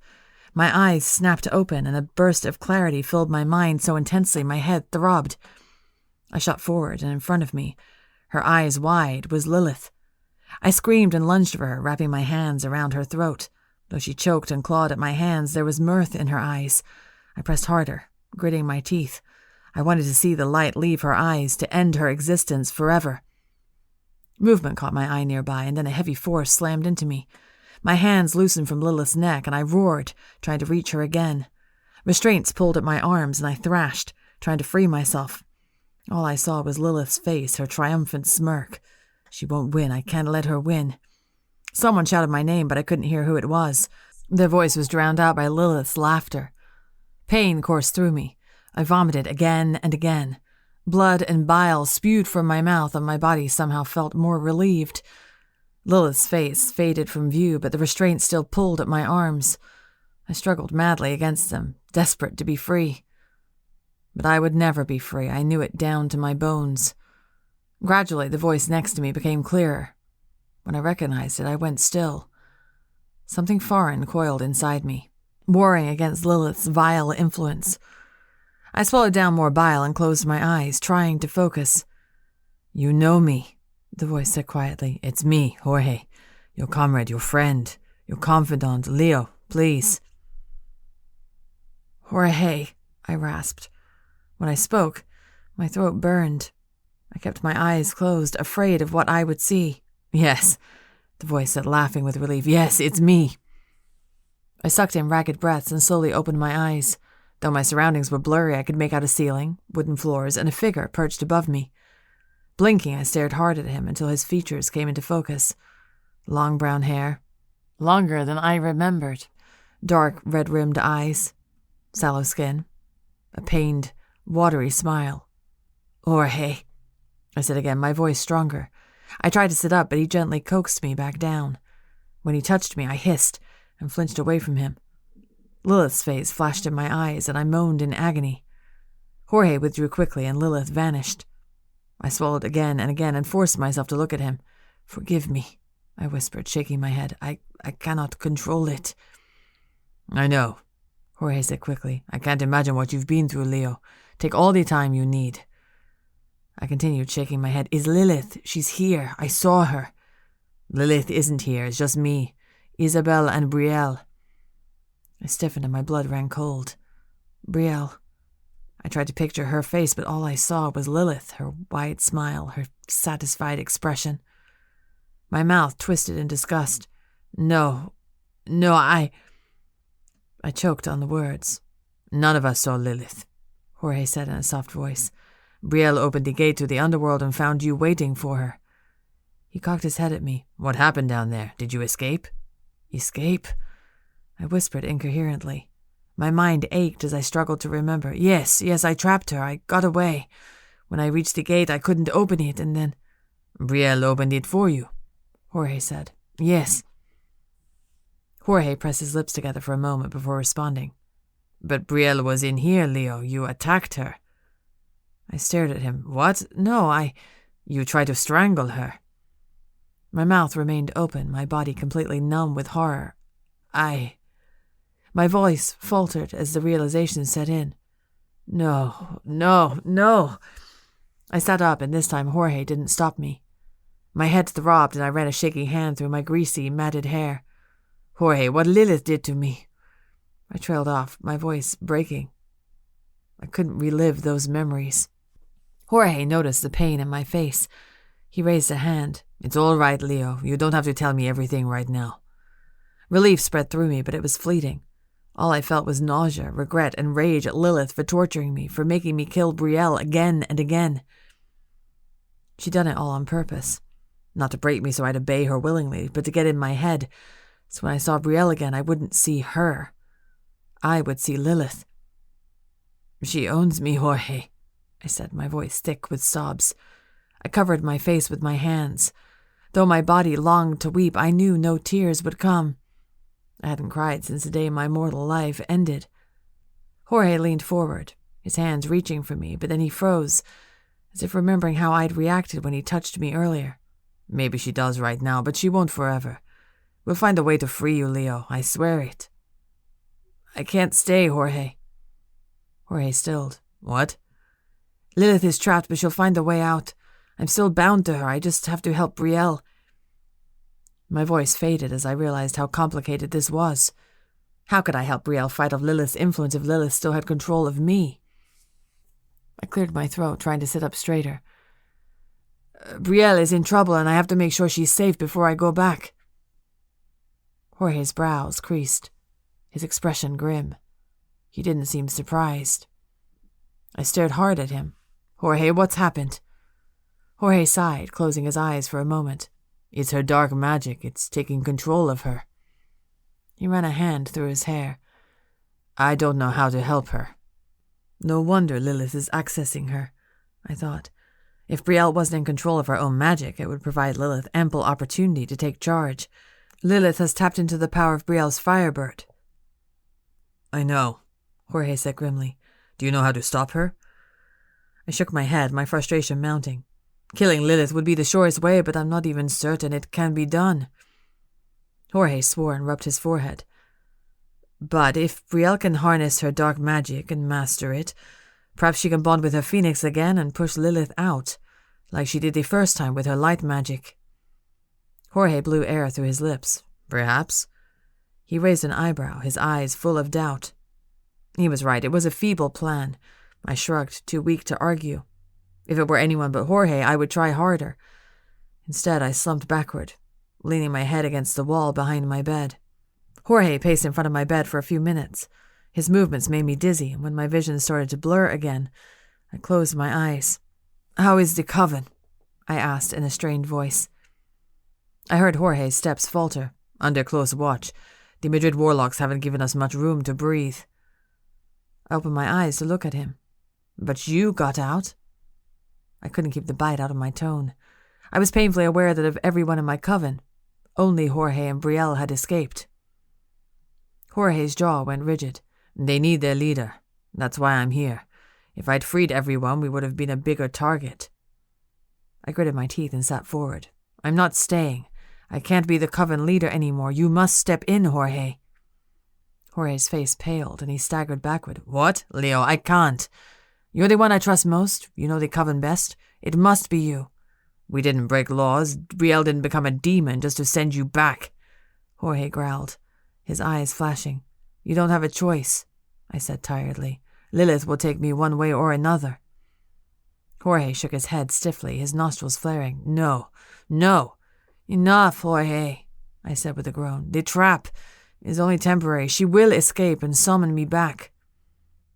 Jorge stepped toward me. His eyes glowed with a fire I hadn't seen in a long time. "She won't summon you if she's dead." "I thought we just established it couldn't be done." "Yes, well, we also thought it was impossible to bring you back after you sealed your fate with a blood bargain," Jorge snapped.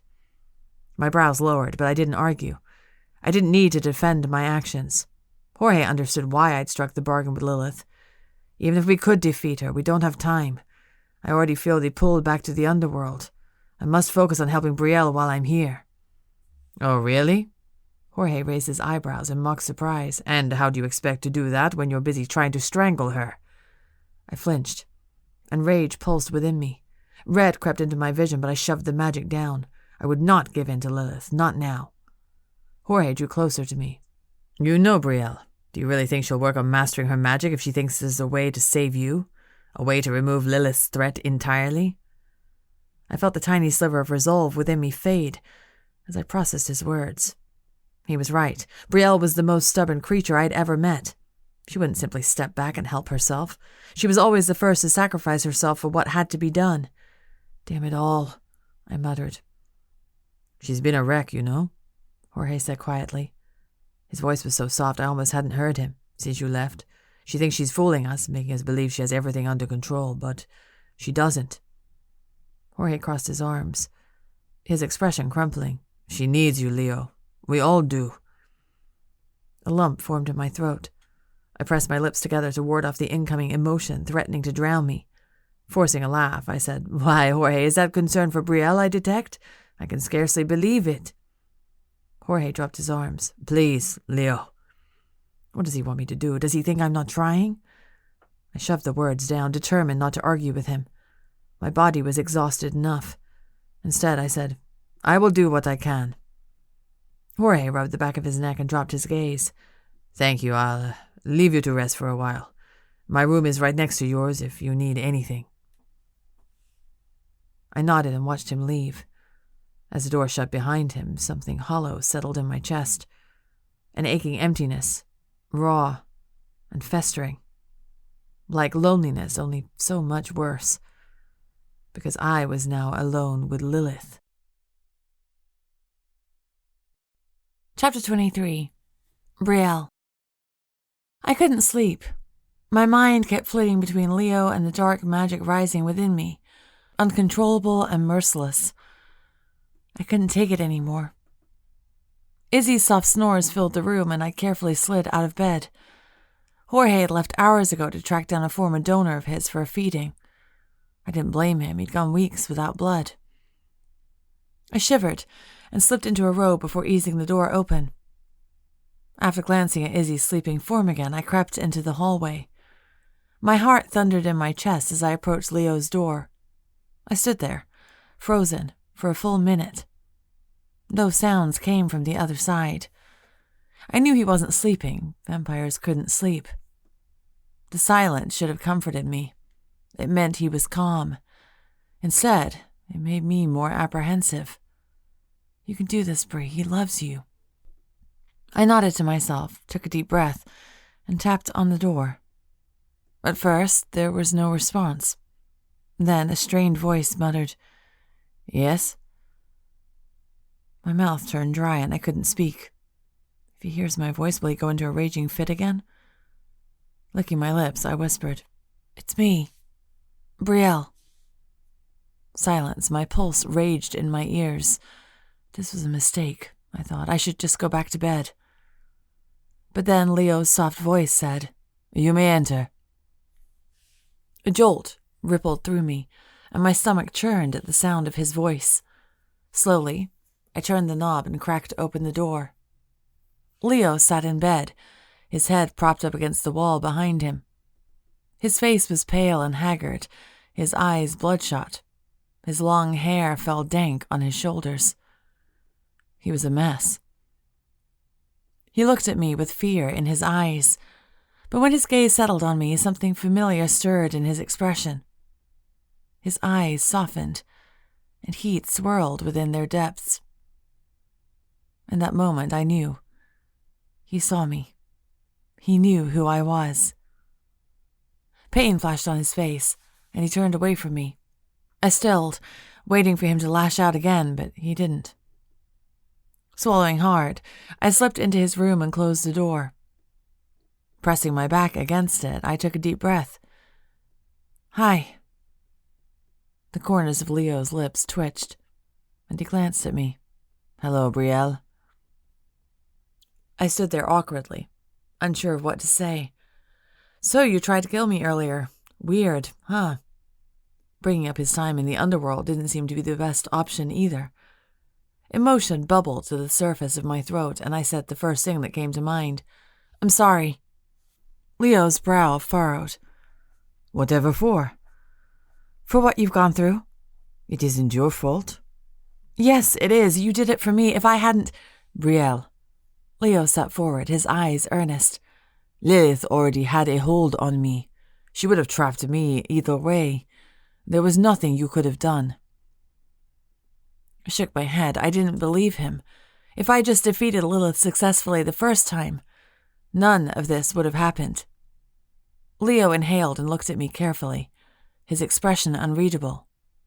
"You're a demon now," he said in a tight voice. I nodded. "You shouldn't have done that."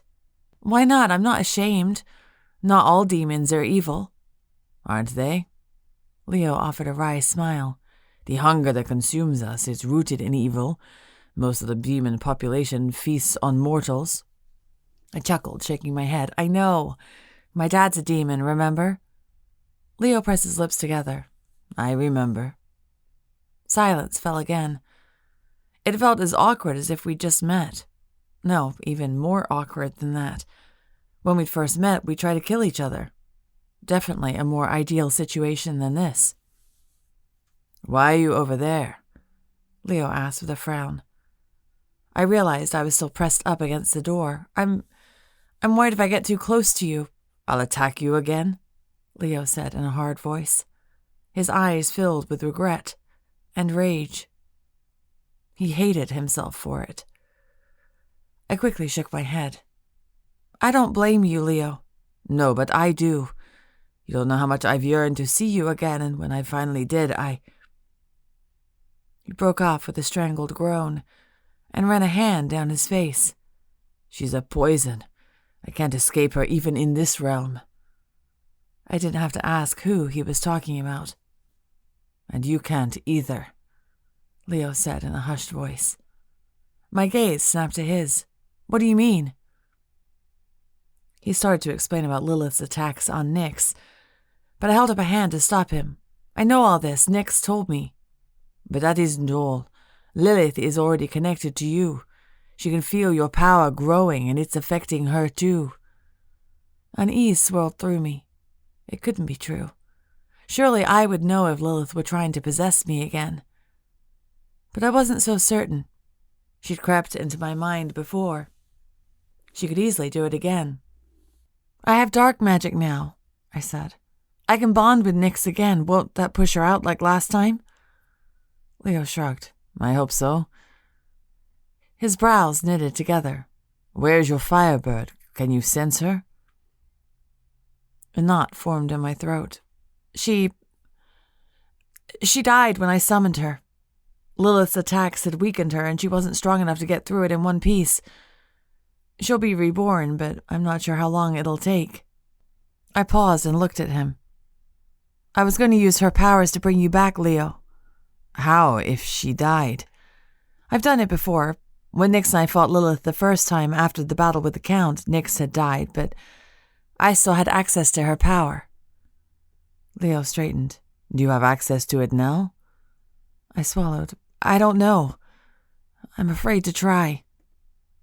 Leo scrutinized me for a long moment. Then, understanding flashed in his eyes.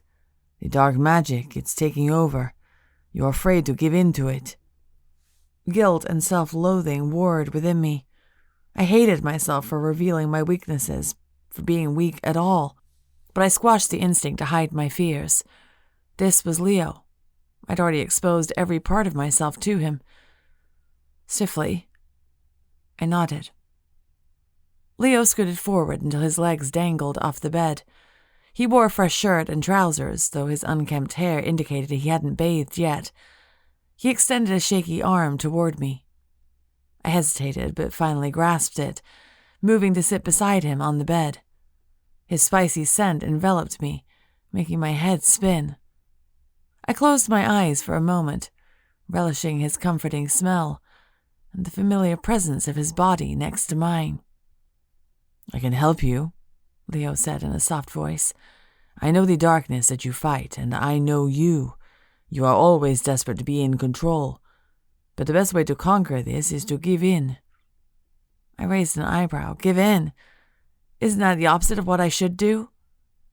Leo chuckled, his eyes filling with that familiar amusement I'd missed so much. Yes and no. The magic fights you because it wants control, but your resistance gives it more power. It thrives off it. But if you give in just a little at a time, it will see the freedom as a success and succumb to your command. Like loosening the reins on a horse. The horse has the freedom to roam, but it's still tethered to you. I bit my lip. Giving in to the magic seemed way too dangerous. What if it took over me? What if Lilith took over? I searched Leo's expression, but his eyes were lucid and solemn. I know it goes against your instincts, but you must trust me on this, Brielle. Dark magic feasts on conflict, and you're giving it just that. The longer you fight this, the more powerful that presence will become. I stared at him, momentarily mesmerized by his silver irises. His gaze held mine, until I found myself leaning closer to him. Heat coursed through my body. My arms itched to wrap around him, to hold him tightly. All this time apart, all these months of wishing I could see him, touch him, feel him. Leo cleared his throat, angling himself away from me, and something in my chest shattered. I ducked my head, tucking a loose strand of hair behind my ear. "How did you do it?" I asked before my disappointment swallowed me whole. "How did you conquer the darkness?" Leo grinned, and my heart stopped. For a moment, he looked like that wild, reckless demon I'd first met, the cocky pain in the ass who'd constantly tormented me. "I was born dark, mi amor. I embraced the darkness from the beginning." I looked at him, trying to reconcile what I knew about him with what I didn't. He told me he spent his life preparing to die and return as a vampire, but I always wondered what his life was like before that. All I knew was he came from a family of shapeshifters, and he'd once been a dark warlock. "So you never had a problem with it?" I asked. Leo's face sobered. "Occasionally I did. When I started to hate myself and what I'd become, the darkness would rise and try to take over again. It didn't happen often, but when it did, I had to make peace with the monster I was before I could free myself again." Make peace with the monster. I suppressed a shudder. The monster within me had killed. It delighted in killing. How could I reconcile with that? Leo pressed a hand against mine. "You can do this, Brielle." My eyes met his. His hand felt warm against mine, and he ran a thumb across my knuckles. A puddle of heat formed in my belly, and I sucked in a breath. My skin tingled from his touch. His eyes burned with intensity and longing. I leaned in. He did too. Our lips were a breath away, and I stopped, waiting for him. I didn't want to push him if he wasn't ready. His hand rose to cup my chin, his fingers touching me so gingerly that it tickled. His breath mingled with mine. I could practically taste him on my tongue. "Brielle," he whispered. A bolt of desire shot through me. His mouth drew me in, covering mine. His lips were so soft, softer than I remembered. As his hot breath filled my mouth, I drew closer to him until our bodies pressed against each other. His arms wrapped around me, and his shaking hands lingered on my waist. My body arched into him, curving to meet him like we were two puzzle pieces destined to fit together. Leo cried out, his body stiffening, and I froze. Something was wrong. I sat up quickly. "Leo?" Leo's hand shot forward, grabbing my throat. Darkness clouded his eyes as he bared his teeth at me. "I am not yours, you foul whore," he growled. Pain stabbed through my neck and my eyes bulged. I grabbed at his hands, but his grip was unyielding. He sat up, pushing me back against the bed. He pinned me with his hand, pressing harder and harder on my throat. I couldn't scream. I couldn't even breathe. My throat burned, and my lungs seized. In a desperate effort to breathe again, my battle instincts kicked in. My knee jerked upward into his groin, and Leo roared in pain. His grip slackened, and I kicked hard, knocking him back against the wall. I scrambled off the bed, sucking in sharp gulps of air. Each breath sent slices of pain shooting down my throat. I rubbed my neck and edged toward the door, but I had to make sure he was all right. Leo grunted, rolling off the bed and rising to his feet. A trickle of blood oozed from his forehead. I reached behind me, grabbing the doorknob. I was ready to flee if I had to. Leo rubbed his forehead, blinking. He took a step forward and staggered, almost falling over again. After shaking his head, he looked up and met my gaze.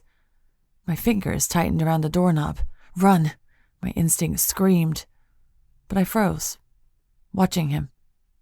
The darkness faded from his eyes, and clarity took its place. His eyes widened and his face drained of color. "Brielle." The agony in his gaze was too much for me. My face crumpled and I shook my head. "I shouldn't have come in here. I'm so sorry." A sob broke through me as I opened the door and bolted from the room. Chapter 24. Brielle. I couldn't do this. I couldn't stay inside this stifling inn a minute longer. My insides felt like they were drowning in guilt and regret. Before I realized it, I'd strapped my weapons on, thrown on my cloak, and left the inn. My body knew what to do before my mind did. Emotions swirled in my chest, making it harder to breathe. But once I stepped into the cool midnight air, something loosened inside me, bringing me sweet relief. I sniffed the air, searching for trouble. Just like old times. The smells came to me easily: dirt, sweat, meat, coal, alcohol. I inhaled again and again, drowning myself in the smells that brought clarity to my clouded mind. After a moment, I smelled something I didn't recognize, something alluring that called to the monster within me. It roared to life, growling hungrily. Power rose inside me, swelling with each whiff. In a flash, I was moving toward the scent, weaving down alleys and between buildings, following my nose toward this delicious smell. It intensified the faster I ran until I could pinpoint other details I hadn't noticed before. The scent mingled with blood, perspiration, and a distinct smell of mortal. I froze, and a scuffling sound reached my ears. Rounding the corner, I found a pair of figures obscured in shadow. One loomed over the other and reeked of dark magic. A demon. But the other, the mortal, had that intoxicating smell that called to me. And as I watched the mortal cower away from the demon, I realized with a jolt what the smell was. Fear. I'd smelled the man's fear. He cried out, covering his face with his hands as the creature drew nearer, baring its fangs. I stepped closer and recognized the demon as a werewolf. The wet dog smell unpleasantly reminded me of Benito and his pack, who had terrorized my coven back in Segovia. I stilled, trying to sift through the raging emotions within me. The darkness in my magic cried out, desperate to lunge for the terrified mortal. Why?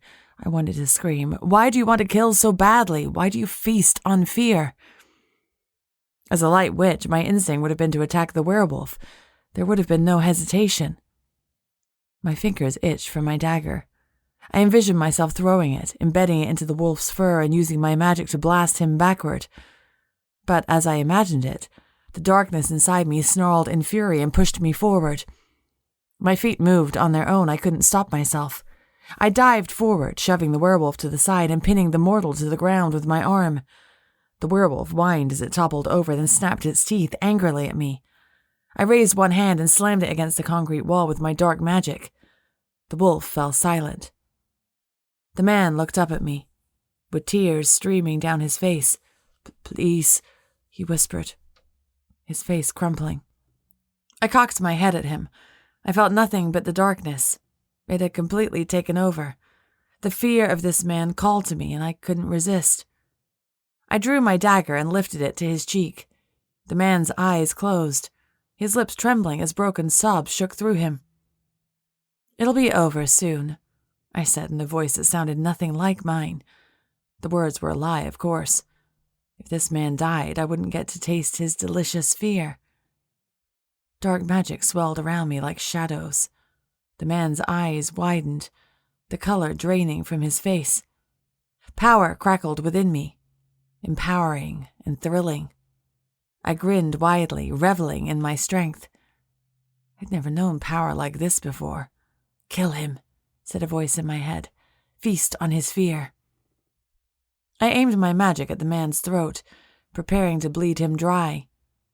But something sharp sliced into my shoulder and I flinched, crying out in pain. My shadows receded, and I glanced up at the interruption. A figure stood at the entrance to the alley. She lifted her hands and slammed a magical force into me, flinging me backward alongside the wolf. My magic faded, and I collapsed on top of the wolf in a heap of fur and dirt. I scrambled to my feet, and the wolf bounded forward. The woman swiped her hands again, scooping the wolf into the air and pressing him up against the wall like I had. When the woman spoke, something within me jolted, awakening my senses. "Vile demon of unholy crimes, I banish you till the end of time." Her voice rang in the alley, and a blue glow illuminated her face. My blood ran cold, and my throat tightened with emotion. It was my mom. The wolf howled as the light magic consumed him, and then, with a boom, it vanished. The blue glow faded, returning to the woman's outstretched hands. Behind her, 2 other figures appeared, and I knew exactly who they were. I staggered back until my head met the concrete wall. The man still lay cowering on the ground, but I no longer smelled his fear. The darkness in me had hidden itself, leaving me alone with my numbing horror, my self-loathing, and devastating guilt. What have I done? It wasn't until my vision cleared that I realized redness had crept into the corners of my eyes. Lilith. A wave of ice-cold realization settled over me. I was too stunned to move, to breathe. Lilith had control of me, again, just like Leo had warned. The next few moments happened in a blur. My mind emptied and my body went into shock. All I could do was stand there, completely frozen. My arms and legs shook, but I had no feeling in them. I couldn't move even if I wanted to. Mom, Dad, and Angel inspected the mortal and helped him up. He stumbled out the alley, clutching onto Angel's arm for support. Mom and Dad approached me and said something I couldn't make out. All I heard was a shrill ringing in my ears. My mouth felt dry, and nausea swelled in my stomach. I heaved, vomiting onto the ground at my feet. Mom and Dad each grabbed one of my arms and helped me out of the alley. Somehow they knew where the inn was. Perhaps I told them. I didn't remember. All I could see was the terror in that man's eyes, and I'd almost killed him. When we reached the door, Angel had rejoined us. I didn't ask where the man was. Finally, finding my voice, I lifted a hand. "No," I said, my voice cracking. "I don't want to go inside." I couldn't handle it. Leo was in there, and Jorge would be back by now. He'd know I visited Leo and made things worse. Mom and Dad exchanged a glance, but nodded. Slowly, I sank to the porch steps in front of the inn's front door, my whole body shaking. "Here." Mom sat next to me, handing me a canteen. I shook my head, but she pressed it firmly into my hands. "Drink." With a sigh, I took a swig, but the water tasted sour in my mouth. I raised my knees to my chest and lowered my head, still too shocked to cry, though all I wanted to do was break down. My family didn't ask questions. They gathered around me, sitting on the steps alongside me. Mom rubbed my back and shoulders. Angel held my hand. Dad touched my knee. I wasn't sure how long we sat like that. My mind kept replaying the horrifying scene from the alley. I thought of what would have happened if Mom hadn't shown up, and I started feeling sick again. When the sky turned purple with the approaching dawn, I spoke at last. My voice was hoarse and shaky. "What are you all doing here?" "Izzy wrote to us," Dad said.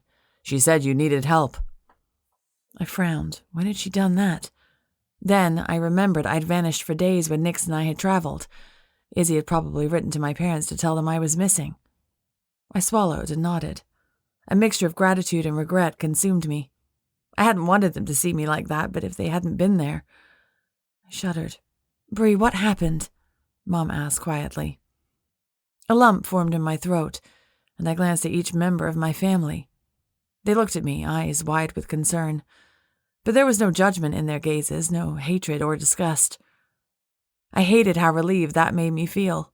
They should be horrified by what I'd become, by what they'd seen. But seeing their faces, so open and ready to help, made me spill everything out for them. I told them of my transition to dark magic, breaking out the prisoner, and opening the gate to the underworld. When I told them about Leo, I broke down. By the time I finished, tears and snot covered my face. I rubbed my nose, my eyes puffy and sticky. My throat was raw, but my chest felt considerably lighter, like a burden had been lifted from me. At some point during my story, Angela put her head on my shoulder. Her warm presence comforted me. "Oh, Brie," Mom said, taking my hands in both of hers and kissing them. "Why did you run off without us? We could have helped you." I shook my head and sniffed loudly. "You would have tried to stop me." "Yes, but when we realized we wouldn't be able to, we would have insisted on going with you," Dad said.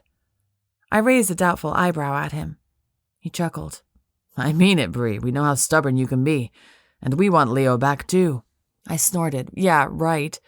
He's what this coven needs," Dad said. "This city is a mess without him. He's the only one who can bring everyone back together." Dad's face sobered, and he pressed his lips into a thin line. "And no one deserves what he went through." Something in my chest tightened at the thought of Leo's suffering through Lilith's influence, and me making it so much worse. I had to do something to help, but how could I when Lilith was influencing me? She'd almost convinced me to kill an innocent man. I had no doubt that if I were still a light witch, this wouldn't be a problem. Even though my magic had been depleted because of Nyx, I still had complete control over it. It helped me in battle like a trusted comrade. But now, this dark magic was so volatile and explosive, so foreign and dangerous, that I couldn't keep control of it, which gave Lilith the perfect opportunity. Make peace with the monster. My gaze snapped up toward Dad. Dad, can you help me master my dark magic? Angel tensed next to me, and Mom grew very still, watching Dad with wary eyes. Dad's gaze hardened as he watched me, his jaw ticking back and forth. Please, I begged. You saw what happened in the alley. I'm a danger to everyone if I can't beat this. Dad stared at me for a long moment. Then, he nodded stiffly. Yes, of course, I'll help you. Shadows stirred in his eyes. I hadn't seen such darkness in his face in a long time. When he'd first gotten his job on the council, he often came home looking like that. As a kid, I hadn't understood why. But now I knew. It was because the dark magic in him had resurfaced.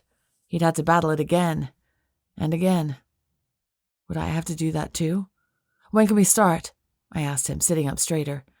My pulse thrummed with anticipation, and hope stirred to life inside me. I hadn't felt that in a long time.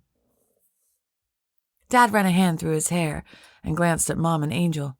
Maybe you should rest first, Brie. I can't, I said too loudly, waving my arm toward the street we'd come down. I almost killed someone.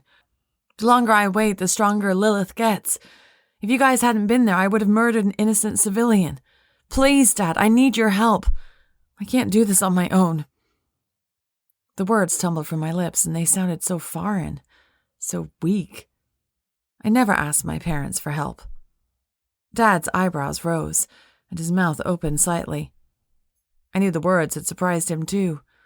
Something swelled in his gaze that looked a lot like pride. It made my eyes feel hot. Dad's eyes softened, and he smiled. All right, we'll start now. I gave my room key to Mom and Angel so they could rest and tell Izzy where I'd gone.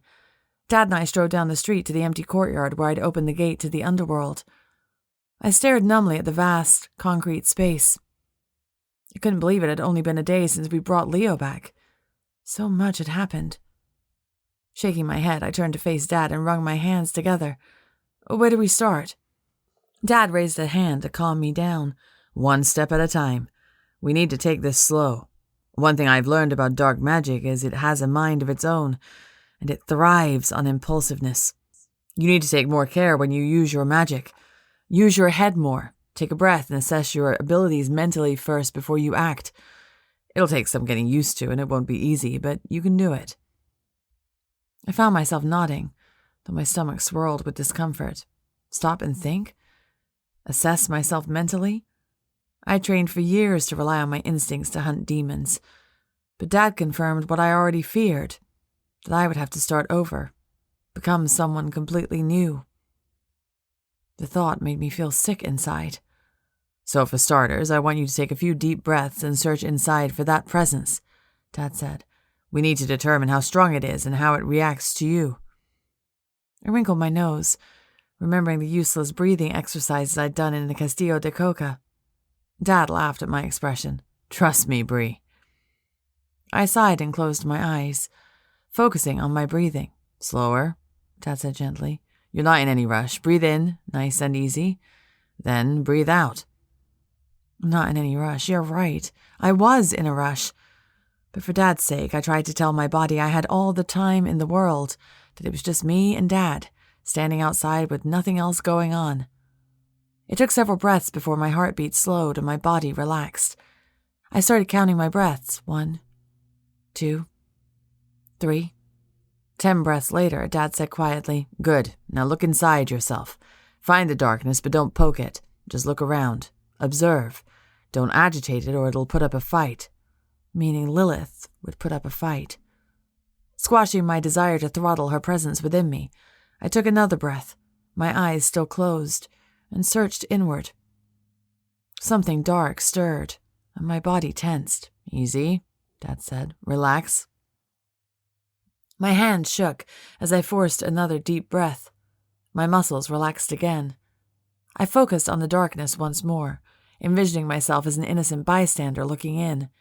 A tendril of black magic curled within my chest, but it remained still, only trembling slightly as if it were a sleeping creature. It's small, I whispered, but I know it gets bigger when it's active. That's normal, but this is good. It means you can still shape it as it grows. Now, very gently, wake it up. I stiffened. What? My eyes snapped open to meet Dad's gaze. He fixed a stern look on me. It's all right, I'm right here. I won't let anything happen. Close your eyes, stay relaxed, and nudge the darkness so it wakes up. Swallowing, I exhaled and closed my eyes again, trying to relax. But the anxiety inside me made my stomach clench. Wake it up, but what if Lilith takes over again? Deep breaths, Bree, Dad said. I counted 5 more breaths before I felt my body loosen up again. After searching for the dark magic, I inched my awareness closer. Closer. Pressing my lips together, I took another steadying breath. My mind reached forward and touched the tendril of dark magic. I focused hard on the darkness. It was like shining a giant spotlight on it.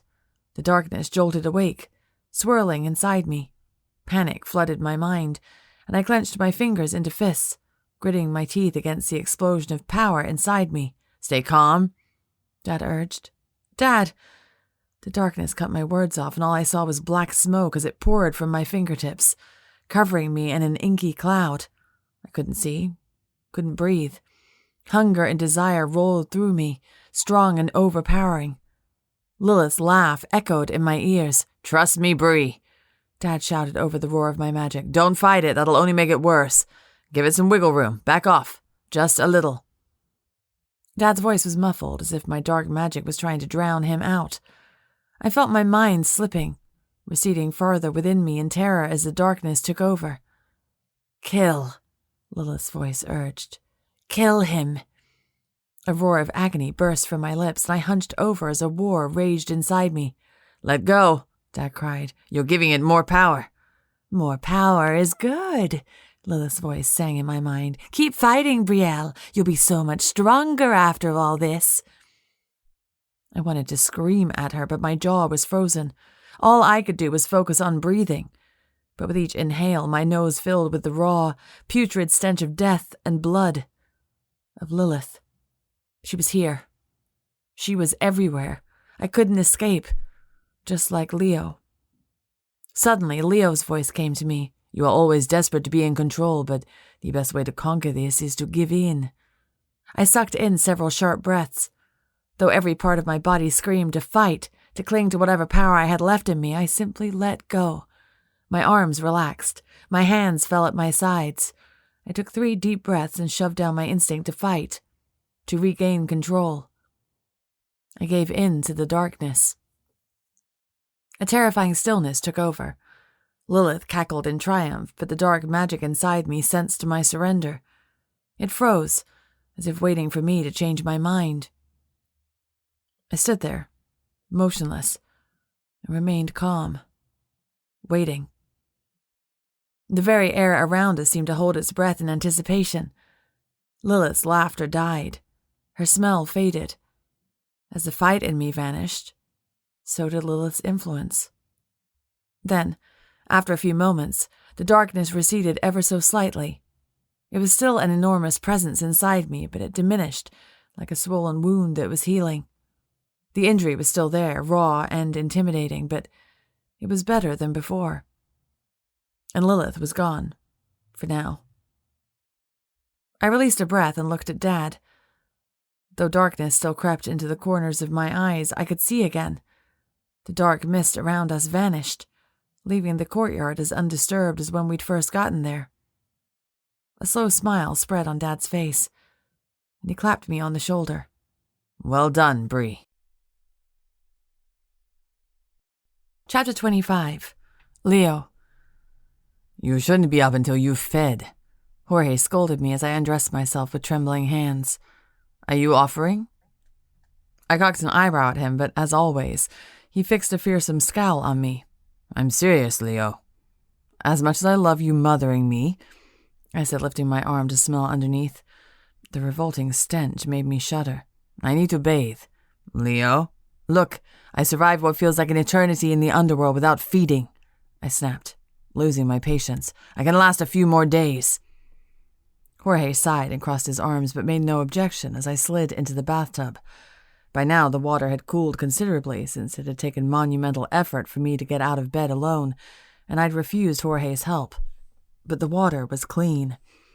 A slow groan poured from my lips, and I leaned my head back as I slid downward into the water.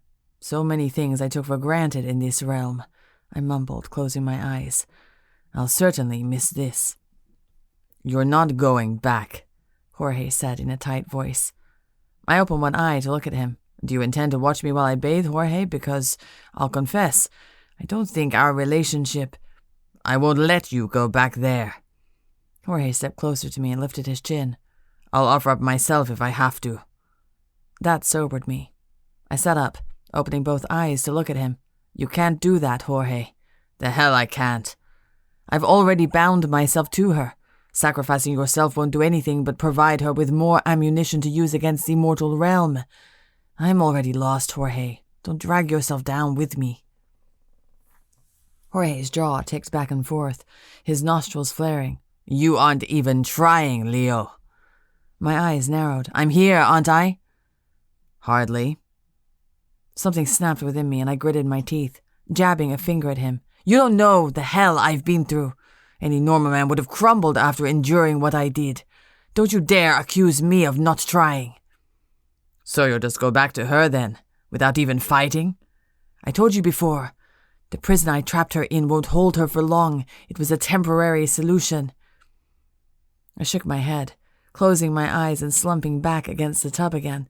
Besides, I'm too weak to fight, and it's too dangerous to hope for anything else. Jorge remained silent. I kept my eyes closed, my body suddenly drained. When I opened my eyes, Jorge was gone. With a sigh, I submerged my head and washed my hair and body, taking my time. My arms still shook, and I tried to ignore the beastly hunger taking over me. Being in the mortal realm, surrounded by fresh blood, made it so much worse. When I dried off and started dressing myself, the aching hunger intensified. With a moan, I hunched over, my shirt still unbuttoned. My stomach felt like it was caving in on itself. You can survive this, I told myself. Vampires can't starve. Suddenly, my door burst open, and I straightened, my eyes widening. Brielle stood on the threshold, panting as if she'd run a mile to get here. Her eyes were wild, and her hair was windswept and distractingly beautiful. Her gaze roved over my unbelted trousers and my shirt that was open, revealing my chest. Pink rose in her cheeks, and she cleared her throat. Yes? I asked stiffly. Just the scent of her blood pounding rhythmically, drove me mad. You... Brielle's mouth clamped shut as she gestured to me. I felt your hunger. I watched her for a long moment before I understood what she meant. She was bound as my donor, connected to my blood. She could sense when I needed to feed. I exhaled and ran a hand through my wet locks. Ah, yes. Turning away from her, I started buttoning my shirt. Leo? She stepped closer to me and I stiffened. You need to feed. I'll be fine. Don't lie to me. I flinched, and guilt wriggled through me. One thing I treasured with Brielle was how open we were with each other. Had the situation been reversed, I certainly wouldn't want her to hide the truth from me just to spare my feelings. I straightened and turned to face her, dropping my hands and leaving my shirt partially open. I shoved down the desire to shield her from my trauma and said, When I taste your blood, Lilith takes hold of my mind. She uses you to get to me. Brielle's head reared back in shock. What? How? Because of her connection to your magic. Brielle's face paled and she swallowed. Is it permanent? I frowned. What do you mean? I mean, is it just because your time with her is still fresh? Is this something that will fade? Hope and desperation tainted her tone, and I couldn't help the way my body ached with yearning. She wanted us to be together. She still thought there was hope for us. I don't know, I said quietly, turning away again.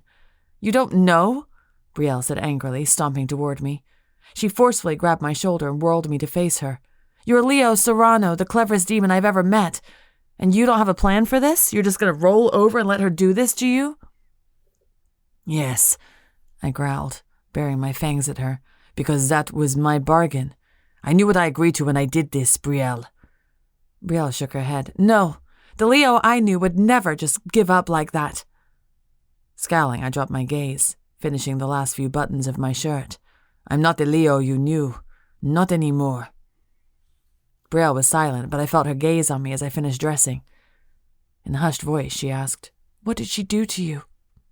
My jaw tightened, and I stared hard at the wood floor. She broke me. A heavy silence followed. The room seemed to echo with all the unsaid words passing between us. My brain ached, and the hunger within me still throbbed incessantly. Closing my eyes, I said in a hoarse voice, I'd like to be alone now, if you don't mind. Brielle didn't move. When I opened my eyes to look at her, she stared at me, her gaze fiery. No. I blinked. I beg your pardon? I'm not just some subordinate who will blindly follow your orders. I'm not leaving here until you drink from me. Fury raged within me. Brielle? Is there another donor somewhere you intend to see? I glared at her. No. Then I'll make myself comfortable. She plopped down on the edge of the bed and smoothed the folds of her trousers. Crossing one leg over the other, she cocked her head at me with a smirk. My eyebrows lifted. Though anger still swelled within me, I couldn't deny I was impressed. This little fireball had certainly come a long way, and she was using my own tricks against me, so I could only blame myself. Well, two could play at this game. I hitched an easy smile on my face. Suit yourself. I fancied a stroll anyway. I strode confidently toward the door, but Brielle didn't move. When I grasped the doorknob, she spoke. Oh, sure, you're just going to waltz out on the street with no escort, when Lilith could possess you at any moment. She chuckled. I can tell when you're bluffing, Leo. Damn her. I froze and turned to face her, keeping the smile still plastered on my face. Spreading my arms, I asked, What do you want from me, Brielle? I've already told you what I want. You want me to drink from you, I said in a flat voice. You want us to feed off each other, for things to go back to what they were before, don't you? Brielle's face slackened. What? No. Leo, I know things between us can't be what they once were, but I also know you're stronger, more clear-headed when you feed. I already explained to you that when I drink from you. Yeah, I know. Brielle snapped, her eyes flashing. But I don't believe you. You only tasted a drop of my blood one time since you got back. This was mere hours after we pulled you out of the underworld. Are you too afraid to try again? And let's say she does try to take you. Don't you think that's something you can fight off if you practice? You certainly fought her before. I was stronger then, I argued. I'm not strong enough to fight her again. And even if she did succeed, Brielle said loudly, talking over me as she moved closer, even if she reached your mind somehow, you would still be here. The gate's closed. You can't go back unless someone opens it again, so either I'll get my mom to perform another exorcism on you, Brielle, or I'll use Nyx's powers to bring you back, Brielle shouted. But either way, I'm not letting her take you again. I fell silent, and Brielle's chest rose and fell with her heavy breathing. Her eyes were ablaze, and the determination on her face made me want to melt. She was a fighter, and I loved her for it. I sighed, rubbing my forehead. Brielle was more stubborn than I was. I knew she wouldn't give in. All right, I said. My stomach churned with anxiety, but I forced myself to relax. I'll drink from you. Brielle nodded once. The corners of her mouth twitched, and a hint of smugness touched her eyes. I laughed, and she cracked a smile. I've been a bad influence on you, little nightmare. Brielle flashed me a dazzling grin and scooped up her blonde hair, tossing it over one shoulder. I stared at the long stretch of her smooth neck exposed before me. The beast within me roared in response. My mouth turned dry, and I licked my lips. Though I longed to move toward her, to touch her, I kept myself perfectly still. It's all right, she said quietly, sensing my hesitation. Her soft brown eyes met mine. I felt her pulse thrum in anticipation. She wanted this too. A low growl built in my throat. and I sat next to her on the bed. In a swift movement, I cradled her in my arms, leaning her back to give me full access to her throat. My fangs emerged, and I sank them into her soft skin. Her tangy blood filled my mouth, and I moaned with satisfaction. I focused on her body in my arms as it became limp with each gulp I took. My mind spiraled, spinning out of control, but I grounded myself with Brielle's warm presence. Brielle, focus on Brielle. She's here with you. Stay with her, Leo. Dizziness threatened to take over, and Lilith's light laughter echoed in my ears. No, I thought firmly, she will not take me. I swallowed down more of Brielle's blood, savoring the sweet, rich flavor, the unique taste of her. She was unlike anyone I'd ever drunk from before. A nightcaster. A feeble sigh escaped her lips, and I realized I had taken too much. It took all of my willpower to break contact and draw away from her. My body ached, and my throat felt raw, demanding more. The beast within me hissed in protest, and I closed my eyes against the pain in my body. Somehow, drinking from her had made the hunger worse. Now my body realized what it had been missing and cried out for more. Brielle sagged backward in my arms, muttering incoherently. Her head lolled from side to side as she tried to rise, but I shushed her and cradled her closer against my chest. I've got you, Brielle. Relax. You can have my blood. Brielle's lips moved as she tried to speak, but I couldn't make out the words. Her eyes glossed over as she gazed incoherently around the room. I raised my wrist to my mouth to draw my own blood, but Brielle grasped my arm. Her touch was light as a feather. Don't, she rasped. I stared at her. Why not? You're weak. I laughed. You're weak. I raised my wrist again.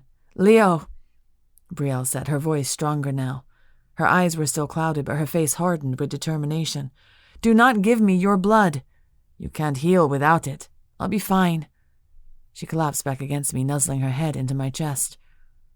I froze, caught off guard by the tenderness of it, having her curled up against me. Brielle was never one to snuggle, but perhaps the blood loss had altered her. To be honest, I didn't mind. With a contented sigh, I leaned my head against hers as she dozed off in my arms. It wasn't until much later that I finally registered. I drunk from Brielle, and not succumbed to Lilith's influence. At all. Chapter 26. Brielle. Fire consumed my dreams. A feeble howl pierced the air, hollow and anguished. Nix, I called out. I tried searching for her, but the fire was too intense. It burned me, scorching my flesh and consuming every part of me until my skin had melted off. I woke with a jolt, my body covered in sweat. My mind felt like sludge and my eyes were crusty. I blinked, looking around in confusion. I was sprawled on a bed that wasn't mine. When I tried to rise, my body felt weighed down. I couldn't even lift my arms. Huffing in exasperation, I fell back against the pillow. A soft chuckle sounded next to me. Turning, I found Leo sitting in a chair next to the bed. His eyes were clearer, and his hair was tied neatly at the nape of his neck. His face looked more vibrant than it had in days. I smiled at him, pushing my messy hair out of my face. It's nice to see you in good spirits. Leo's eyes softened. I must thank you, Brielle. You were right to push me to feed. I feel better than I have since... He stopped, his mouth clamping shut. His eyes tightened, and I knew what he didn't want to say. Since he'd left Lilith. I wiggled my fingers toward him, too weak to extend my arm. Come here. Leo flinched. The movement was so brief, and he recovered so quickly that I almost believed I imagined it. But when he scooted his chair closer to me, his eyes were guarded. He plastered that same easy smile on his face, but I knew better. He took my hand in his and played with my fingers, running his thumb across each of my knuckles. A shiver of pleasure rippled through me. I've missed your hands, Leo whispered, bringing my fingers to his lips. I thought I had each of your fingers memorized, but they're so much softer than I remembered. His breath tickled my skin. I've missed everything about you, I said, my smile fading. Not a moment went by when I didn't think of you, Leo. Leo watched my fingers closely, but something dark stirred in his eyes.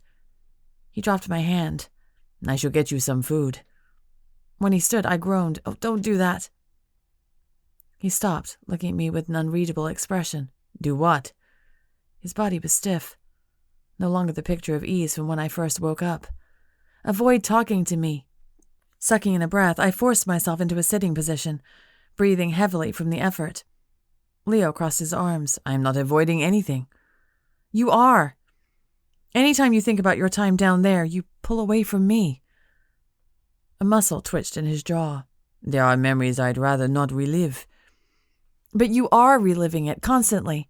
I can see it in your eyes. It's haunting you. Talk to me, Leo. Let me in." Pain flashed in his eyes. "I can't," he said in a strained voice. "Not yet." He left the room and I didn't stop him. I couldn't. I knew he was hurting, but I couldn't rush his healing process. With a sigh, I slumped backwards in bed, wringing my hands together. I hated feeling so helpless. How could I help him if he didn't let me in? I sat up suddenly, my head spinning from the abrupt motion. The fire from my dream burned in my vision, and I heard Nyx's anguished cry. There had to be a way to push Lilith out, but I couldn't do it without Nyx's help. I had to reach out to my firebird. Gritting my teeth against the ache still pounding through my body, I jumped out of bed and strode to Jorge's room. I knocked firmly on the door and waited, tapping my foot impatiently. After a moment, Jorge swung open the door and frowned at me. His eyes were bloodshot, but his skin looked healthier, from his recent feeding, no doubt. "What is it?" he grumbled, running a hand through his mussed hair. "Nice to see you too," I snapped. "I got Leo to feed, by the way." He dropped his hand, his eyes widening. "What? Where is he? How?" "I have my methods. He didn't go far, don't worry.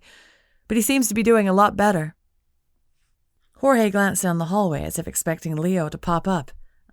Well, thank you." I nodded with a small smile. "Now, I need your help." Jorge sighed and waved a hand toward me. "With what?" "I need you to cast a spell on me when I sleep." Jorge's brows knitted together. "I beg your pardon?" "I need to reach Nyx to see if Lilith is trying to take her, but when I sleep, I only catch glimpses of her. I need something stronger." "Why can't Izzy do it?" Jorge practically whined. I shoved his shoulder. "Don't be such a toddler. Besides, she's a light witch. Nyx only responds to dark magic." Jorge's eyebrows lifted. "Isn't your father here?" "We were up late training with my magic. He needs to rest. Come on, Jorge. I really need your help. This is for Leo, too." Jorge rubbed the back of his neck. "Brielle, Leo intends to return to the underworld." I stilled, my body filled with dread that dragged my stomach to the floor. "What?" I whispered. "Whatever he did to Lilith to escape won't last long. He can already feel her calling to him." I swallowed as a sick feeling rose in my throat. No wonder he couldn't shut her out of his mind. He was still bound to her, and she was trying to get him back. How much time do we have? I looked at Jorge. "She can't take him, though, not if the gate isn't open. Right?" Jorge grimaced. "She's been summoned by others before. I'm sure she'll find a way to do it again." A hollow pit formed in my stomach. Jorge was right. Benito had made a bargain with Lilith and summoned her, opening the gate in the process. It would only be a matter of time before someone else did the same thing. Desperation gripped me like a vice, and I grabbed Jorge's arm. "We have to do something. We can't just let her take Leo again." Jorge's wary gaze fell to my grip on his arm. "I agree." "Then what's your plan?" "I don't have one." I angrily threw my arms in the air. "You guys are so useless." Jorge's nostrils flared. "It may have escaped your notice, but this is Lilith we're talking about. No one has defeated a demon as powerful as her before. She can be reborn again and again." Jorge shook his head slowly, his expression dejected. "Leo's temporary prison for her is the best plan. The only plan I can think of." I took a shuddering breath, trying to ward off the devastation that threatened to consume me. But all I could think was, I'm going to lose him. I'm going to lose Leo all over again. "No," I said suddenly, clenching my fingers into fists.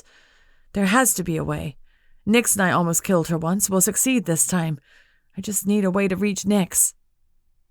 Jorge raised a doubtful eyebrow, and anger exploded within me. It's better than sitting around doing nothing like you, I snapped. Now come on and help me. I turned and headed for my room, not bothering to see if Jorge followed. After a moment, his heavy footsteps behind me indicated he'd given in.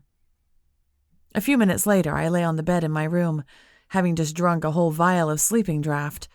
Ordinarily, I'd worried that all this daytime sleep would mess with my schedule, but the blood loss had left me feeling wonky anyway.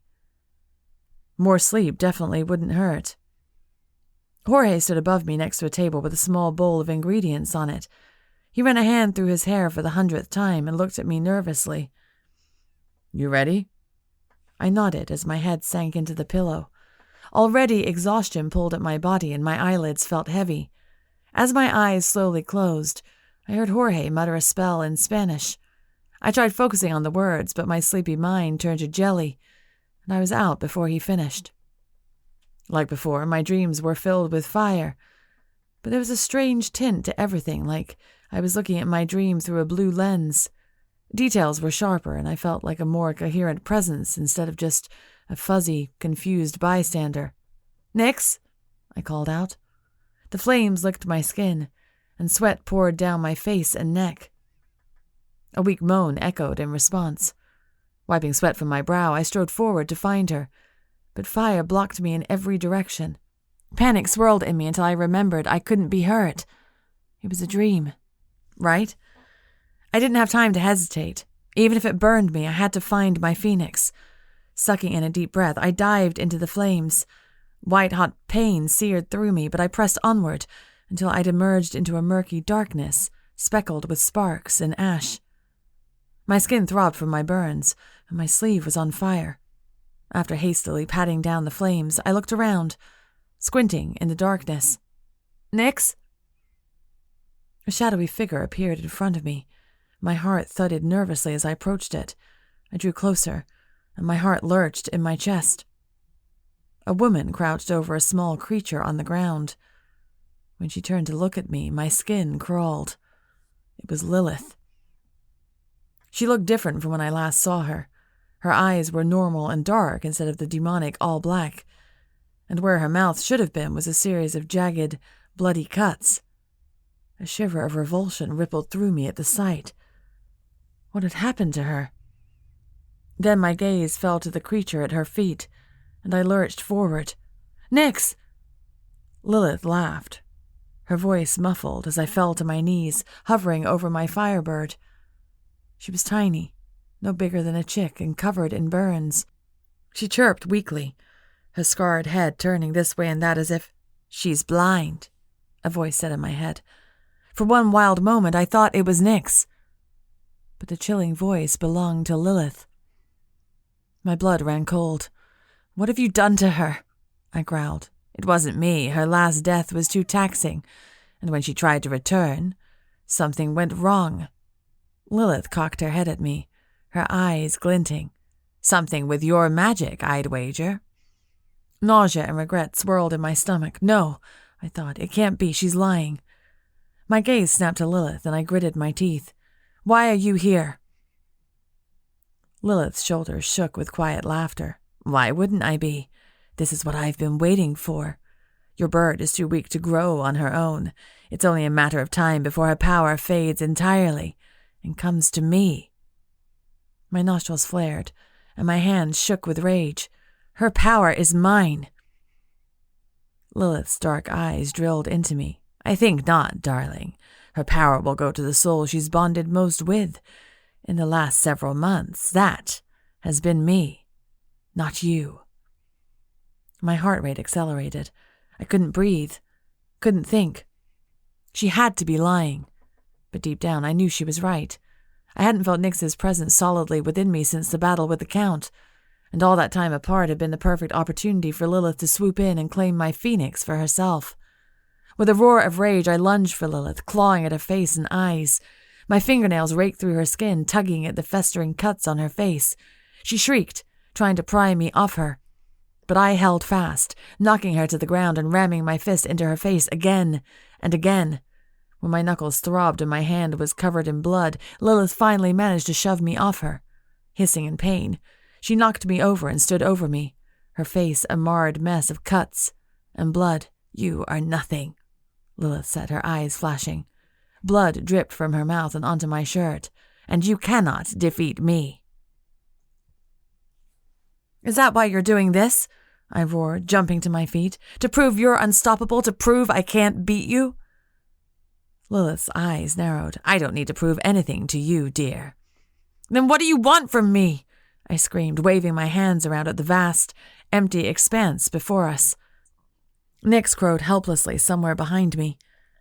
Lilith stepped closer, the cuts on her face stretching into a sick, bloody smile. "I'll make a deal with you, little girl.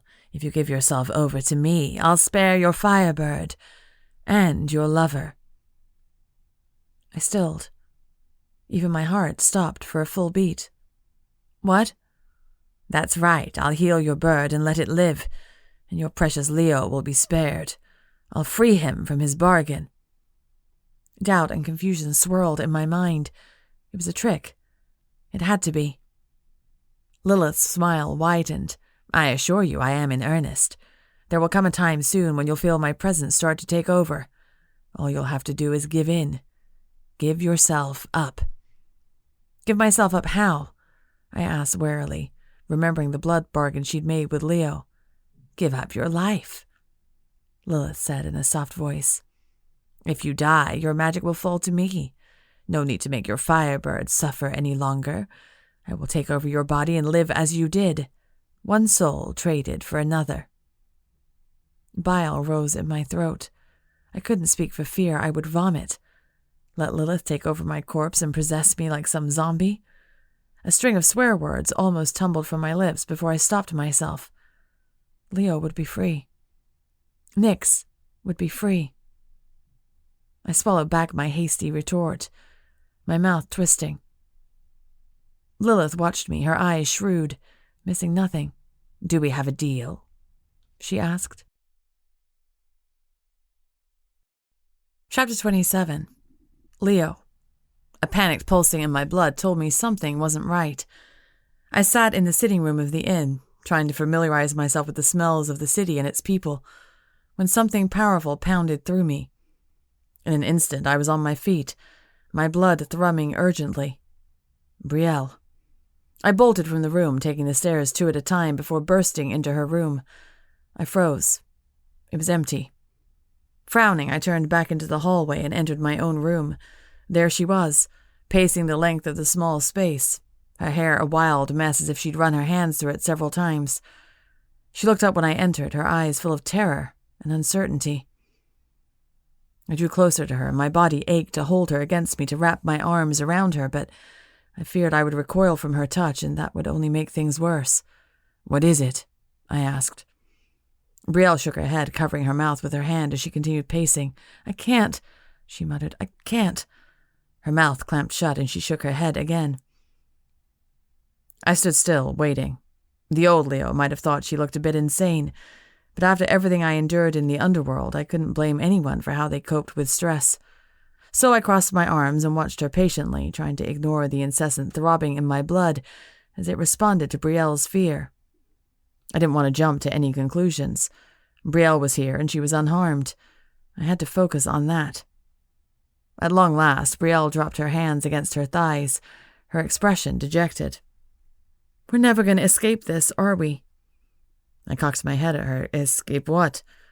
I had a feeling I knew what she meant. Brielle waved her arms around us. "This, Lilith, my phoenix, my uncontrollable powers, all of it." Her voice pitched higher with each word, and she dropped her head into her hands. "Brielle." I couldn't hold back any more. I closed the distance between us and took a deep breath before gently placing my hands on her shoulders. My skin warmed from her touch, and something churned within me. But after a moment, nothing else happened. No Lilith, no traumatic memories. Sighing, I gathered her in my arms, and she pressed her head into my chest. She clutched at the fabric of my shirt so tightly I thought she might rip it.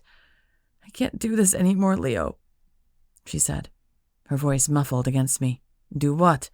"Fight all this." She pulled back to look into my eyes. "I don't have the strength." I knew exactly how she felt. Gently sweeping her hair behind her ears, I murmured, I'll fight with you. Brielle pressed her lips together, her eyes sparkling with tears. You can't. My brow furrowed, and I searched her face for some indication of what was troubling her. She stepped away from me and wrung her hands together. I was so angry when you did this before, so I'm going to be upfront with you.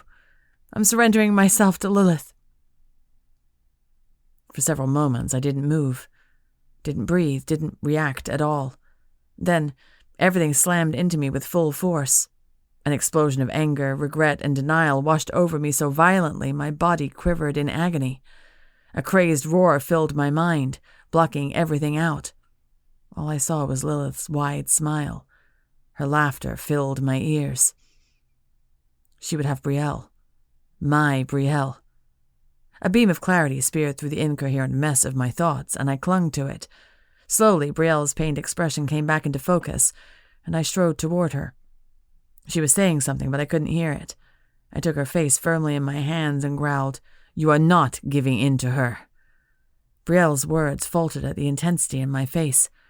I'd never seen her look so lost, so hopeless before. Made me shatter inside. She'd always been so strong and fierce. It was one of the things I loved about her. Had Lilith finally broken her like she'd broken me? "What did she do?" I whispered, running my thumb along her cheek. Brielle inhaled a shuddering breath and closed her eyes. "I can't, Leo." My jaw tightened. "Brielle?" "I can't!" she cried. What little control she maintained had snapped, and she turned away from me, crossing her arms. "You won't change my mind. I have to do this. It's for you, for everyone." I drew closer to her. "Don't," Brielle said, her voice trembling. "Please don't make this harder, Leo. I just thought you would want some kind of warning. It's what I would have wanted." My mouth opened and closed, my body numb with shock. No, she couldn't do this to me. She couldn't. "Brielle, can't we discuss this? Surely." "You didn't discuss it with me!" Brielle shrieked, whirling to face me. Her eyes were brimming with tears. "I couldn't. I was possessed. If I could have gotten to you, I would have." Brielle's lower lip trembled. I'm sorry. Maybe it was a mistake to tell you." She moved to the door, but I caught her wrist and stopped her. Her face crumpled and she closed her eyes, tugging feebly to try to free herself. "Leo, don't." "Look at me," I said softly. A sob burst from her lips and she ducked her head. Slowly I drew nearer and cupped her chin in my hand, tilting her head up to meet my gaze. Her eyes opened and tears slid down her cheeks. Her breathing turned sharp and ragged. "After everything we've been through, you can't do this," I whispered. Her mouth opened to object, but I said quickly, "There's still time. Let me help you." "We have nothing," she wept. "She's too powerful, Leo. She was going to win eventually." "No, I don't believe that," I said through clenched teeth, pulling her closer to me. "You will never be hers, Brielle. If I have to bleed myself dry to keep you safe, I swear I'll do it." "Leo." I silenced her with a kiss, firm and desperate. She clung to me, her hands trembling. My lips softened and slid against hers with slow tenderness. She uttered a small sigh, and I drank it from her, my body aching with need. She arched into me, her body molding against mine as if we could be fused together. My hand snared her waist, and she pressed forward, backing me into the wall. The movement jolted something within me. Lilith's moan of pleasure echoed in my mind, and a shudder of revulsion shook me. I broke away from Brielle with a hollow groan, closing my eyes to try to block out the memory. "I'm sorry," Brielle said breathlessly. "I shouldn't have. I'm sorry." I still felt Lilith, still smelled her all around me. Sucking in a deep breath, I opened my eyes to look at Brielle. A new kind of fear shone in her eyes. Normally, Brielle was just as guarded around me as I was with her, but here and now she was an open book, her emotions displayed plainly on her face. She was afraid I would pull away from her again. "You didn't discuss it with me," she'd said. Had she been referring to my bargain with Lilith, or these memories of the underworld I keep trying to bury? "We can stop," Brielle said quickly, stepping back. "I'll keep my distance." Her words broke something within me. With shaky hands, I grasped her waist again and pulled her against me. Her eyes widened in confusion. "I don't want you to," I whispered. "I don't want you to stop." Brielle's brows knitted together. "Leo, we don't have to. I know it's painful for you." Lilith's satisfied laughter rang in my ears, but I shook my head. "I need you, Brielle." Heat and desire stirred in her eyes, but she still looked uncertain. Hoping to convince her, I kissed her again and again, my mouth moving with urgency. She returned the kisses hesitantly, but her body wouldn't move. I ran my hands up her back, pressing her to me again, trying to drown out Lilith with the heat of Brielle's skin against mine. Conflict roared within me. Brielle's ocean smell and soft skin soothed me, but Lilith's face shone clearly in my mind, as clearly as if she were standing here with us. I cried out, pulling away again. Turning from Brielle, I slammed my fist against the wall. "Damn it!" I roared, covering my face with my hands. I would never be free. Even if Lilith were somehow destroyed, I would never rid my mind of her. I would be her prisoner forever. "Leo," Brielle said in a pained voice. She took a tiny step toward me, but then stopped, as if reconsidering. "What can I do?" I ran a hand through my hair, my head throbbing. "Nothing." My voice sounded hollow. "What did she do to you?" Brielle asked. She'd asked this question before, and I hadn't answered. But I had to answer it now. If Lilith would always come between us, I had to be honest with Brielle. I took a deep breath and straightened to look her in the eye. It isn't what she did. It's what I did. Chapter 28. Leo. Brielle and I sat on the edge of my bed for hours while I told her everything that had happened in the underworld. I spoke until my voice went hoarse, until my mind felt numb with how many memories circled through me. Living in the tower, going to bed with Lilith, killing Brielle again and again, seeing the Count and my sister, learning what Lilith did to the souls, and finally finding a way to escape. But the real cruelty in all this, I finished with a hollow laugh, is that I will never truly escape, not after everything she did to me. She knew exactly what she was doing when she broke me. She knew she would haunt me forever, and that is her greatest victory. Brielle was silent for a long moment. Our hands were clasped, and she twisted her fingers in mine. During the toughest moments of my story, I'd had to squeeze her hand so tightly it must have hurt, but she never complained. At long last, she said, "I don't blame you, Leo, for any of it. I don't blame you for sleeping with her or for pushing me away. You're lucky to be alive right now after what you endured." I shook my head, feeling sick. "You don't understand. Lilith didn't force me into her bed. I went willingly." "Because she ordered you to." "It isn't the same." "Why not?" I cursed and dropped her hand. "You don't know what it is to be completely stripped of your free will. It felt like an eternity where all I knew was slavery. I lost myself, Brielle. I lost all sense of who I was.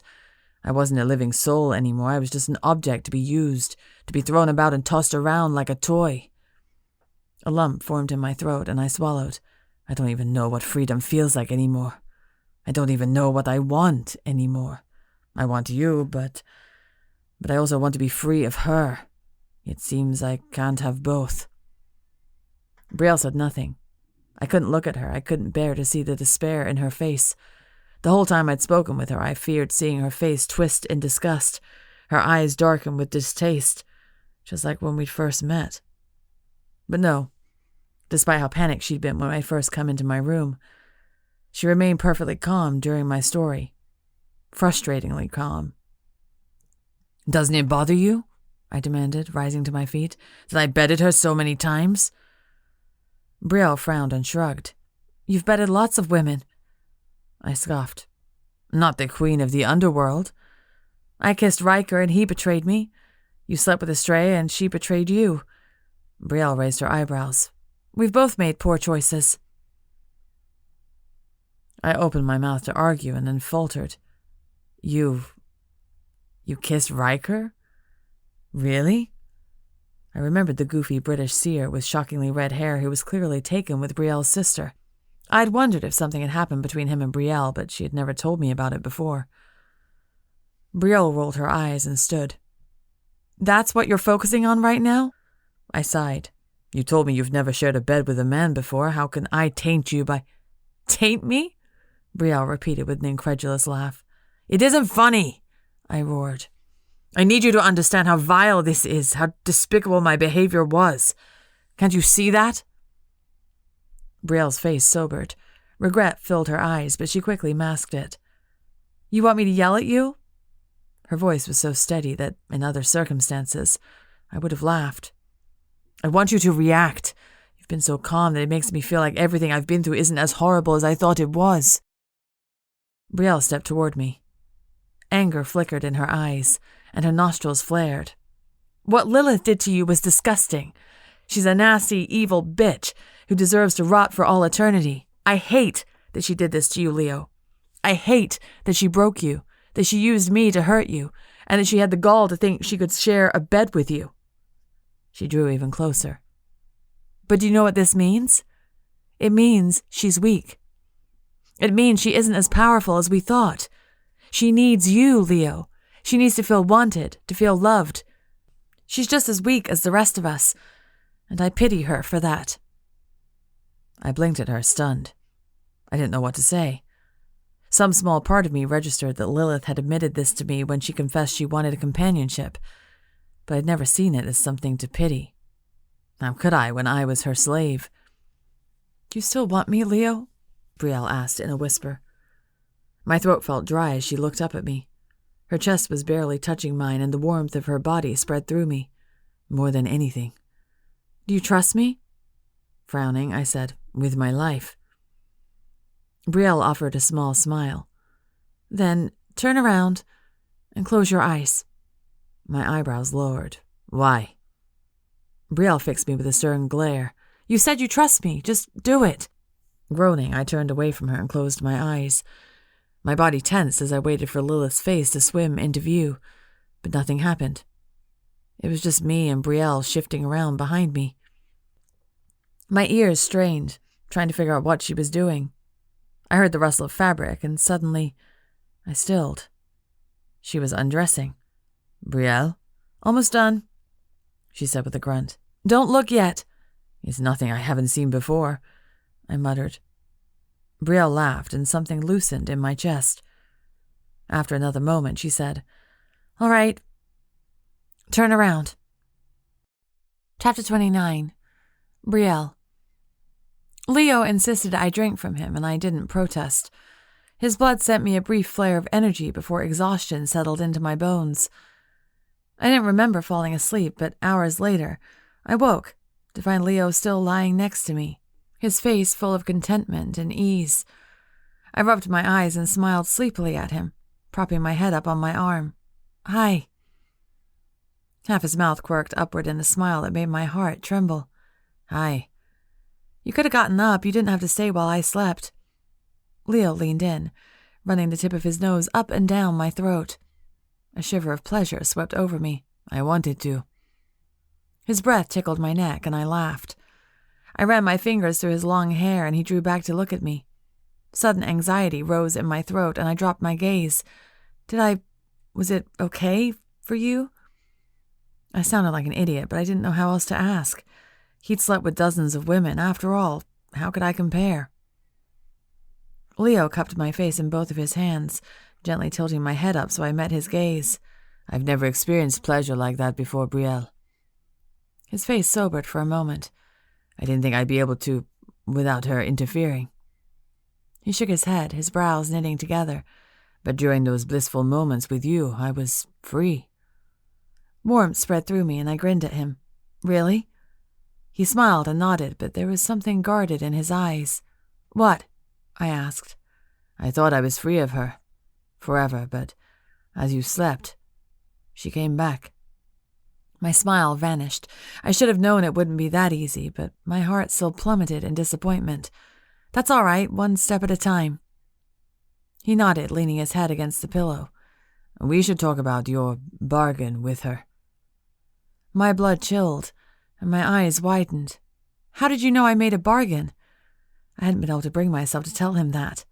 Before I woke from my dream, Lilith had demanded an answer. I'd agreed, and we'd struck a blood bargain. just like Leo had.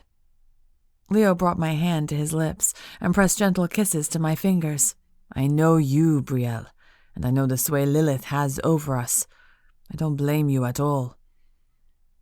Regret pulsed through me, and I pressed a hand to my forehead. She wouldn't let me go without an answer. If I didn't swear by blood, the offer would be gone. Leo nodded in understanding, but darkness clouded his eyes. Tell me exactly the words you used. Racking my brain, I thought back to my vision with Nyx and Lilith. I'd cut my palm and held Lilith's hand in mine, and we both uttered the words that bound us together. I, Brielle Garrick, dark witch and lover of Leo Serrano, swear by my blood to give up my mortal life to Lilith, queen of the underworld, and submit my body to her. Something unreadable flashed in Leo's eyes. His jaw tightened, but then heat speared through his gaze. Lover of Leo Serrano? He raised an eyebrow. My stomach turned over from the blatant desire in his eyes. I shoved his arm and we both laughed. Leo tucked a few loose strands of hair behind my ear and looked at me for a long moment, his grin fading. "What are you thinking?" I whispered. "There may be a way around this," he said quietly, his gaze contemplative. "But we'll have to plan carefully. Both of us are bound to her, so there will be complications." My heart raced with anticipation, and hope bloomed in my chest. I nodded quickly. This is the Leo I know. Of course. Leo leaned in and pressed a soft kiss to my lips. When he drew back, he pressed his forehead to mine and sighed. "You must trust me, Brielle." "I trust you." After Leo and I finalized our plans, I crept back into my room to get dressed. My entire body was thrumming. I felt alive, like a foreign energy inside me had burst to life to create a new version of myself. Something whole. Complete. I wasn't sure if it was from the sex or the anticipation of what was to come. If my plan with Leo was successful, it meant everything would change. To my surprise, I felt more excited than afraid of the prospect. I just finished dressing when a soft knock sounded at my door. Gathering my hair into a messy braid, I said, "Come in." The door opened and Angel entered, carrying a bowl of soup. She offered a hesitant smile. "I brought you some dinner. Jorge said you hadn't eaten." I smiled gratefully, remembering how I'd insisted to Jorge that everything was fine after my vision with Nyx and Lilith. I hadn't expected him to believe me, but I was grateful he'd given me some space. Taking the warm bowl from Angel's hands, I slowly sipped the broth. I said, smacking my lips. I love the food here." Angel chuckled softly and sat next to me on the edge of the bed. I took a few more sips and glanced at her. "That's not really why you're here, is it?" I asked. She shook her head. "I just wanted to make sure we were all right. We didn't exactly leave things on good terms before you left." I flinched and set the soup on the table next to my bed. "Right. Look, Angel, I'm so sorry I ran away like that. Jorge said..." Angel raised a hand. "I get it, Brie, really, I do. Those Madrid warlocks never left us alone after you vanished, and I know I'm a terrible liar. I wouldn't have been able to withstand their questioning if I'd known." She paused and swallowed. "But I want to make sure we're okay after I told you the truth about who I am." It took me a moment to remember what she was talking about. When I finally recalled the truth, that she was adopted and we weren't related by blood, I saw it through different eyes, like my memories belonged to another person entirely. The feeling was unsettling. I clasped my hands together on my lap. "I'm sorry, I overreacted when you told me. It just came at such a bad time, and I'd already felt so betrayed. My world was falling apart, and I wasn't handling it very well." "I get it," Angel said quickly. "I should have told you sooner." The worry etched in her face made my heart twist. I took her free hand in mine. "Angel, so much has changed since then. Hell, I'm a demon. Even if you were related to me by blood, my dark magic would have severed that connection by now." Angel's face turned grim. "What is it like?" Her voice was a hushed whisper. I swallowed, shoving away the instinct to hide my fears and weaknesses. "Terrifying," I admitted. "The dark magic, well, you saw what happened in the alley." I rubbed the back of my neck, my face burning with shame. "My birth father was a demon," Angel said. I looked at her in surprise. Mom said he was a good man, though. He died a hero. Without his sacrifice, thousands would have died. She pressed her lips together in thought. I think everyone's life has some degree of darkness in it. It's just up to us to choose how to use that darkness. I smiled, thinking of Leo's advice and Dad's training. Let the darkness loose. Give it freedom. Shoving my dark magic down hadn't helped anything. I'd had to unleash it a little at a time until it created something new. Something that was me. Perhaps that was why I felt so different. I can't believe I didn't even suspect anything, I said with a soft laugh. You and I look nothing alike. Angel laughed too. I know. Mom said when I was a baby I had fair hair and skin, but as I grew older, they got darker. I looked at her and warmth spread through my chest. You'll always be my sister, Angel. No matter what. Angel's eyes crinkled with her smile. For a long while, we talked as if nothing had changed between us, as if we were still living in Miami and I'd just gotten home from school. I wasn't ready to tell her I'd had sex. Not yet, I was still processing it myself. But I asked her about her relationship with Riker, and she told me they'd only gone as far as kissing. The way Angel's eyes lit up and her smile widened when she talked about him told me she was really smitten. The old Brielle would have felt deeply uncomfortable by this, given my history with Riker. But the new me felt nothing but happiness for my sister. The longer we talked, the more I realized I had to tell her something. I couldn't just disappear like when I'd left for Madrid. She needed a warning this time. My parents did too. When a comfortable silence fell between us, I squeezed her hand in mine. Angel, I should tell you. Things are going to change soon. She frowned. Change how? I can't give you the details yet. It isn't safe, but I need you to trust me. Leo and I have a plan. Fear filled her eyes. Bree, you're scaring me. I wanted to reassure her, but I couldn't sugarcoat it. It's Lilith, and it's bad, Angela. I'm not going to lie to you, but whatever happens, just know I love you. Angel's eyes widened, her face paling slightly. Bree, and warn Mom and Dad, will you? They need to be prepared. Angel grabbed my shoulder. Bree, what is going on? Tell me. I can't. I closed my eyes for a moment. The words bubbled to the surface, ready to spring forward. I never hid things from Angel. I so desperately wanted to tell her. But now that I was bound to Lilith, I couldn't.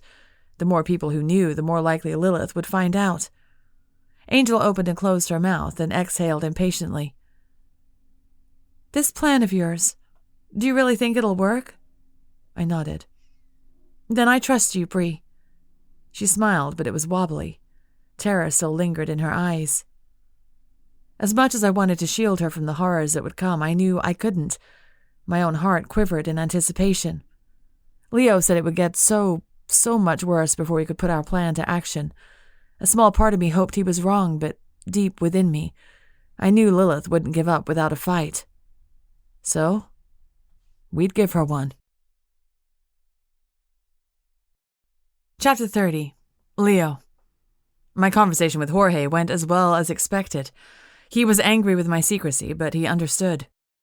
I urged him to take Izzy and Brielle's family far from here in case the fight escalated, but he refused.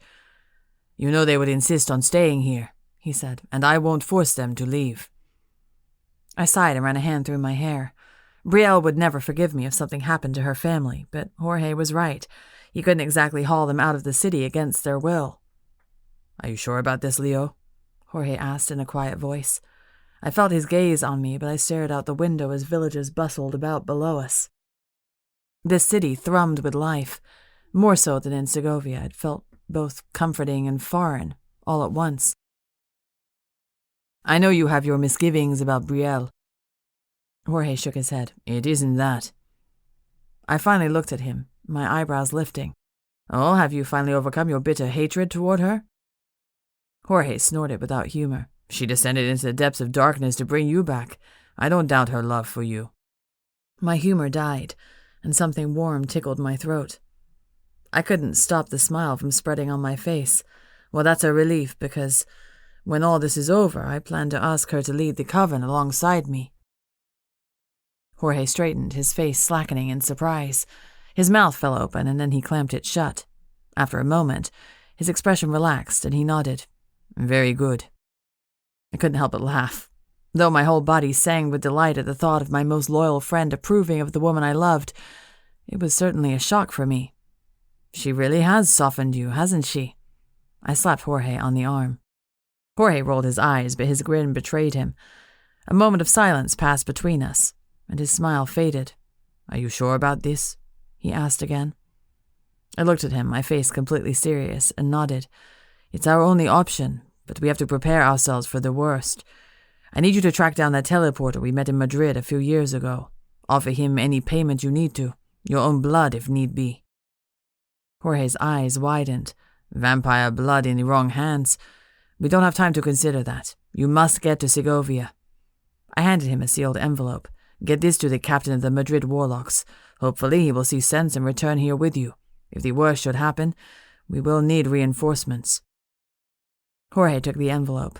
Determination glinted in his eyes, and suddenly he was a faithful soldier again, ready to obey. He bowed his head to me and pressed a fist to his chest. It's good to see you fighting again, Leo. My chest swelled, and I grinned. It's good to be back. Leo, a voice whispered. I stiffened, and an ice-cold horror gripped my body. My smile vanished, and I closed my eyes as Lilith's face swam in my mind. Jagged, bloody cuts crisscrossed her face where her mouth should have been. As her dark eyes seared through me, I realized what she'd done. She'd carved a mouth for herself so she could speak, so she could command me as her slave once more. Blinking fiercely, I struggled to push her from my mind. We're out of time, Jorge, I groaned, hunching over. Energy seeped out of my body. She's free. Go. Now. Uncertainty flashed across Jorge's face, and for a moment I worried he wouldn't listen. Then he strode to the door and left. I exhaled in relief at his departure, and in my mind, Lilith laughed. That's good, Leo, she said to me. Her voice sounded hoarse and thick, like her mouth was filled with blood. You wouldn't want him around to see this. My fingers tightened into fists. You cannot have me, I hissed. It's too late for that, dear. Lilith's eyes glowed red. I will make you pay for what you did to me. I straightened, trying to keep myself upright, but the room was spinning. Do what you will with me, I said with a groan. Lilith laughed, but something foreign crept into her voice. Something that sounded a lot like pain. I'd hurt her. She thought she'd owned me, that I'd wanted to be with her. I planned to, Lilith said coldly. But first, I need something from you. An assurance that you won't betray me again, because you'll have nothing to return to. I closed my eyes to shut her out, but her eager face remained. Shaking my head, I muttered, No, Lilith, please. Leo Serrano, I order you to kill Brielle. Chapter 31. Brielle. Are you going to tell Harrison? I asked, popping a piece of cantaloupe in my mouth. Tell him what? Izzy cast an irritated look at me. Nothing's happened. Nothing's changed. She tore her bread into pieces, perhaps a bit more roughly than was necessary. Your feelings have changed, not toward him. Are you sure? Izzy sighed and dropped her hands on the table, casting a furtive glance around the small dining area. Only a few other dinner guests surrounded us, but they were far enough away not to overhear our conversation. I just need to get back home and reevaluate where I stand. In my heart, I still care for Harrison, but I can't know anything for sure until I see him again. I nodded. That's fair. I swallowed and eyed her carefully. Have you talked to Jorge at all? Izzy snorted. And tell him what? That I want to jump his bones? What good would that do? I choked on my piece of bread and coughed loudly to clear my throat. Izzy burst into laughter as the other guests looked at me in alarm. Something thumped loudly upstairs. A door slammed. A muffled shout echoed. I stilled, and my blood ran cold. Izzy's smile faded as she looked at me in alarm. Then, a strangled voice called, Brielle! I shot to my feet, my blood pounding with urgency. Pain and anger swelled inside me so intensely I couldn't see straight. And then all I saw was red. In my mind, Leo screamed. Lilith had him. My gaze shot to Izzy, whose face was pale. "It's time. Grab my family. Get them out of here." Izzy nodded and shot to her feet. She turned but glanced back at me. "Be careful." "I will." She darted out of the room. The remaining guests had risen as well and glanced from me to the staircase. Leo's shouting continued. His loud footsteps thundered down the stairs. "You need to leave," I told the guests in Spanish. "Now." After exchanging a nervous glance, they left the room as well, leaving me alone with my mounting terror. This is it. "You can do this." "Brielle," Leo said again. His voice was much closer now. I swallowed and clenched my fingers into fists. On instinct, I searched for my magic within me, only to find that same tendril of darkness. I hesitated for a moment before relaxing my fists and taking several deep breaths. Give in. Let it free, a little at a time. I had to do this right, or Lilith would take over. If she owned me and Leo, then all would be lost. After one last deep breath, I mentally prodded my magic. It surged to life, and I fought to keep my body relaxed and at ease as the darkness swelled. It churned like a river, flowing freely through me. The feeling was still foreign, but it was less jarring than before. I was growing used to it. I wasn't sure if that was good or bad. Leo rounded the corner. His body was arched upright at an odd angle. His arms so stiff his veins and tendons stood out against his skin. His face was strained and filled with agony. When his eyes met mine, he stopped. But then his legs dragged him forward as if they had a mind of their own.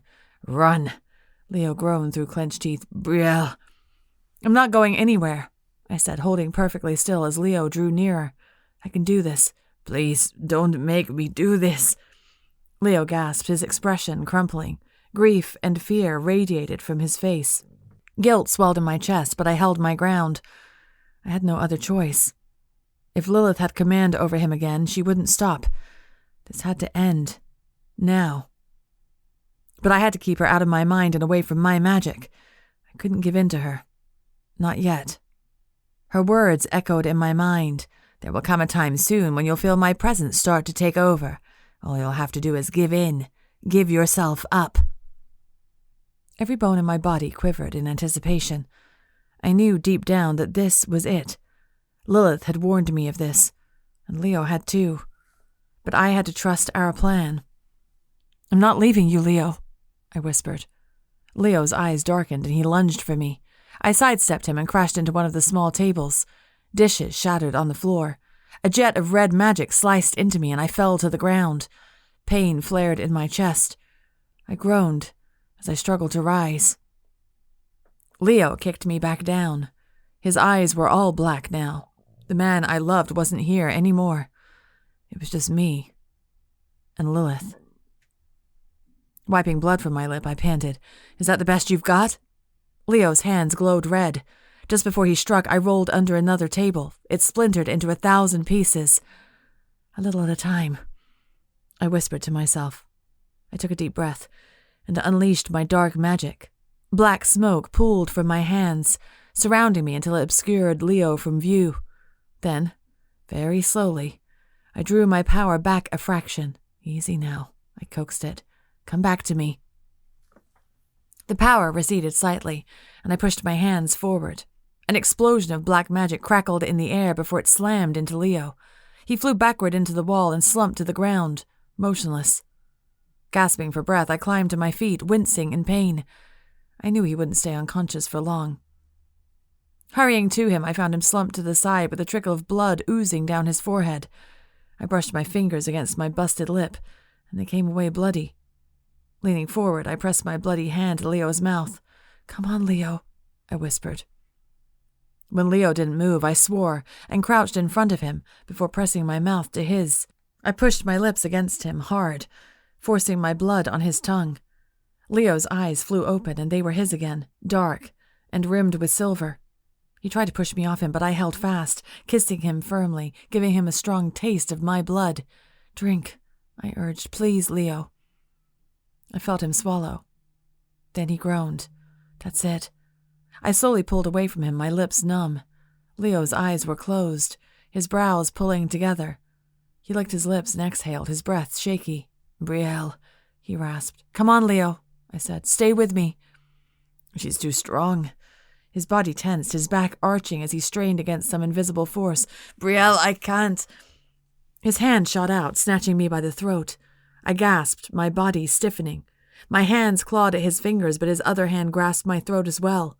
Purple spots danced in front of my eyes. My throat was on fire and my lungs burned. "Air!" my body screamed. "Air!" My vision blurred. I gagged and choked, desperate for oxygen. I lost all sense of feeling in my limbs, and my arms fell limply by my side. Leo screamed, and for a moment, his grip loosened. His fingers shook, and they clamped down on my throat again. "No!" Leo roared. "No, Brielle, fight me! Fight!" Darkness swam around me. I felt my body losing consciousness. Lilith's face shone in my mind, her gaze triumphant. "Now is the time, child," she whispered to me. I couldn't move. My magic fled from me, and inside, I felt nothing but cold emptiness. "Brielle," Leo moaned. "Please. I love you," I thought to him. And then I gave myself up to Lilith. Chapter 32. Leo. I still tasted her blood on my lips when the light vanished from her eyes, when her heart stopped, when the life left her body. I would never forget that agonizing moment suspended between life and death, the moment when Brielle uttered her last breath and her body moved no more. The moment her body transitioned from a living thing to a corpse. It was only a moment, but it seemed like an eternity. When Brielle's soul left her body, it took mine with it. A part of me died along with her.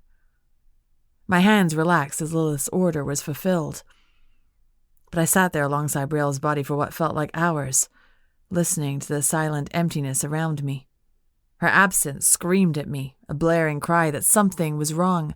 Something in the world had been thrown off balance when she took her last breath. I felt nothing. My mind had somehow detached itself from my body. I was broken, beyond repair. Even if I wanted to move, I couldn't. I'd lost the ability. Brielle's eyes stared emptily past me, and then, slowly, the whites of her eyes filled with black. She blinked, her eyelashes fluttering, and shifted slightly on the ground. I knew as soon as she took her first breath that it wasn't her. It was Lilith. I remained frozen, numbed with horror as Lilith took over the body of the woman I loved. She stretched, her back and neck cracking, and then sighed with satisfaction. "Much better," she said. I shuddered in revulsion at the sound of Brielle's beautiful voice uttering words that didn't belong to her. "Come now, dearest," she crooned, taking my hand in hers. "It's better this way. We can enjoy our lives together in the mortal realm, and with me in your beloved's body, I'm certain you'll come to love me in time." Bile crept up my throat, and I snatched my hand away. I forced myself to meet her gaze and hold it, though my insides quivered with disgust. "It's your turn," I said in a rough voice, "to hold up your end of the bargain." Lilith stared at me for a long moment before forcing a smile. "Of course." She closed her eyes and pressed her hands together as if in prayer. An explosion of red magic swept over me, and I gasped. A flare of power surged within me and then vanished. An eerie silence settled over me. I searched within myself and found nothing. To test myself, I wiggled my fingers. Black shadows gathered around me once more like an old, familiar friend, until a coil of red magic bled through, mingling with my own powers. I stared at Lilith, enraged. "You lied!" Lilith raised her hands in surrender. "No lie. You are bound to my magic, Leo. You are my vessel. It's a bond that cannot be undone, but you are no longer my slave." I shook my head, my nostrils flaring. She was lying. She had to be. Lilith sighed. "I will prove it. Leo Serrano, I command you to take my hand." She stretched her arm toward me. Nothing happened. I didn't move. My body felt just as still and calm as it had moments ago. Relief swelled within me, but it was short-lived. I met Lilith's smug gaze, and my despair returned. "And the Firebird?" Lilith groaned. Yes, the silly bird has been healed as well. I keep my bargains, Leo. I shot to my feet. So do I. Withdrawing a glass vial from my tunic, I smashed it to the floor. A pearly white mist filled the air, coming between Lilith and me like a sheer curtain. Relishing the look of utter shock on her face, I spoke the spell Brielle had written for me when we'd formed our plan. Queen of the underworld and souls of the dead, now you must answer for the blood you've shed. Remove yourself from the body you stole, whose spirit remains intact and whole. Return the soul of the woman who died, whose vampire venom now awakens inside. Lilith screamed, and a burst of red magic poured from my hands, encircling her and mingling with my own black magic. A fierce wind billowed in the room, overturning tables and chairs. It whipped so hard against my face that my eyes burned. Lightning flashed from within. Lilith roared in fury. The red and black magic continued swirling in a sickening cyclone, and the pearly mist rose higher and higher. A crack of thunder split in the air, and the wind suddenly died. My magic faded, and the mist vanished. Brielle's body had crumpled to the floor. I hurried to her side, my blood pulsing with urgency. Brielle? I turned her over, inspecting her. She wasn't breathing. Her eyes were closed. I leaned in to smell her familiar saltwater scent, plus the faintest whiff of blood and death. Lilith. I inhaled deeply and smelled something else. A sharp scent that was so familiar to me and yet so foreign, coming from Brielle. Vampire. Chapter 33. Leo. Come on, my love, I whispered, stroking Brielle's hair out of her face. Wake up. I closed my eyes, pressing a hand to her throat to feel the pulse of her blood. We were still bonded, after all. When I tasted her blood just before killing her, it had activated my venom, triggering the transformation, or so I'd thought. I held my fingers to her throat and sat there for a long moment, waiting. Then I felt the faintest movement underneath. My eyes flew open. I glanced down and found her shifting in my arms. Her mouth opened and she licked her lips. Brielle. I withdrew my hand, scooting back to give her space. Are you all right? Slowly she opened her eyes. Within the caramel depths of her eyes, a burst of dark red shone, marking her as a vampire. It mingled with the brown, forming a swirl of colors that looked russet from a distance. I hadn't been certain she'd had enough of my venom. The safest transformation occurred over many years with intermittent feedings. But Brielle and I hadn't had that luxury, so we'd focused on several lengthy feedings over a shorter period of time. Such transformations were risky, but still possible. Her gaze snapped toward me, and I held my breath. Would she recognize me? Some vampires forgot who they were after the transformation. It was rare, but it did happen. Leo, she breathed. Her voice sounded different. Deeper. Smoother. It made my skin warm. I exhaled and took her hand in mine, but when I touched Brielle, her whole body shuddered and she cried out. I backed away from her, my eyes wide. Her limbs twitched, and she thrashed about as if she were having some kind of fit. She arched backward, her head thrown back, and uttered a piercing scream that chilled me to the bone. An eerie, blood-red mist pooled from the center of her chest, rising into the air like smoke. I stiffened, my blood running cold. Lilith. I lifted my hands and shot a jet of black magic toward the mist, but my magic went right through it. The red smoke floated toward me, and I scurried away on all fours. What would happen when it touched me? Would Lilith take over my body? Suddenly, the ground rumbled, the walls quivered, and dust trickled from the ceiling. I rushed to Brielle, who lay unmoving on the floor again. With a crash, a wide crack formed on the floor. Panic pulsed through me, and I dragged Brielle away from the crack. It widened, and a deep thrumming sound pulsed from within. Lilith's red mist spiraled, circling around the crack until a hand emerged from its depths. My skin curled. Another hand followed. Then, a woman climbed out of the crevice. Her long black hair fell over her face, and bloody scratches lined her arms. When she stood, she parted her hair to reveal a sinister, bloody mouth carved into the skin I'd enchanted to keep her mute. Lilith smiled, and the cuts stretched wide. Hello, dearest. I gather Brielle in my arms and stumble away from Lilith, shaking my head in disbelief. You can't. The gate hasn't been opened. You opened it, my love, when you banished me from the girl's body. No, I shouted, refusing to accept it. You're lying. A mortal life must be sacrificed. Unless a caster summons me. Lilith's smile widened, her all-black eyes glittering. Horror numbed my body, and I staggered backward in shock. No. Leo, Brielle whispered, shifting in my arms. When she opened her eyes, they were a brilliant red. All the warmth of her brown eyes had left. The redness speared through me, her direct gaze jarring me. I need your help, I murmured. Can you fight? Set me down and let's find out. I obeyed, keeping my hands outstretched to catch her if she should fall. But she stood on steady feet and faced Lilith. Something about the way she held herself seemed different. She exuded power. The angles of her face were sharper, her skin was paler, and her eyes were more vibrant and shrewd, missing nothing. She was a predator now. Lilith leveled a gaze at Brielle, who stared right back, unflinching. You have made your choice then, Leo Serrano, Lilith whispered. That same pain flared in her eyes again, reminding me of what Brielle had said about her. She's just as weak as the rest of us. You never gave me a choice, Lilith, I said. You cannot force my love from me. Lilith lifted her chin, her eyes blazing. So be it. She brought her hands together, and an explosion of red magic crackled in the air. The ground shook again.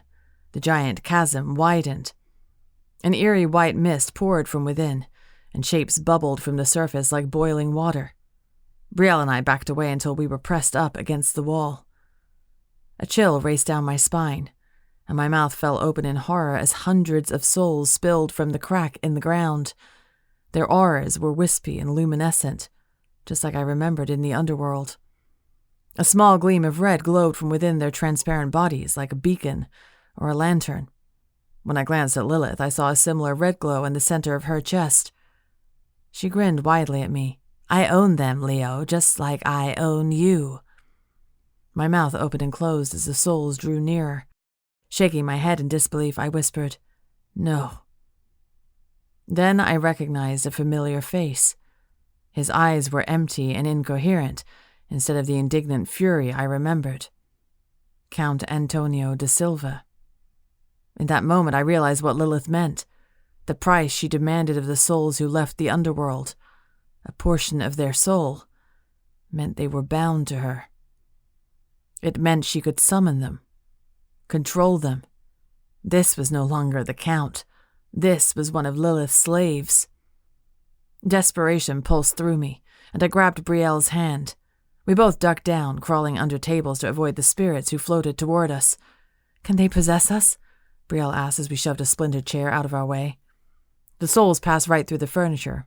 They would catch us eventually. I don't know. We finally cleared the dining area and raced out the open door before we both froze. The evening sky was blood red. Crowds filled the street and screams echoed around us. The city knew something unholy was happening. And it was my fault. We have to get them out, Brielle shouted, looking at me with wide eyes. A splash of caramel had returned to her eyes, making her seem almost normal again. The skin on the back of my neck prickled. The souls were drawing closer. We don't have time, I hissed, dragging her down the steps and toward the street. We have to find the gate and close it. Brielle tugged on my arm to stop me, her face twisting in fury. We need to kill Lilith. How do we do that, Brielle? I snapped. She's the queen of the undead. Banishing her from your body didn't work. There has to be some power strong enough. There isn't, I said sharply. The only power strong enough is her own. Our gazes held for a long moment. I'd never seen such fury in Brielle's face before. It made her seem almost feral. Her nostrils flared and her jaw went rigid. Then what's your plan? Find the gate and close it. It'll send the spirits back. But the chasm in the ground. Brielle pointed behind us to the inn. Lilith chooses the location of the gate. Where she materializes doesn't matter. She would have chosen a location isolated from others. If her plan is to slaughter the town, she wouldn't want to risk inadvertently closing the gate by killing a mortal too close to it. A shrill scream echoed from behind us, and we both turned. The spirits had poured onto the street, and one of them floated into the body of a woman. She stiffened, falling to the ground as she twitched and thrashed. For a moment she went still, and I held my breath, waiting. Then, slowly, she lifted herself back up, her movements disjointed and awkward. Her eyes were all white, an ethereal pearly glow that shone like the light of the moon. She staggered forward with clumsy steps. "Well, at least they're slow," I muttered. "Is she dead?" Brielle asked. The fear on her face made my chest twist with guilt. She feared for the mortals. Of course she would. "It's possible when these spirits return, the mortals will be freed, but—" I trailed off uncertainly, and Brielle looked at me in terror. She knew what I wasn't saying. It was also possible that when the spirits left, their host bodies would die. More screams echoed behind us. Several spirits possessed other villagers, and they started fighting with the mortals. Though the possessed moved slowly and awkwardly, their movements were more powerful. One of them connected his fist with another, and the wounded mortal flew backward into a concrete wall. A loud crack echoed in the street, and the mortal slumped over. Blood pooled from his head wound. I grabbed Brielle's arm to drag her farther away, knowing the sight would unsettle her, but she wouldn't move. Her body grew stiff, and the hairs on my skin stood up in warning. When Brielle inhaled deeply, I realized what was happening. My grip tightened on her arm. "Brielle?" She didn't move, didn't even glance at me. "Brielle!" I yanked her arm forcefully and turned her to look at me. Her eyes were completely red again, and her fangs had emerged, digging into the skin around her mouth. A trickle of her own blood oozed down her chin. I pressed both hands to her cheeks and leaned in close to her. "You are not the monster, Brielle. Stay with me. I need you." She blinked slowly as if not seeing me at all. In desperation, I pressed a firm kiss to her lips. She went completely still, and when I drew away, a splash of brown had returned to her eyes. She shook her head and glanced around. Then she raised a shaking hand to her mouth as if just realizing she had fangs. Horror filled her eyes. "Leo, we need to get you out of here." I pulled on her arm again. The sounds of chaos behind us multiplied. If we stayed much longer, Brielle's bloodlust would completely overtake her. That is, if the souls didn't get us first. We hurried down the street, mingling with the crowd of fleeing mortals who had finally realized the peril they were in. We raced past a crippled old man and a pair of children who had fallen, and couldn't get up amidst the panicked throng of people. Brielle stopped and whirled around.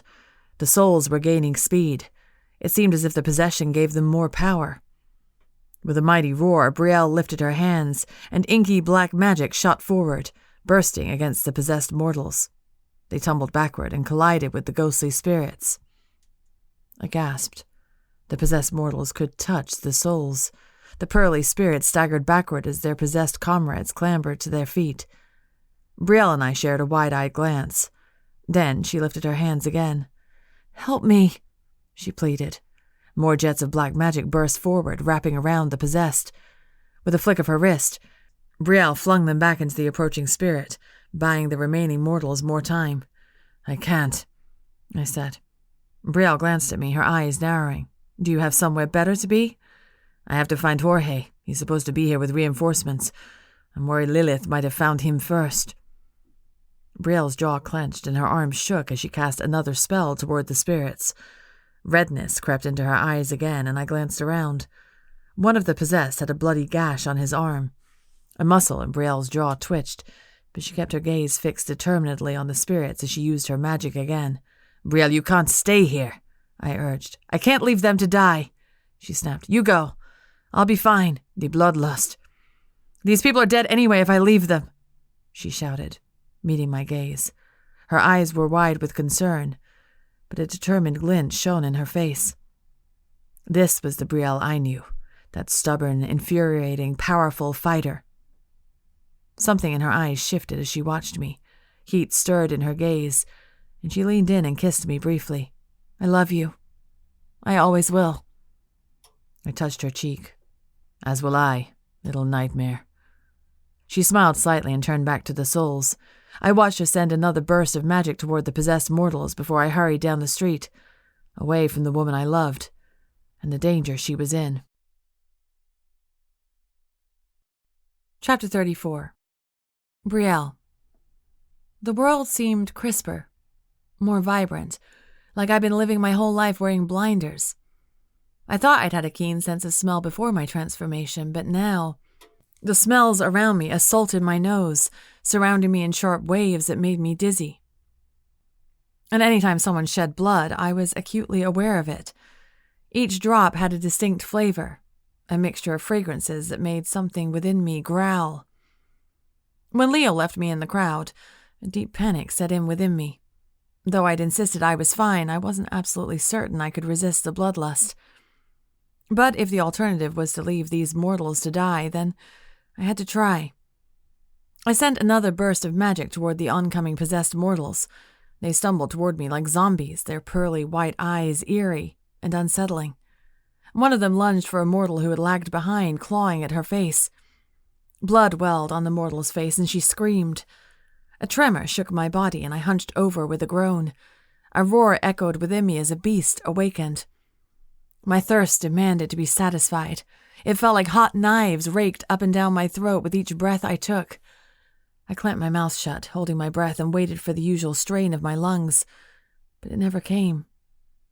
Vampires don't breathe, I remembered. So I held my breath, straightening to fend off Lilith's possessed army with my magic. Each burst of power weakened me, and the hunger returned as exhaustion set in. My mind spun. Darkness crept into the corners of my vision. I can do this. I can do this. The spirits attacked 3 mortals at once. I shot magic forward to protect them. 2 mortals to my left went down. More blood flowed, stinging my nose, calling to me. A low hiss built in my throat, and my fangs emerged. I found myself stepping toward the blood without realizing it. No, I thought, shaking my head as I tried to rid myself of this hazy fog. I am in control. I can do this. But I was losing strength. My magic came in small wisps, a feeble force compared to the multiplying crowd of the possessed. I can't, I thought, sinking to my knees. My entire body trembled. The spirits drew closer. A chill swept over me from their nearness, and icy cold horror spread through my bones. One of the spirits reached for me, her transparent face a mask of apathy. I closed my eyes, too weak to fight. Suddenly, fire exploded in my chest. A fearsome shriek pierced the air, echoing in my ears. Renewed energy coursed through me, and in a flash I was on my feet, spurred on by this new power. Jets of flames poured from my fingertips and assaulted the spirits in front of me. They stumbled backward, startled. I stared at my hands, my mouth falling open in shock. "Nix?" I whispered. Presence stirred in my mind, fierce and powerful, firm and steady, steadier than my own powers. "I'm here," Nix said, her voice vibrant in my thoughts, "and I am whole again." I exhaled in relief. More flames spread from my hands, assaulting the souls closest to me. I didn't think Lilith would keep her end of the deal. "It was a blood bargain. She had to." Nix paused before she said quietly, "Thank you for doing that for me." Warmth spread through me, and I found myself grinning. "You did the same for me." More of the possessed leapt for the straggling mortals. I shot fire toward them, but it just glanced off their bodies like it was nothing but wind. Faltering, I stared at my hands. "Possessed mortals have an unholy power my fire cannot touch," Nix said. "You will need to call their spirits back, like you did with the mortals when the gate was opened before." A jolt ran through me as I remembered summoning the mortals back from the astral realm, where Lilith had banished them. "Will that work now that I'm a demon?" "Your magic makes no difference. It is my power that brings them back because I am between realms." I nodded, wiggling my fingers. "Okay, here we go."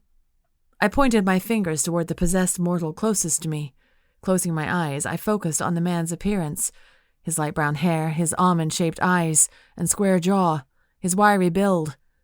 It had been easier when I'd done this last year because at least I'd known the people I was calling back. But these mortals were strangers to me. So I clung to what I did know. The man was innocent. He was young, and he had a spirit dwelling inside him that didn't belong there. My magic inched toward him, searching for that foreign presence. My power poked and prodded like a curious animal, sifting through the man's aura and mind. Then, I found it. A white, swirling energy. My magic grasped it and something tugged inside my chest, yanking me forward like a hook. I grunted, struggling to hold my ground as the spirit fought back and tried to latch onto me. "Now," I whispered to Nyx. Her magic surged forward, funneling toward the spirit. Screams echoed in my mind, shrill and bone-chilling. The mortal fell backward. A glowing mist floated from the center of his chest, circling the air before it vanished entirely. I gasped, my eyes wide. Where did it go? "It has been freed," Nyx said. "A possession is a powerful act that binds the soul to another. That bond severed their connection to Lilith." I sucked in a breath. All these spirits acting on Lilith's orders. They were essentially freeing themselves from her by doing this. No wonder they were getting stronger. I took a deep, steadying breath and aimed my hands towards the next mortal. "Stay with me, Nyx. I'll need your help." Chapter 35. Leo. The city was in utter chaos. Civilians were running through the streets, women screaming, children sobbing. I passed by several fissures in the ground, and horror numbed my bones. Judging by the pearly white blurs I saw floating past me, I was certain Lilith's souls had spread throughout the city. I was foolish to think the only dangers were the souls Brielle was battling. Brielle. I shoved the mounting panic that threatened to swallow me whole. Despite her recent transformation, Brielle could handle herself. As I raced down the street, I paused frequently to assist the villagers in outrunning the souls. A child had fallen, and I scooped him up and hurried to avoid a spirit that swooped toward him. Several possessed mortals were wreaking havoc, sprinting from house to house, smashing windows and attacking innocents. I carefully deposited the child inside a house nearby where other mortals were hiding. After urging them to lock their doors and remain hidden, I returned to the street. I had to find the gate and close it before the entire city was destroyed. Gathering my shadows around me, I shifted to my bat form and flitted high above the city, trying to ignore the shrieks of terror that surrounded me. Find the gate. Find the gate. If I stopped to help every civilian, it would take me even longer to end this. Vibrations surrounded me, thrumming through my small body. The cacophony rippled against me, making me tremble. Then, I came across something I couldn't overlook. An entire crowd of armed soldiers faced Lilith herself. As I drew closer, I shifted back to my vampire form and landed a few blocks away from them. Squinting, I stared hard at the crowd. In front, I recognized Jorge. Behind him was Guadalupe, Miguel, and the rest of my coven, along with the warlocks from Madrid. A mixture of relief and fear pulsed through me. While I was grateful my friends had united with the Madrid warlocks, they didn't stand a chance against Lilith. I wiggled my fingers, and a tendril of Lilith's red magic swirled within me. Straightening, I stared at my hands. My coven might not be enough to fight Lilith, but I might. Bounding forward, I shot a jet of red magic that landed directly between Lilith's shoulder blades. She fell over but righted herself easily, shooting a glare over her shoulder. When she recognized me, her jagged mouth curved into a sinister smile. "I knew you couldn't stay away." As I drew nearer, my gaze flicked to the crowd behind her. I recognized Jorge, Guadalupe, Miguel, and, to my surprise, Izzy, Desi, Oliver, and Angel. Next to Angel was Riker Wilkinson, her beau, and I vaguely wondered when he'd arrived in the city. Among those I recognized were many I did not, though they were clad in the familiar blue and white that marked them as warlocks of Madrid. "You're outnumbered, Lilith," I said as I moved closer to her. It wasn't true, but I needed to appear confident, if not for my own sake, then for the sake of my men. "Tell me where the gate is so we can end this." Lilith's smile widened, her dark eyes glinting. "Or what, you'll kill me?" I lifted my arms. "I'm no longer bound by your orders. You cannot stop me." Lilith barked out a harsh laugh. "You have no idea the power I have, darling. Shall I demonstrate?" My blood ran cold, and I froze. "No." Lilith turned back to the crowd and sliced her hand through the air. The casters yelped and dived for the ground to avoid Lilith's strike. Red magic flashed in the air, and Jorge's form crumpled. "No!" I roared, sprinting forward. Before I could reach Jorge, Lilith cut her hand through the air again. Guadalupe fell. Then Miguel. A whirlwind of panicked thoughts took over my mind, but I clung to what I knew. Vampires could only be killed with stakes. Lilith glanced over her shoulder to cast another wicked grin my way. For within the folds of her skirt, she drew a long, sharp stake. My stomach dropped like a heavy weight. Lilith lunged, and I sent a jet of red magic toward her. It burst against the back of her head, and she tumbled. The crowd surged forward, sidestepping my fallen comrades to rush Lilith. Desi flung Lilith backward with telekinetic magic. Oliver sent a jet of flames from his hand that circled around Lilith, blocking her from view. Lilith's enraged shriek filled the air, and she pounded her fist against the ground. The earth quivered and rumbled before a giant crack formed in the concrete. The gap widened until dozens of white souls poured from it, floating eagerly toward the crowd who watched with wide, horrified eyes. I tackled Desi to the ground just before a soul reached her, but I couldn't grab Oliver in time. A spirit consumed him, and his whole body stiffened. His eyes glowed wide as he stared emptily at me and Desi. "Oliver!" Desi screamed, reaching for him. I dragged her back, pushing her behind me. Oliver stepped closer, his face eerily blank. I shook my head slowly. "Don't make me do this," I thought grimly. Desi tried to step around me to reach her husband, but I kept blocking her path. "He'll kill you," I growled over my shoulder. "You'll kill him," she hissed. "I won't, I swear it." We'd both backed against the door of the nearest house. There was nowhere left to run. "Trust me, Desi," I said quietly. Desi didn't answer. When Oliver lifted his arms, I lifted my own and slammed my fist into his jaw. He staggered, and I hit him again, rendering him unconscious. Desi cried out as Oliver fell over, motionless. I hovered over his prone form, waiting. Would the soul leave him? Did it have a choice? For a while, nothing happened. Then Oliver's body trembled and thrashed, his chest jerking upward again and again. Desi shoved me aside and crouched beside him, touching his face. Her hands glowed blue as she whispered a spell. "Magic above and powers therein. Remove the soul that dwells within." Oliver's chest lifted in the air as if Desi pulled him with an invisible force. Blue magic spread from his stomach to his face, and then a pearly white mist pooled from the center of his chest. It spun in circles before shooting skyward and vanishing in the air. My mouth fell open. Where had it gone? Had Desi just freed one of Lilith's souls? Can you do that again?" I whispered, pointing to Oliver, who remained unconscious. Desi wiped sweat from her brow. "Maybe, if I'm not being attacked. It drained me, though." She glanced around at the chaos surrounding us. The possessed fought the casters in an explosion of blue and black magic. Lilith was nowhere to be found. "I can't do it for everyone here," Desi said, her brows pulling together. "I have to find the gate." But as I looked around, suspicion coiled in my stomach. Where had Lilith gone? What was so important that she needed to use her souls as a distraction?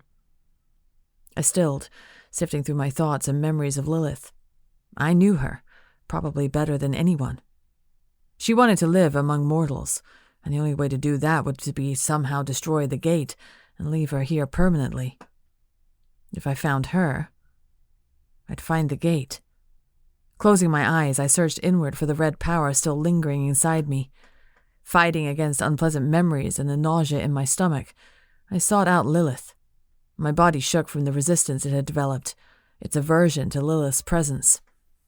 "Just this once," I told myself. "Find her this one time and it will all be over." But even as I thought it, I knew it wasn't true. Lilith would keep coming back, whether for me or to exact revenge by killing Brielle or simply to find another way to enjoy life among mortals. She would keep trying. Something subtle tugged at my chest, and I clung to it, following the source. My steps moved forward, and my eyes flew open. After glancing once more at the fighting crowd, I gritted my teeth and ran off. Closing the gate will save them, I thought, but it didn't stop the crippling guilt that consumed me as I fled from my comrades. The farther I ran, the quieter the city became. Echoes of the battle sounded behind me, but the tugging of Lilith's magic took me toward the edge of the city, away from civilization. Closer. Closer. I raced down the street until I opened up to a small, dark wood. Energy pulsed from the trees so violently they shook, and leaves floated to the ground from the impact. Between tree trunks, I made out a faint, white glow. The gate. Crack! Something heavy slammed into my skull, and I stumbled. Pain split through my head, and white spots danced in front of my eyes. With a groan, I lifted my hand to stop my attacker, and froze. It was Jorge. His eyes were stark white, and he wielded a stake in his hand. He swung for me, and I ducked. He lunged again, and I raised my arms to block him. The stake hovered just in front of my chest. "Jorge!" I grunted. "Stop!" A faint laugh echoed behind me. My skin curled with recognition. "He won't stop, I'm afraid," Lilith said, her voice reeking with smug satisfaction. "You'll either have to kill him, or he'll kill you." I landed a blow to Jorge's jaw, but he was unfazed. He rammed into me, tackling me to the ground. He raised the stake, but I aimed a kick between his legs. With a groan, he hunched over, and I snatched the stake from him. Black magic shot from his hands, encircling me until I couldn't see. Terror pulsed through me. Shift, I thought, but before I could gather my magic, Jorge attacked again. My head collided with the ground as Jorge struck my face again. And again. Blood poured from my nose. My lips split. The stake fell from my grip, and Jorge swiped it. "Brother," I moaned weakly, "please." Jorge lifted the stake high in the air. I raised my hands and whispered hastily, "Magic above and powers therein. Remove this soul that dwells within." Black and red magic swirled in the air, spiraling upward until it slammed into Jorge so forcefully he was thrown backward. A horrifying screech broke from his mouth, echoing like the sound of a wild animal. Across from me, Lilith's eyes widened, and she stepped toward Jorge uncertainly. An explosion rippled, making the ground quake again. Lilith and I both fell over as Jorge crumpled to the ground. Just like before, the white soul floated out of his chest and vanished into the sky. A moment of stunned silence passed between me and Lilith as we stared numbly at Jorge's unconscious form. What the hell was that? I wondered. It certainly hadn't been like when Desi had cast the spell. I stared at my hands for a moment before a movement caught my eye. Lilith snatched the stake and crouched over Jorge. "Surrender, or he dies." I shook my head, my breathing sharp and ragged. Blood ran down my face, and my body felt like it was caving inward. Weak, I thought. So weak. I couldn't fight Lilith anymore, and I couldn't watch someone I loved die. I'd had enough of that in my life. She must be stopped somehow. A chill whispered over me as I remembered Lilith's words, "You are my vessel, Leo," and then my own words to Brielle. The only power strong enough to stop her is her own. Lilith's presence still lived inside me. Part of her was alive in me. If Jorge had killed me with a stake, he would have killed the vampire, not the magic. If that had happened, I had no doubt my magic would have gone straight to Lilith. But if I used her own magic against itself... Slowly, I raised my hands, hoping to stop Lilith from killing my friend. "All right," I said. "You win, Lilith." She smirked and lowered the stake. I pressed my hands against my chest and summoned the red magic inside me. It swelled as if waiting for me, rising higher and higher until all I saw was red.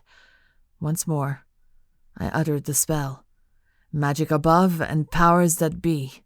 Destroy this magic inside of me." Red and black magic crackled in the air like fireworks before blasting directly into my chest. Fire consumed my body. Lilith's roar of rage echoed around me. I felt her red magic fold in on itself before exploding. Then, darkness swallowed me. Chapter 36. Brielle. Nix and I worked together for hours, freeing soul after soul, but they just kept coming. My body felt vibrant, more alive than I'd ever felt, which was ironic considering I was technically dead. My new vampire body thrummed with energy. In my mortal body, I would have passed out from fatigue by now, but with this new power and with Nix working with me, I kept going. "I'll keep fighting," I vowed, "until the city is saved or Lilith kills me." The more I fought, the more they came for me. At first, I thought the possessed mortals were trying to stop me, but when one of them reached for me, his movements were slow and almost pitiful. He wanted me to free him. None of the possessed attacked me, not after they realized I could save them. The crowd thickened with Lilith's souls, and body after body collapsed to the ground once Nyx had freed them. A few of them stirred, reassuring me the mortals weren't dead after being possessed. In bewilderment, I wondered why Lilith was letting all these souls go. Something exploded in the air a mile away, and a mushroom cloud blasted into the sky like some atomic bomb had gone off. I froze, and horror seeped into my bones. What the hell? Suddenly, a sharp agony tore through me so painfully I hunched over and cried out. In my mind, I saw Leo's face covered in blood. "Goodbye, Brielle," he said to me. His face vanished, and the pain left as suddenly as it had come. A horrifying stillness took over me as I stared numbly at the souls who waited for me. Then, reality set in. Desperation flared within me, and I turned from the souls and bolted, headed for the mushroom cloud. "No, no, no!" my mind cried with each step. "He isn't gone! He's not gone!" I raced onward, faster than I had ever run before. My legs pushed me farther, so I felt like I was flying, whizzing past buildings and souls and possessed mortals. My hair whipped behind me and my blood pounded with urgency. He's not gone. When I reached the end of the road and faced a small wood, I knew something wasn't right. The ground shook again. The faint light flickered between the trees. Energy pulsed from it, intensifying until it blared against my ears. The gate. A crackle of red magic split through the air. The earth rumbled and the trees shook from the impact. A deep thrumming echoed around me and the air swelled with power. The white light flickered and then vanished as the gate was closed. Closed, I wondered, or destroyed. It hadn't been like this when the gate had closed the first time. I stared blankly where the light had been, waiting, but the air was silent. The energy from the gate was gone. I looked around frantically and found a woman's body, her long black hair fanned out around her face. Lilith. And just behind her, another prone figure I recognized as Jorge. Fear and disbelief mounted within me. Where is he? Where is he? Where is he? Further down the path, closer to the wood, I saw him. Just like in my mind, his face was covered in blood. A wide, smoking hole rested in the center of his chest. A strangled scream tore from my throat as I raced forward, crouching beside him and touching his shoulders, trying to rouse him. From under the smoke was a raw, bloody gash that ran from his collarbone to his stomach. It smelled strongly of Lilith and her magic. In that moment I realized what he'd done. He'd used her magic to kill himself, to kill her. A broken sob racked my body, and I took Leo's face in my hands, pressing my forehead to his. "You fool," I whispered, my body shaking. "You damn fool." In the back of my mind, I knew vampires could only be killed with stakes, a stake through the heart, to be precise. If the heart was intact, the vampire would live. But this jagged hole carved into Leo's chest, his heart was gone, completely destroyed. He was dead. An enraged scream built in my throat and split through the air, echoing around me. My fingers curled into trembling fists, my fingernails digging into my palms. My throat felt raw, but I kept screaming, hoping it would numb the torrent of pain that consumed me. But it didn't. A weak groan made me stiffen. For a wild, liberating moment, I thought it was Leo, and hope bloomed in my chest. But then I turned and found Jorge trying to rise, and everything came crashing down again. I didn't care that Jorge was alive. I hated myself for it, but it was the truth. All I cared about was that Leo was dead, and he wasn't coming back. "Brielle," whispered a voice. I closed my eyes. "Not now, Nyx. Let me help." I shook my head. "You can't help, not right now. Just leave me be." Fire burst in my chest, and I sucked in a breath, opening my eyes. Sudden realization struck me like a blow to the head. "I will do this for you," Nyx whispered. If it is what you want. I didn't even have to hesitate. Please, I begged. Please, Nix. My face crumpled and my eyes felt hot, but no tears came. Vampires couldn't cry. I'm so sorry to ask you to do this after everything you've suffered. I shook my head, my mouth spreading wide with my agony. Nix was like family to me. She'd been with me my whole life. A constant companion. This would kill her. Conflict warred within me. I loved Nix, but I loved Leo more. I wish I could have you both, I whispered, shaking my head and closing my eyes against the grief rippling through me. I can feel your soul, Brielle, Nix said. I love him as you do, and I cannot bear this agony from you. Let me do this for you. You'll die, I moaned, permanently this time. It is a small price to pay to allow you both to live freely. Lilith has chased you many years because of me. Let me repay you.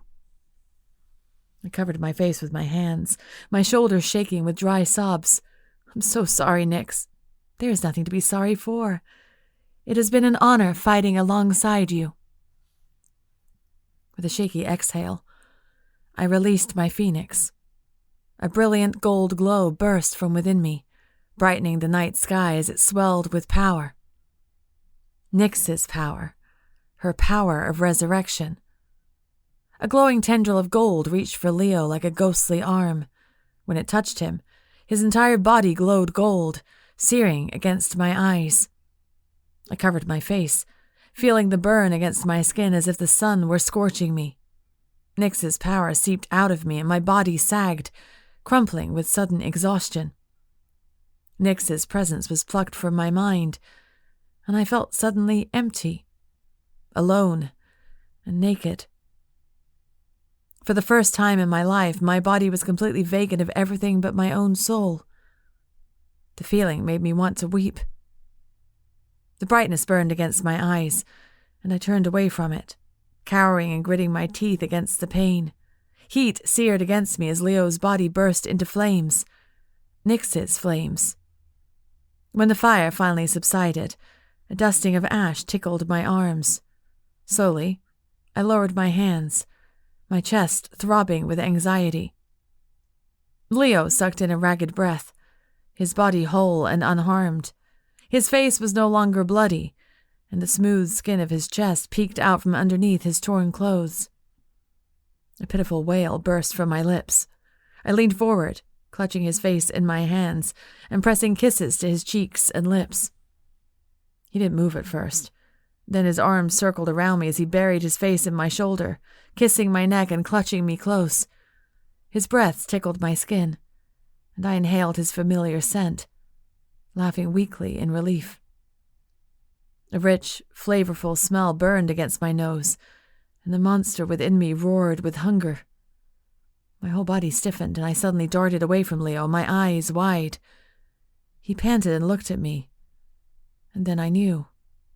His eyes were no longer rimmed in silver. Leo? I asked. Leo raised his hands and stared at them in disbelief. He pressed a hand to his chest and uttered a sharp gasp. I'm human. I'm immortal. Chapter 37. Leo. My senses were duller. My body was weaker. But oh, how glorious it was to be human. I felt everything more acutely: joy, sorrow, fatigue, love. For several weeks, Brielle kept her distance, fearing her thirst would take over and she'd bleed me dry. Only after she found a donor did she trust herself to approach me again. And every time I saw her, touched her, a bolt of desire consumed me as if my entire body were on fire. It was so much more intense than when I'd been a demon that I clung to it, relishing it. She was gentle with me, perhaps too gentle, and she never allowed us to be alone together. I could tell she didn't trust herself. We worked together with the Madrid warlocks to clean up the city. When Lilith had died, her souls had been released, and the gate collapsed on itself, sealing the underworld off completely. A small part of me ached with regret for those souls in the underworld who had no one to guide them, but it would be infinitely better without Lilith. As a mortal, I grieved more intensely over those who had fallen. Cesar, Jorge's friend and the owner of the inn. Guadalupe, my cousin and trusted friend. Miguel, an honorable soldier. Half my coven had died in the battle. Jorge was the only leader left. He was the only one fit to rule. I wanted Brielle to take over the coven as well, but she insisted she wasn't ready. And I wasn't certain I was either. To give up my place among the coven seemed as jarring as if I were ripping myself in two. I knew of one way for me to remain in the coven, but I didn't want to consider it until we'd finished our business in Madrid. After we'd cleared the wreckage, buried our dead, and mourned our losses, the Madrid warlocks cleared us to leave and thanked us for defending their city. I should have been more pleased. Now my coven was free. But it was a hollow feeling. Everything had changed. My coven would never be the same again. We eventually traveled back to Segovia, and then we finally had the conversation I'd been avoiding. "I can turn you," Brielle said. We reclined against each other in my sitting room with the door and window both open. A precaution, she'd insisted. I laughed and shook my head. "No." She frowned. "Why not?" "I've been pondering this for a while. Why your firebird made me immortal again." I took a shaky breath. "This is me being reborn, Brielle. I get to live another life, a different life. My magic had destroyed itself to kill Lilith. I tried again and again to summon my shadows, but they were long gone. It made me feel both empty and free." Brielle chuckled without humor. "I'm shocked you didn't show up as an infant." She grimaced in discomfort. I laughed again. "I think Nick sent me back to the day my life ended." "Why do you say that?" I tugged on the collar of my shirt to show my chest. "The scar's gone, from the wound that made me a vampire." Brielle shrugged. "I'm sure all your scars are gone." Smirking, I slipped my collar sideways to reveal long claw marks. "Werewolf," I said, "when I was 15. Brielle's eyes widened. "That's... wow." Her mouth clamped shut and brief pain stirred in her eyes. She swallowed. "I can't believe Nyx did that for you." My heart twisted at the agony in her eyes, and I scooted closer to her. She stiffened as I placed my hand on hers. Her skin was cool and smooth, and mine felt hot in comparison. "Do you regret it?" I whispered. Brielle immediately shook her head. "I would do it again in a heartbeat." Her brows knitted together and she closed her eyes. "Does that make me terrible?" I dropped my gaze to our entwined fingers. "No, there was a time when I would have killed anyone to save you. It made me feel like a monster, but I couldn't deny it." My gaze met hers, and heat churned between us. "You're everything to me, Brielle. I love you." Desire stirred in her eyes. "I love you." I leaned in and she went rigid. Grinning, I said, "I'd like to kiss you. Is that all right?"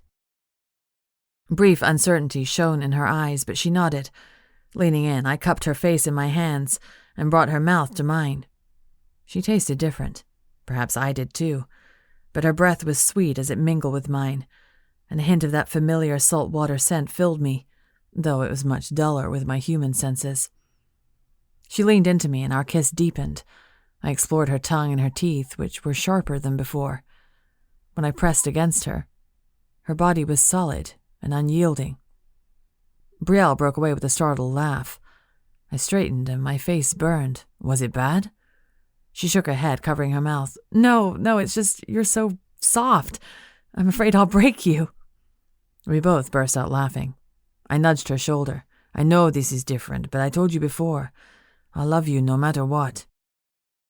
Her eyes filled with warmth, and she pressed a hand to my cheek. "My offer still stands, you know, to turn you." My smile faded. I nodded. "I know, and thank you, but for now, I'd like to live my life like this, just to see if I like it." Fear flickered in her face, and I knew what she was thinking. "Not forever," I promised, taking her hand again. I ran my thumb across her knuckles, and she smiled. "I will eventually join you as an eternal bloodsucker once more." Brielle snorted, and we both laughed again. "But for now," I said, slowly bringing her fingers to my lips. "Brielle Garrick, will you accept me as your donor?" Her eyes widened. "What?" "If it's what you want," I added quickly. "I won't be hurt if you refuse." She blinked at me, stunned. She stopped. dropping her gaze before looking at me with unease. You do that? Wouldn't that make you uncomfortable? Maybe at first, but if it means I get to be with you, bonded to you, and I can be with my coven again. They're my family. Brielle licked her lips, considering. Don't fret, though, if you refuse. I'm sure Jorge would be happy to oblige. Alarm crossed her features, and she shook her head. No. Lifting her chin, she looked me in the eye and smiled. I accept. Relief and joy surged through me, and I took her in my arms. She went stiff again before gingerly returning the embrace, and pulling away too quickly. Besides, she said, tucking her hair behind her ear, Jorge is with Izzy now. If you become his donor, that might be awkward. I rolled my eyes. Not all donor-vampire relationships are sexual, Brielle. She cocked an eyebrow at me, and a bolt of heat seared through my stomach. But ours will be, right? Of course. I winked at her and leaned in for another kiss. For once, her body drew closer, the heat between us churning like a living thing. Just before our lips met, I whispered, I'm yours, always, little nightmare. This has been The Lost Phoenix, a paranormal enemies to lovers, written by R.L. Perez, narrated by Naomi Rose Mock. Copyright 2021 by R.L. Perez. Production copyright by R.L. Perez.